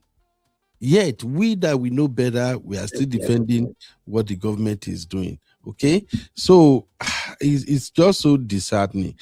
Unique said, it's shocking to me how much hate exists. I was raised to love everyone. If unity isn't working, then maybe it's time to regionalize, diversify, and control each border. I actually supported this. Mr. Ola, you heard me on your platform, which day, I think 2 days ago when I was there. As it is right now, if you ask me, men then share that country, make everybody go their way. Let the West go with their, what did they call themselves? Oduduwa. Let the one we won't be Biafra go be Biafra. Arewa, do your Arewa. May we get peace. Our being together, it no favor anybody as it is right now. It only favor the people who are using all of us. They are using us. The reason you have the Akpabio and all of these people who are rich, they are bastardly rich. The reason you have all of them is because we all came together under this line thing, under this contraction we called Nigeria. They only want that name Nigeria to be in existence because it favors them. But when you look at the rest of us, it doesn't favor nobody. I've heard this conversation when people talk about, resource control. America is coming. They are going to steal our resources. I ask myself all the time, these freaky resources you guys are talking about, how does it benefit us? And like I've always said, I'm from the street. I don't like to say that I'm from humble background, because when you say, I'm from humble background, you still a painter and color be that. I am from the street. Nothing. I struggle to become somebody in Nigeria, even here in abroad. I say it all the time. I am proud of myself that I was able to break through in Nigeria, make millions in Nigeria before I come to the US. But those millions doesn't come easy. It was all the way from the street. Even right now, I have to sometimes preach to myself to calm down, because the street has been ingrained in me that I struggle to fit into the American environment. Because you know why? In Nigeria, now war, to survive on a day-to-day basis, when you don't have connection, you are not born with silver spoon. It's a war every day. So when you grow up, you literally have that thing in you. You always want to fight every time, because we grow up struggling. So I do ask myself, and I want to ask anybody out there now, if you are from the street or you are from a humble background, tell me how exactly the Nigerian resources has favored you. Just tell me. I came over to the United States and I see a system that works. I see a system that values human lives. I see a system whereby even when you born your own pikin, if that pikin be even 1 month old, you neglect the pikin or you are careless, something happened to that pikin, the pikin pie, the government go hold your neck. Now your own pikin, government go hold your neck. May you can't explain how you take waka with this pikin pie, and yet in our own country, an individual from the north, we say he's fighting for GI, he's doing this, he will go and unalive thousands of people, and then we come to social media, we go to TV stations, and we rationalize it. Uncle Ola, I'm so sorry. These are one of the reasons why I really don't respect our current first lady that much. Because anytime they fuck up, that woman will come up and then people will start saying, he's a pastor, and I keep asking myself, how does that relate to what we're talking about? So please, I get it. I don't want to lose my shit. And that is why I say, I don't want to do political roundtable, because you can't discuss Nigeria, may you know first. You see how many times my brothers now, Uncle Lumide and Uncle Ola, you see how they don't go back and forth here. These are men living comfortably, they are okay, they're not even in Nigeria money, but for you to know how much we are passionate about our country, anytime the conversation come up, we are all of us the parani, because now we know better. Do you know the people who think we don't know better? The politicians. They think we are still living in the 70s. That's the way I see them treating us, like we don't know jack. So these are the problems. Our sister Rose say the tax is for the French. The AES kicked the French out, so they need a new money source. Oh, that is a conversation for another day. Sister Yinku said, these politicians are out here chopping all our money while we are here dragging one another and interrupting others. Okay, I think that was when the Bass Boost was going. Dr. Shandu said there are over 250 early groups in Nigeria. Those are part of our problem. That our diverse ethnicity is even another bigger problem we are dealing with. Sister Temi says student union that Tinubu and Sheyi, his son, have destroyed across higher institutions. I support that 100%. Those are some of the things I really don't like about Sheyi Tinubu, but it is what it is. Dr. Sharon said state policing is actually the way to go, though. Yeah, I think, Uncle Ola, you were having this conversation on your platform which day about state police. And when you asked me to speak, I say for me, I don't really support that state policing idea. Uncle Ola, briefly, do you want to tell us how this state policing can really turn around the fate of Nigerians right now, with respect to the insecurity we are dealing with, sir? Okay, now, just imagine you have state police in Benue and Plateau. Do you think some people will go and carry one Fulani from put a gallon from Mali to come and overrun them there and displace them. You know, when you go to Benue, there you see some people are in different IDP camp now. You understand, and you see now foreign people now marching on their land, just because number one, Buhari and Buhari and his kinsmen were in control of the federal security architecture. You understand? Yeah. So by the time Autumn was shouting that time, you know, they were looking for a way to get license to carry automatic rifle to defend their territory, but the federal government was not responding. Whereas Mehdi was carrying the same thing. Now, so if you look at that situation, so they won't be able to come and displace people because those people, they will use the state police to secure themselves. Look at where, you know, it was because of the same issue when the federal police and the military and the federal security architecture was unable to protect Southwest region. That was why they formed Amotekun. Immediately they formed Amotekun, who were the loudest voice, the Mehdi and all those Fulani people. Among the Ebira were not shouting, you were outside not shouting, but always the Fulani people that were the major terrorists in the country, they were the ones shouting. So that is why we need that state police. So if you have state police, you understand, and they are not displacing people in Benue, those people will be in their house, they'll be in their farm, and they'll be productive, and they will grow their own economy. So we need that state police to maintain regional security within that country.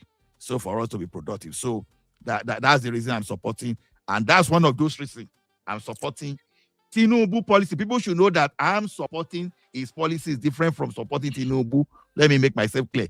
I'm supporting his policies and not Tinubu himself. I want state police is doing that. I want local government autonomy is doing that. You understand? So nothing concerns me about whether Tinubu shop your money. Just give me that first, security first, then I will go and develop my region. So I support it 100%. All right, thank you. It makes sense now that you explain it, because when I was on your platform, I thought people I say, "Oh, state police, we counter Boko Haram or something," and I just feel like, I don't think that's gonna work. But anyway, shout out to Suki Global. Suki Global said, Nigerians politicians are greedy. They do politics for personal reward. Let Nigerians know we have bad leaders because of our selfish reasons. We all sell our consciousness during elections. I think those are for the people living in Nigeria. Starose Ben, what progress can you enumerate? Okay. Suki also say progress cannot come to Nigeria political arena now because electorates are corrupt themselves. Everybody wants steal at every opportunity. Our airport speak volumes. I know my brother. Oh, wow. Mr. Suki left a lot of comment, but I got to move faster now. Unique, my lovely sister. Unique said, Uncle Yubi, can I briefly, 2 minutes, come up and make a submission? Understand if my request can... Oh, sorry, I'm just saying this. So it be like say Abby don't sleep. Sorry, guys. Abby is in the UK. Bedtime has passed gone. I just hold her down because I don't understand the bars both we were having earlier. I dropped the link for those who want to call me. Unique, I'm so sorry. I'm just seeing that right now, okay? Staro say their job is to touch women in the Senate inappropriate. Sister Rose, leave me, I beg. Sister Igu say exactly, UB. There is nothing the government has done that deserving any applause from Nigerians. Absolutely, absolutely.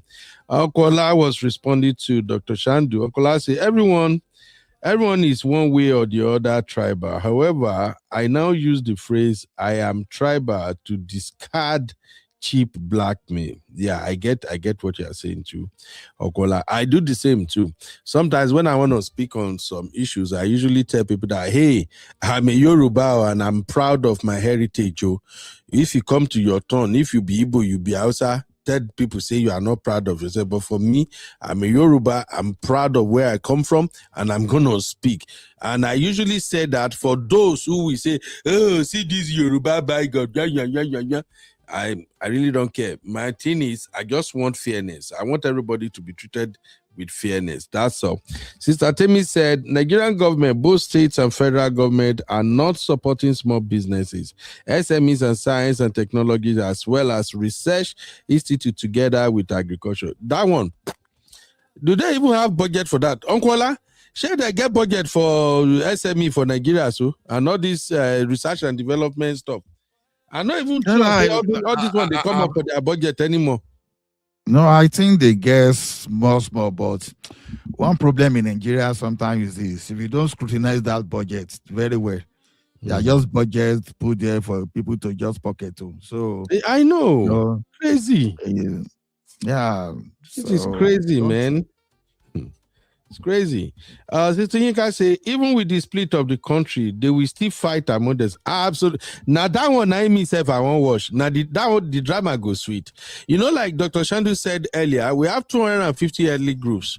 Even if we go our different way now, hey, the people with me, I just think say they go feel work together to some extent. Maybe the Westerners. Maybe now then go feel somehow manage work together as more. But fight go still day.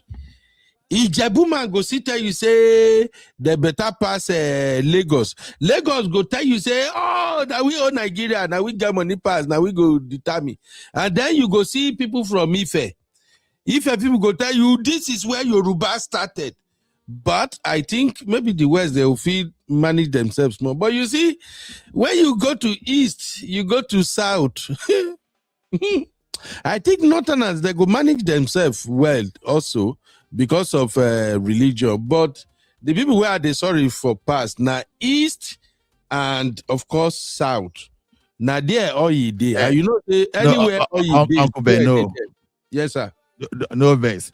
You see that intra-tribal bigotry now in that one was passed. Okay, look at this one now. An Ekiti man now brought Ijebu person home. Say, oh, this is the person. You don't kill me. Sorry, you don't pay me. Oh, how will Ekiti person go marry Ijebu? Ijebu people need to buy their husband. So all those things there we know. But why we need all this split is just for at least to protect ourselves as a group, not what is happening within. Fulani wants to take over your land. And some people, they are complicit within the government, they are giving them free pass. That's the point. Absolutely. But when you regionalize, everybody will defend his own territory. If they make mistake, enter your territory and want to do rubbish, you pay them all. Until they yes, sir. In fact, everybody go get sense. Me, we are like Igbo people. If I want to go to my Enugu, make una know verse of my Igbo people. Now Enugu be my favorite eastern state. If I want to go Enugu, I go collect visa. Now from there, everybody head go begin correct. The people where they come Lagos, Lagos is a no man's land. When you want to come Lagos, you collect visa. You go not say now somebody land. I'm just kidding, guys. Sister Temi said, true 100%. It's only the government and political elites and their friends that benefit from one Nigeria because of the resources they are sharing among themselves. Absolutely, absolutely. Wow. Me too, I try small. I read a lot of comments. One man is back. One man say, don't ask Ola. You know, they give short answer. Uncle Ola have really done a fantastic job here. One man, you too, they like Wala Jare Egbon. All right, my lovely sister Unique is in the building. Unique, what's up, mama? How you doing? I'm fine, Uncle Benno. I'm fine. I enjoyed today's live. Extending, yes. Even from beginning. It was a bit boring when my uncles joined, but I decided to listen and I learned Nigerian history. A round of applause for them. All right, what are your thoughts, my sister? All right, Uncle Ben, you asked Loki, what have I benefited from Nigeria? All right? Yeah. Yes. Okay. So for me, firstly and most importantly, I think Nigeria has given me free voters card, which is very good, and I appreciate it. Can you imagine? And secondly is it has, recognized and, not really amplified, but made me know that my voters card and my vote does not count. So that's secondly. So that's what Nigeria has done for me. Yeah. So they give you voter card that does not count. That's what Nigeria has done for you. And they show me government hospitals that when you go with a broken hand, you come back as a dead body or you have kidney failure. I'm saying the truth, Uncle Ben. Sister Unique, why are you like this? I bet you say you won't come give me better political rundown. No. So in essence, why I actually told you to join 2 minutes, my 2 minutes has to do with all due respect, sir, and all the panelists and the chats, very intelligent and empathetic people that I'm so grateful to be with and to connect with. So for me, it appears that the strategic positions under like the Tinubu government were filled not based on merits or necessary competence, which is very vital. As a leader, you should, even if you're going to mix things, you should know that predominantly it should be about competence. Like people you're putting into your cabinet have to have sense, have to understand, have to align, then have to also connect with the people. So it was just his positions were just filled based on like a political, for me, tool to reward former opponents, or what do you call it, to prove a point. Okay, you are against me now, come over. Then he was also not smart enough to stand on ground as the president. He was sharing power positional positions between his wife and his son. Who cares? Nobody cares about who Remy brings or who Sheyi brings. It's irrelevant. You can see the kind of shithole party they've done, the orgy shithole they've done. Anyways, so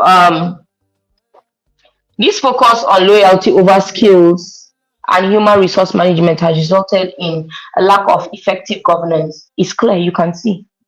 Absolutely. Bwala had nothing to do today.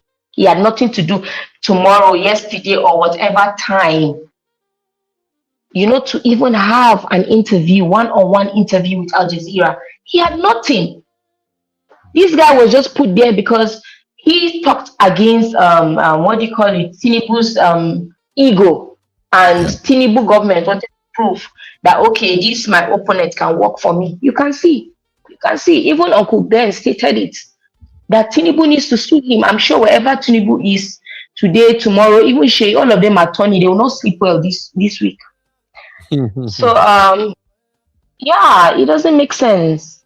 It doesn't make sense. I know. So Unique, if you have to rate Bwala's interview from 0 to 10, what would you rate him? How about Uncle Ben? I'll give him a 0.5 to 1%. It was embarrassing. It was shameful. How can you go onto that platform? Do you know, I thought he was even in the crowd until I watched it when you played it. I was hearing my friends were calling me, telling me, I never watched it until you played it on your platform, Uncle Ben. And I saw he was even center stage. Yeah. They gave him a seat, just one-on-one. Everybody was overlooking. And even the crowd, the audience are selected. They're highly selected. It's not anyhow individual. This guy couldn't defend. What was he doing? Was he taking vodka in his hotel room? I mean, he was taking Jack Daniels. What the hell? He needs a demotion if he's not going to resign, and he needs national embarrassment.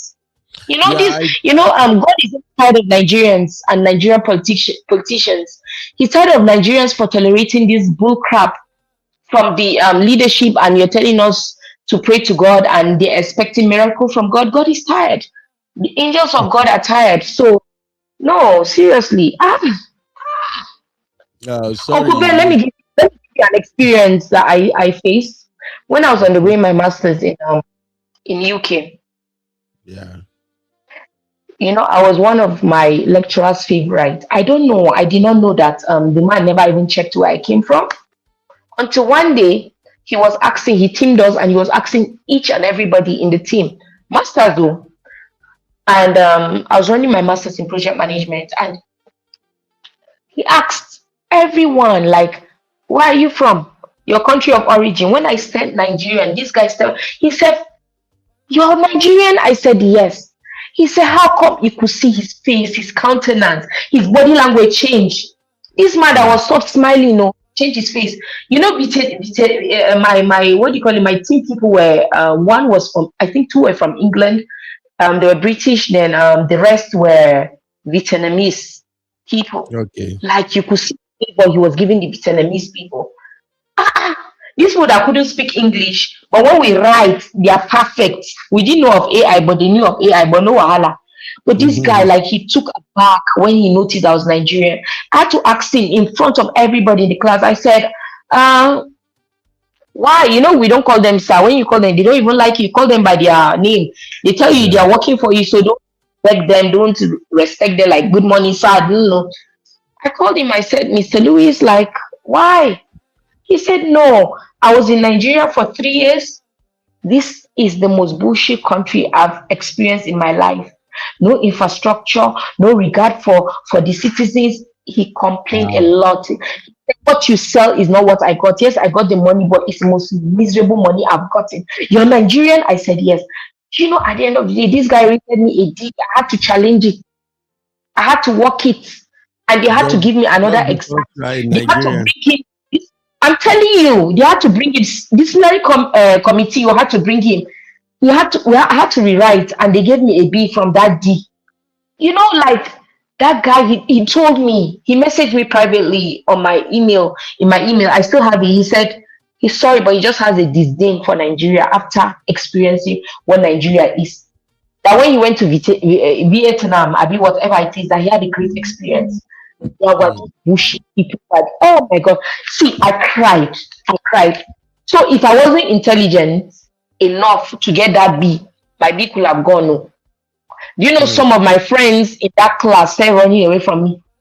There's some of them, especially the Asian people, the Asians in that class that were close to me, because they saw my strength and my collaborative spirit. They told me, they did not know I was Nigerian. Their parents already warned them against being friends with a Nigerian person. That they thought I was from Ghana. Do you know, I used to lie when I enter a club to be a Ghanaian or to be another nationality as an African. Because once you say you're Nigerian, the club guy will start touching you, even touching your breast. Uncle Ben, I don't want to cry about my experience as a Nigerian. Hey God, this guy will fuck up. You know what I'm talking now? If you don't have the money and the resources to come abroad, must you come to be doing Nash movements? What the hell? No problem. Thank you, my sister. Well, God will help us. We will get there someday. We'll get there someday by grace of God. I do understand the sentiments, how people feel about Nigeria, and that is why this interview with Bwala, it was really crazy how he went about it. But for us to be able to leave everywhere we go, the scam word now. You understand? That is one. Two, they think you're just selling fronts. You understand? There's everything negative. Even our brothers in Africa, our neighboring countries, Benin Republic, Togo, all of them are rejecting us. So, do you know, like, we can't, like, everybody cannot be wrong about us. We need to check within. We need to resolve ourselves. If this thing is not working, let's separate. I beg. And lastly, Uncle Ben, what I wanted to say is, if administration's primary goal of fulfilling its mandate, serving its people's best interests, and addressing systematic issues is being undermined by its failure to prioritize competency in its strategic goals, I beg, make you no win again, no, because they can see people are awoken now. Social media, there's anger. See, I live in Abuja. In this Abuja like this, what people will start jumping into your fences. They will start, taking over your houses, eliminating you people as rich people. If you're not doing, or you will not do, or you will not be constructive, or you will not make it right, you will not improve the economy, you will not listen to the people. I'm telling you, there's a revolution uploading. And I'm not just making mouth. In a normal society before Nigeria, how Nigeria was, would somebody like VDM become very, very, relevant in society? But you can see, they should be careful, though. All these your 90s thinking that you think because I'm this, I'm ruling, I'm president's wife, or I'm president's son, or I'm minister, you tell people to shut up and everything. It's not like that again, no. People are wise, people are awoken, they're intuitive, they can see the enjoyment that you've been enjoying, they want to enjoy. There's no more sabotaging. Even the churches, the mosques that you're laundering money and you're enabling the pastors and the imam. Look, go and ask them, interview them. They are finding it hard to even get audience, congregation, and also like tithes. People are being, their eyes are being woken. Let me I rest my case out. Thank you very much. I know we spend a lot of time here. I just want us to round up now by listening to the rest of this Bwala interview. Please take a listen. Okay, let's go back to the audience. Let's go to the gentleman there with the hat. Yep. Why should young and emerging Nigerian politicians believe that merit and not connection or lobbying determines their political relevance in the Nigeria of today? I can tell you that lots of young Nigerians are excited by the prospect of the renaissance in terms of growth, development, and opportunity that the Nigerian government and its policies has provided for them. That's why you see lots of them that are sending remittances. Some of them are even coming to invest in the tech industry. So Nigerian people understand that in this administration, only merit. President doesn't need to know who you are. If you have the right idea, that administration will provide the enabling environment for you to thrive. Daniel, an overwhelming majority of young people see their country moving in the wrong direction in Nigeria, 91%. What is the source? The Afrobarometer survey from last summer. I question the authenticity of that report. Do you still think this government is a nepotistic government? No, it is not. You said it was in the past. And I'm now saying it is not. Okay, let's go back to the audience. Yes, woman in the third row there, yes. I was delighted to hear that you said that you have rid the oil industry of corruption. Given that fact, why is it that you allowed the oil companies, the oil majors who've been working in the Niger Delta for the last 70 years to exit without dealing with the corruption, pollution problem that has riddled the lives of Niger Deltans who are paying the cost, but without the companies being made to foot the bill? Yeah, so all the foreign oil companies that invested in Nigeria, they did so based on the agreement they have with the government. When this government came on board, we introduced reforms, including in the energy sector. Some of the companies who felt they couldn't bear, because most of the investigation found out, most of them were just rent seekers over the years in successive government. And so we decided that you have to play by the book. And they were not comfortable, they left. You don't have control over their decision. But in the same vein, shortly after that, you see lots of foreign companies that are coming to Nigeria to invest. Okay, let's go back to the audience. Let's go to, yes, gentleman there with the jumper there, yes. The current chair of the Independent National Electoral Commission, Professor Zowash Amopitan, made some disparaging and stereotypical remarks about the Hausa Fulani people of northern Nigeria, specifically the Muslims. Do you think he is morally justified to continue occupying such a sensitive position, given the kind of remarks he made? My apologies to you for if such a statement was made to any group at all in Nigeria. It is not acceptable. This government promotes tolerance, amongst Nigerians. We also understand the need for the president and the federal government to avoid interfering on institutions of government. I will be happy to follow up with this point you've raised, if at all such a thing happened. All right, I'm going to go to the lady at the back. Yeah. You've been on different sides of the political spectrum over the years. How do you personally decide when to change your position? And how should the public make sense of that without us losing trust in you? Yeah, politics is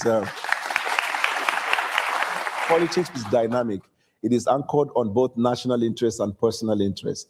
And when you make a decision at any given time, there must be a factor, what led to your decision. And in this case, I told you, I made the decision to leave the president because of the Muslim ticket. And after the election, we're now going to governance. I see the president introducing reforms that were necessary for the growth of Nigeria. I made a U-turn to support him. I think that is the basic component of... Sorry. I just wanted to ask a question. I'm not trying to shame Bwala, but do you guys know how old is Bwala? Anybody know how old is he? Uncle, you know how old Bwala be? I don't even think everybody knows his age. Actually, Bwala is 50 years old. 50. But look at him. He look way older than his age. 51, Nabi. Okay, thank you, Biba. 51, yeah, 51. He look way older than his age. This is what happens when you are a man without integrity. When you are a man who follows where your belief is, when you lies too much, you get old overnight. Look at him. 51. I see 60 years old, 65 years old, looking way better than him. I'm so sorry. I'm not trying to shame him, but since this interview, I've been trying to understand the state of mind of this guy, and it's not making sense to me. A human being, your ability to decide otherwise, if you feel the facts are there, facts can change opinion. And in this case, facts change my opinion. Isn't he running on a Muslim ticket next year? Whatever he decides, I will trust his judgment, because after he made the decision, we do not see as evidence the maltreatment or disenfranchisement of the Christian minority. Okay, let's take a last question, gentlemen, in the second. Uncle Ola, you believe what Bwala talks, so? Well, I cannot verify. I cannot verify. He said, you know me, like I said, my focus, what I want from the government is different from what everyone wants. See, you appoint a ministers, you appoint all those things. Those people are doing good for their family. But are those ministers doing very well? I'm okay with it. That's what at the end of the day, what happens after Tinubu is my core thing. I don't want repeat of what happened during Buhari era. Stephanie, just restructure that country. Whatever you do now, I care less, to be honest. Jesus. Just policy, do the right thing. So post Tinubu, let us go to Southwest and be boxing ourselves. Let the Southeast, let them be giving the same knuckle. This is how we want to run. That's all as far as I'm concerned. That's all I want. So thank you, sir. Mr. Demola. Mr. Demola said, why are you shaming him? Do you know if he has underlying health challenges? Mr. Demola, I'm sorry to say, as a healthcare practitioner, this Bwala that I'm saying, the way he appears has nothing to do with underlying health challenges. This is what happens when you lie too much. This is what happens to you when you lie too much, when you begin to work for a man you did everything to destroy. No, it is what it is. I just will talk where talk today. When you are working for a man, you spend reasonable amount of time to destroy. Honestly, look, I said it here one time that I studied Tinubu and Donald Trump for knowledge, not for their political ideologies or anything. I just studied them for how they do some things because I'm a learner. If I'm facing Tinubu today now, one question I will ask Tinubu is, Baba, I need to understand what make you appoint Bwala and Reno. There is this thing in Nigeria, Abi, just like you explained the other time when you were educating us about the body to Jesus baby pipeline. The same thing is happening in our political terrain in Nigeria. There is this thing in Nigeria that if you want to blow in Nigeria, especially with somebody like Tinubu in government or APC generally, if you want to blow, all you have to do is to follow the critic to appointment pipeline. I'll say that again. Follow the critic from critic to appointment pipeline. When you are allowed, if you can criticize, look, I see a lot of people doing all these shenanigans on social media, and I'll just laugh. Look, no. Make I even show you something that I saw. I will show you something right now on Facebook, just to drive home my point. This guy that shared this thing on Facebook, he's my friend. He's from Ondo State, just like me. That's him right there. This guy shared on his Facebook He said, "Dear Mr. Bwala Daniel," he tagged him. "I just want to give you big kudos for your recent interview with Mehdi Hasan on Jazeera. Honestly, stepping into that kind of conversation is not easy. It takes focus, calm, and confidence." He went further and said, "The way you explain policy and address concerns shows not just knowledge, but also a real effort to engage people thoughtfully." And then the last paragraph, he said, "It was a performance that deserved recognition. Many people would find that interview intimidating, but you showed confidence and professionalism." Where am I going with this reference? This guy is my friend on Facebook. We've been friends now on Facebook since 2016. But recently, since Tinubu came into power, I stopped even chatting with him. I stopped texting him everything. I'm friends with him, including his wife. But I stopped texting him or talking to him at all because I saw what he's doing. What this guy is doing right now is what we call from critic to appointment pipeline, but he's doing it the wrong way. There are many people right now that are praising Tinubu administration. Oh, they praise Tinubu administration so much. Tinubu, he did this, he did that, they defend it and everything. The reason they are doing that is because they want appointment, they want recognition. They also want to eat their own, they want their own share of the national cake. But unfortunately, that is not how Tinubu operates. I grew up in Lagos State. I was in Lagos State when Tinubu was a governor. And I was in Lagos State. See how Baba move all through. If you really want to catch Tinubu attention, you come hard, you come strong, criticizing him. If your voice is super loud and you have the bass to say, yes, Baba, you do this, you do that, no. I swear, the team will reach out to you. That's how he operates. So sometimes when I go to platform and I see people defending, praising him, I just laugh. If you think praising Tinubu, we made Tinubu to extend out to you, say, come and work for me, you are lying, no. If you really want to get into Tinubu's space and make something good, you will go against him real hard. That is what Bwala did. That is what Reno Omokri did. And you all saw the result. So tell me, are you guys not surprised that Tinubu hired those guys? This system has been in place for a very long time. This guy now, who is a Minister of Aviation, what's his name? I forgot his name now. He used the same style. Keyamo. Yes, Keyamo. He did the same thing. Keyamo was so loud, coming for the government. So for those of you who want to kiss ass, if you are doing it for political motive, you are lying, Tinubu don't see you.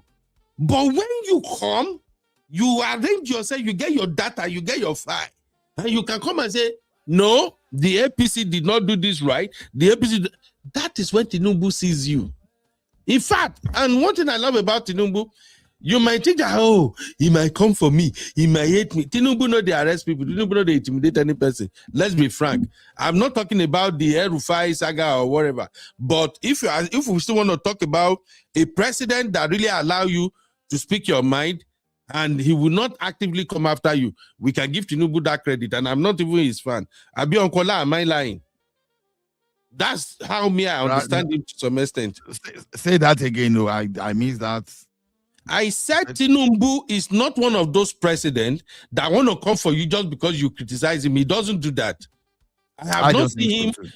Everybody talk, they speak their mind. Tinubu don't have time for you say, oh, because you are criticizing, he say, okay, go and arrest. Tinubu don't do that much. I think only somebody who really want to, like, maybe you get the money, you really want to, like, pull your mozu.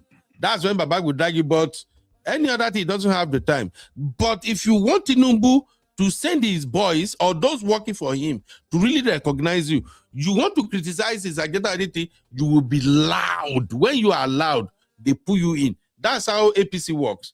That's why you that's why I say maybe he did Tai Solarin and Wole Soyinka. You know what IBB did to Tai Solarin and Wole Soyinka. So exactly, he did the same thing for Reno and this guy. Who is this other guy? He did it for Reno and Bwala. Tai Solarin and Wole Soyinka, they used to criticize the government and Gani Fawemi. It was only Gani that didn't take that, but Soyinka and Tai So they took it, but at the end of the day, they ran. They learned a lesson in a very hard way. So that's the thing. So for me, for people who just want to like dance to the gallery, all these small bloggers or small platform owner that will see the truth and they will not say the APC no see you. But when APC say you are loud, you are very, very loud in your criticism, then they may have something for you. That's why you see many people that are now going towards APC or something, is because some of them, they need them for strategic reasons. So my brother Ademola, you say, why are you shaming him? Do you know if he is so that? So it's not about underlying health condition, my brother.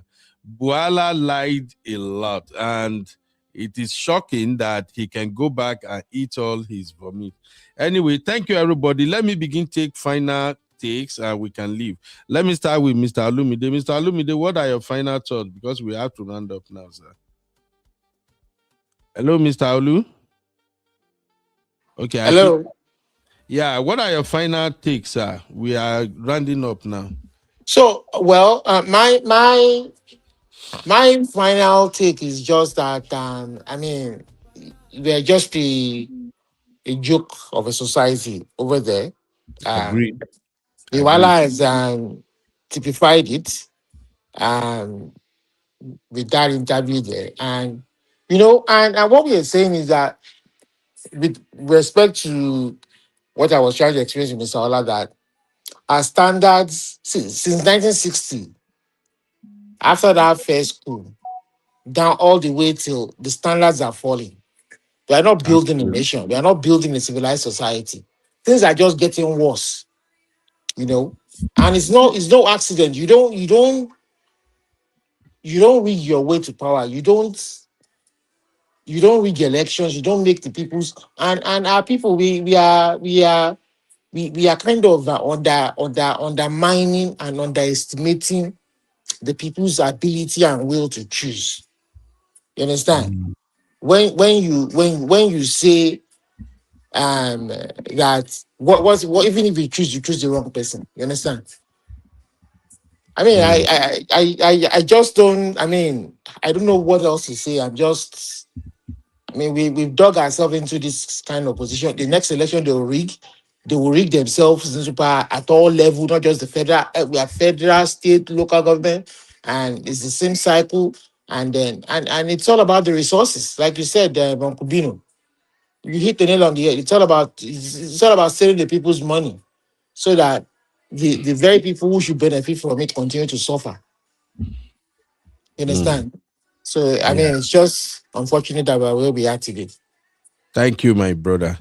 Thank you very much. Don't be a stranger. Although I'm trying to move our political discussion to another platform, but always come around, sir, to hang out with us. God bless you. Have a very good night, sir. Mr. Ola, your final take, sir. Okay, well, thank you, everyone. It has been a nice show, and we are actually here for us to educate one another, because education really matters, and for us to make informed decisions. You see, the way you rate a government is different from the way I will rate. I rate government based on policies. I don't rate based on instant impact. I know that instant impact is what people want to see, but there are some impact instance that is not favorable to the survival of that country. I will give an example. You know, it has always been my favorite example. That has been the decree that I think the broadcasting decree number 38 of 1992 and that of 75, telecommunication decree of 1975, the one that IBB did. You know, that looked like, oh, it wasn't nothing until Obasanjo came and formalized it into law better, you know, send the NCC Act. And today we have telecommunication. We know where we are now.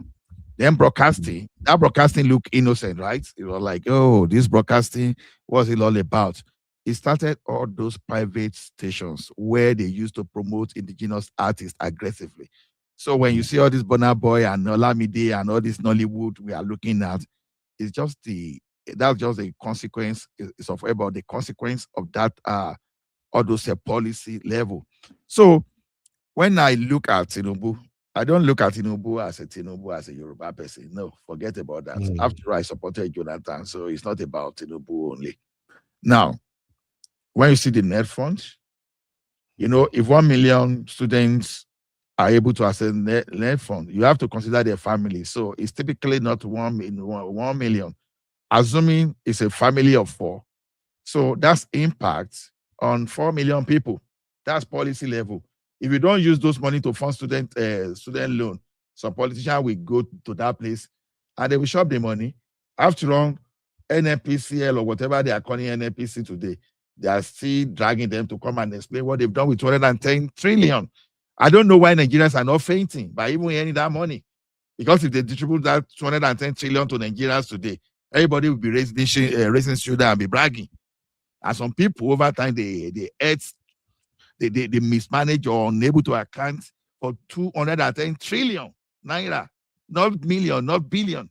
So those I look at it from that policy level. The policy of this policy of this other monetary, the floating of naira. People did not really understand what that floating of naira is. Some individual may be sleeping in their room. They will just tell CBN, oh, give me dollars. Maybe at the rate of 420. You go to the parallel market to sell for 780. I just put money without even doing anything. And you are still surprised why we have a lot of terrorism in that country. When you have money in the wrong hand of those people that are not productive. So what do you expect? So that's why I'm rating Tinubu based on policy. But overall, if it's leaving power by 2031, if you don't have state police, even if every Nigerian is a billionaire, we don't have state police, and the regions, they are not able to decide how to move the economy forward, how to use the resources to, resources, like I say, it does not necessarily mean oil or whatever. You have to be able to think within the resources, human resources, your tax and whatever internal revenue to develop your state. And you don't have police. You must have police to protest because you want to go into agriculture. If you are not doing that, you don't give that state police by that time, anything you did, you failed. Everything you do, if there's no state police, that's my whatever, no matter how beautiful. If you like, give Nigeria 500 billion external reserve, everybody on the street.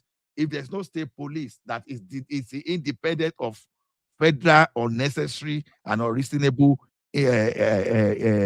intervention, then Tinubu has failed. Because I so believe that once you have that state police, the madness, all these Fulani terrorists that they think they have monopoly of violence, I want them to meet the state police. I want every region of that country or every state of that country to have their monopoly of violence against all these terrorists. You understand? So anything like that, no state police, Tinubu has failed. But if you give me state police, every other thing, I can say, okay, just they carry your load, they go. But that state police is very essential. So that's just the way I'm rating him. So I enjoy this forum tonight, and I invite Mr. Olumide to come next time so that we continue our shouting match. So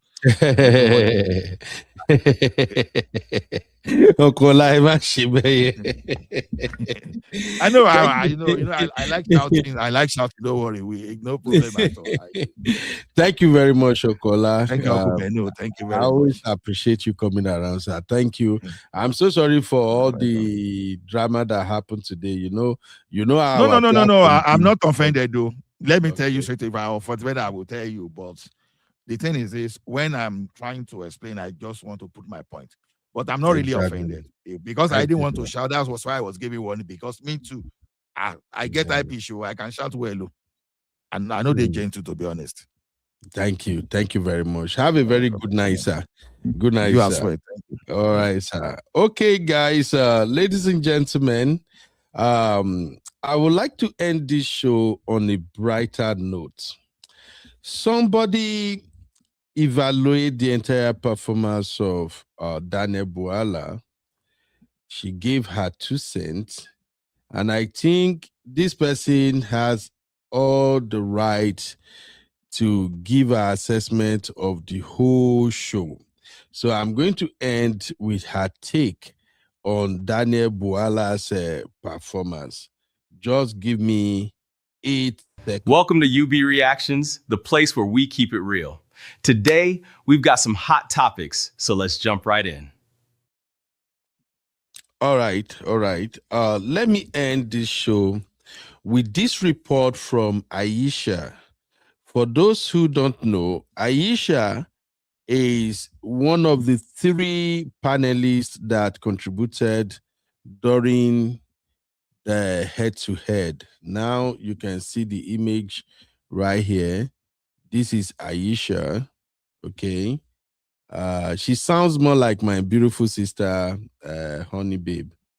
And these are the other guy. This is the other guy with, of course, Mehdi himself. So I want to end this show on what Aisha wrote about the whole shit show that went down. So this is what Aisha said. Shamelessness as politics, embarrassment, shame, kunya.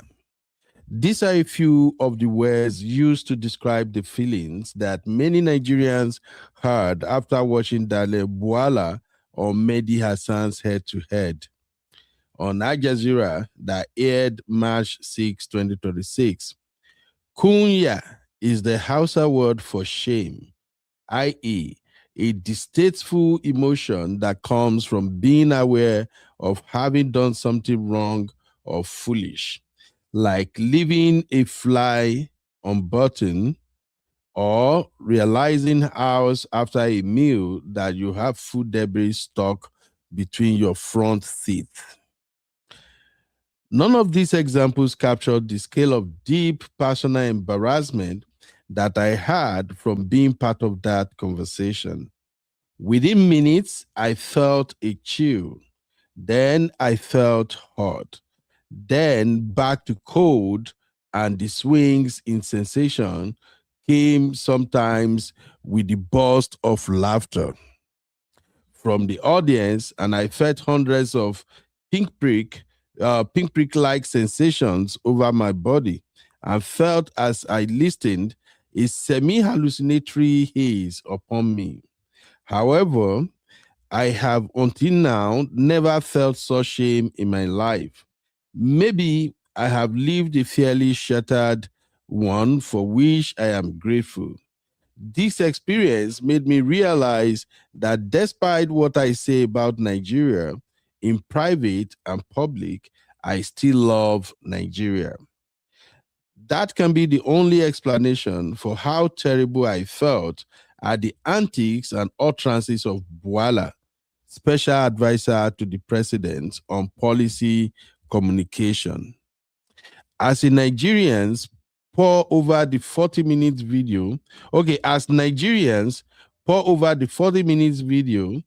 write and create the usual memes, I feel compelled to share my thoughts. It is not only about how Bwala trivialized the insecurity that has cost many lives or downplayed the breathtaking brutality with which Nigerians are frequently attacked, like the massacre of between 120 to 160 people in Kaima, Kwara State, that happened just days before the interview with Mehdi was recorded. It is not his inability to give any clear answers, nor is it about the invasiveness of his responses and his theatrical attempts at deflection. As a friend put it, this guy has never done anything other than exude buffoonery or buffoonery. How do they call this one? Say buffoonery. It is also not merely about how he has disgraced the government he represents, showing clearly what the Tinubu administration thinks of Nigeria and our collective effort at accountability. As I sat there listening to Bwala's deflections and denials about the reality of Nigerians, his past statements and comments about Tinubu, all I could think is, what type of person is Tinubu to appoint this man as his spokesperson? That was the thought that raced through my mind, and the possible answers added to the instant fever that gripped me. Faced with the knowledge of all the very public indictment Bwala has made about Tinubu's character and antics, why, out of over 200 million Nigerians, if you believe our population estimates, did Tinubu think, here is a man that can represent me and speak for the Federal Republic of Nigeria? This is a presidential spokesperson who said at one point, as Hasan pushed him on a question asking, why? Bwala responded with, because Y has a long tail and two branches. Blood of Zachariah. I wanted to enter the ground for an audience that had been crackling all evening. The room fell into uneasy silence. This has been cut from the final edit, but I share so those of us who suffer kunya on on others people's behalf can know just how bad it was. So what Aisha is saying here is that at one point, when Mehdi was asking Bwala some question and Mehdi was pushing why, Bwala went so low that he said, because Y has two tail, Y has a long tail and two branches. This is really disgraceful. Anyway, let me continue reading. This nonsensical response that we used as children should have no place where a government official is discussing the insecurity that has claimed so many lives in Nigeria. So, why is Bwala in this position? The first consideration is that Tinubu is a person who enjoys immensely the power that he can have over man and his behavior. It is why he can bring into government men who have said awful things about him, bad things that are in the public, and make them eat their words.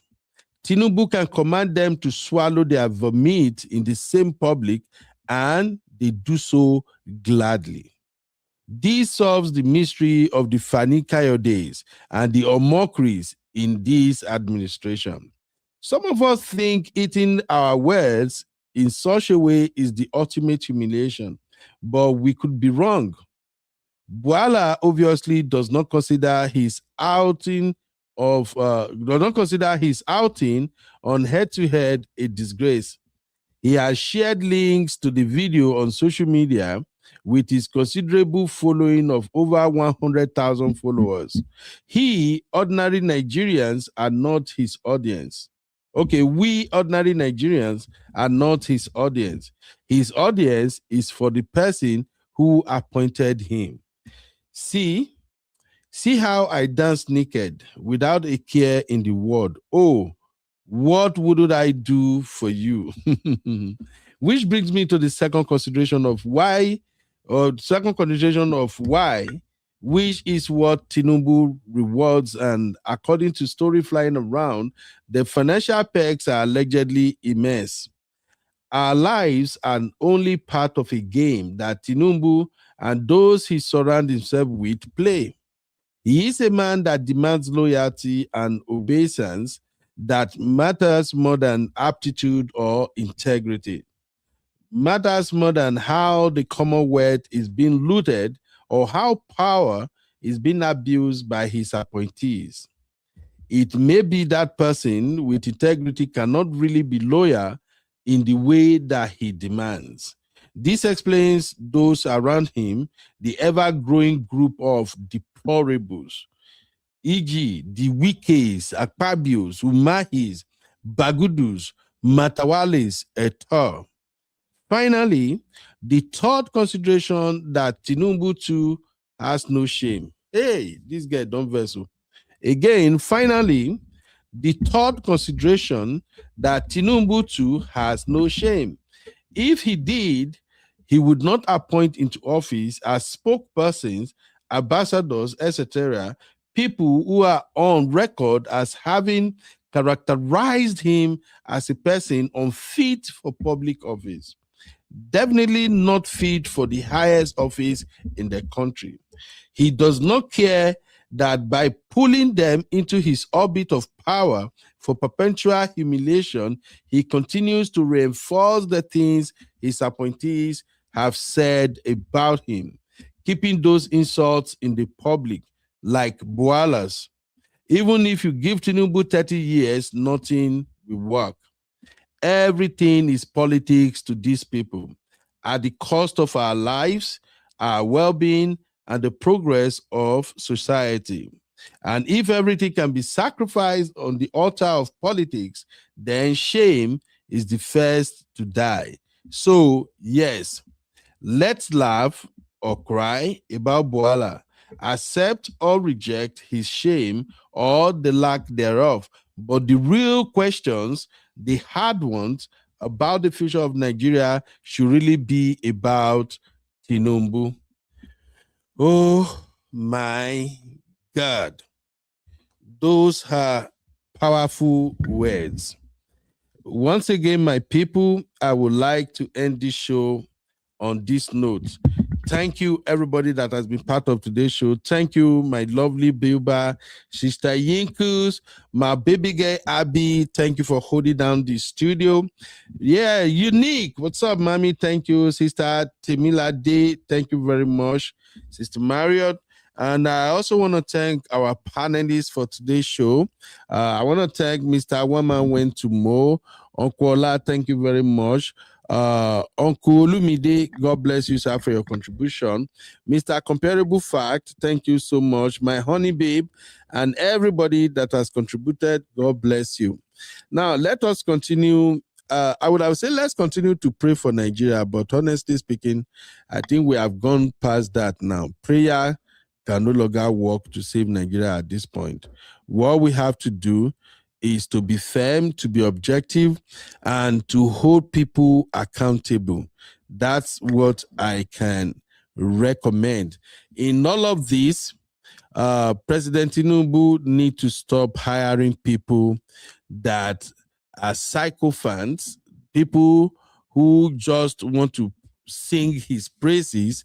These folks cannot help you bring about the positive changes we expected in Nigeria.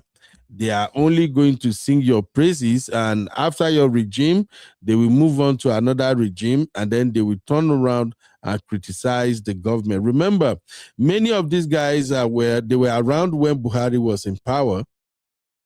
They are all part of APC. Many of them that are still doing government with Tinubu now. All they do is they turn around, they will mess up the government, and when another person gets into power, they will turn around and then they will put the blame on the past president. So we have to do better.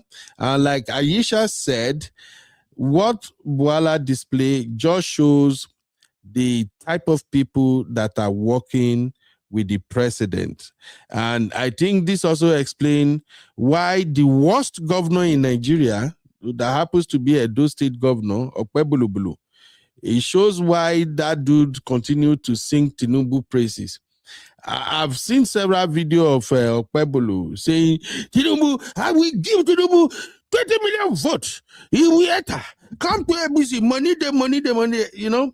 And you just wonder, like, where is APC getting all these characters from? Take a listen to this. We are going to provide you with insecurity. That is the governor I just spoke about, Governor Okpebulu of Edo State. A governor pick up the mic and say, we are going to provide you with insecurity. And for the record, that same governor got F9 on his WAEC. But anyway, let's continue to pray for Nigeria. I'll see you guys tomorrow. Thank you, Sister Yinka. Thank you, everybody. And let me leave you with my special dedication music for Mr. Bwala. Good night, everybody. I'll see you tomorrow.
Welcome to UB Reactions, the place where we keep it real. Today, we've got some hot topics, so let's jump right in.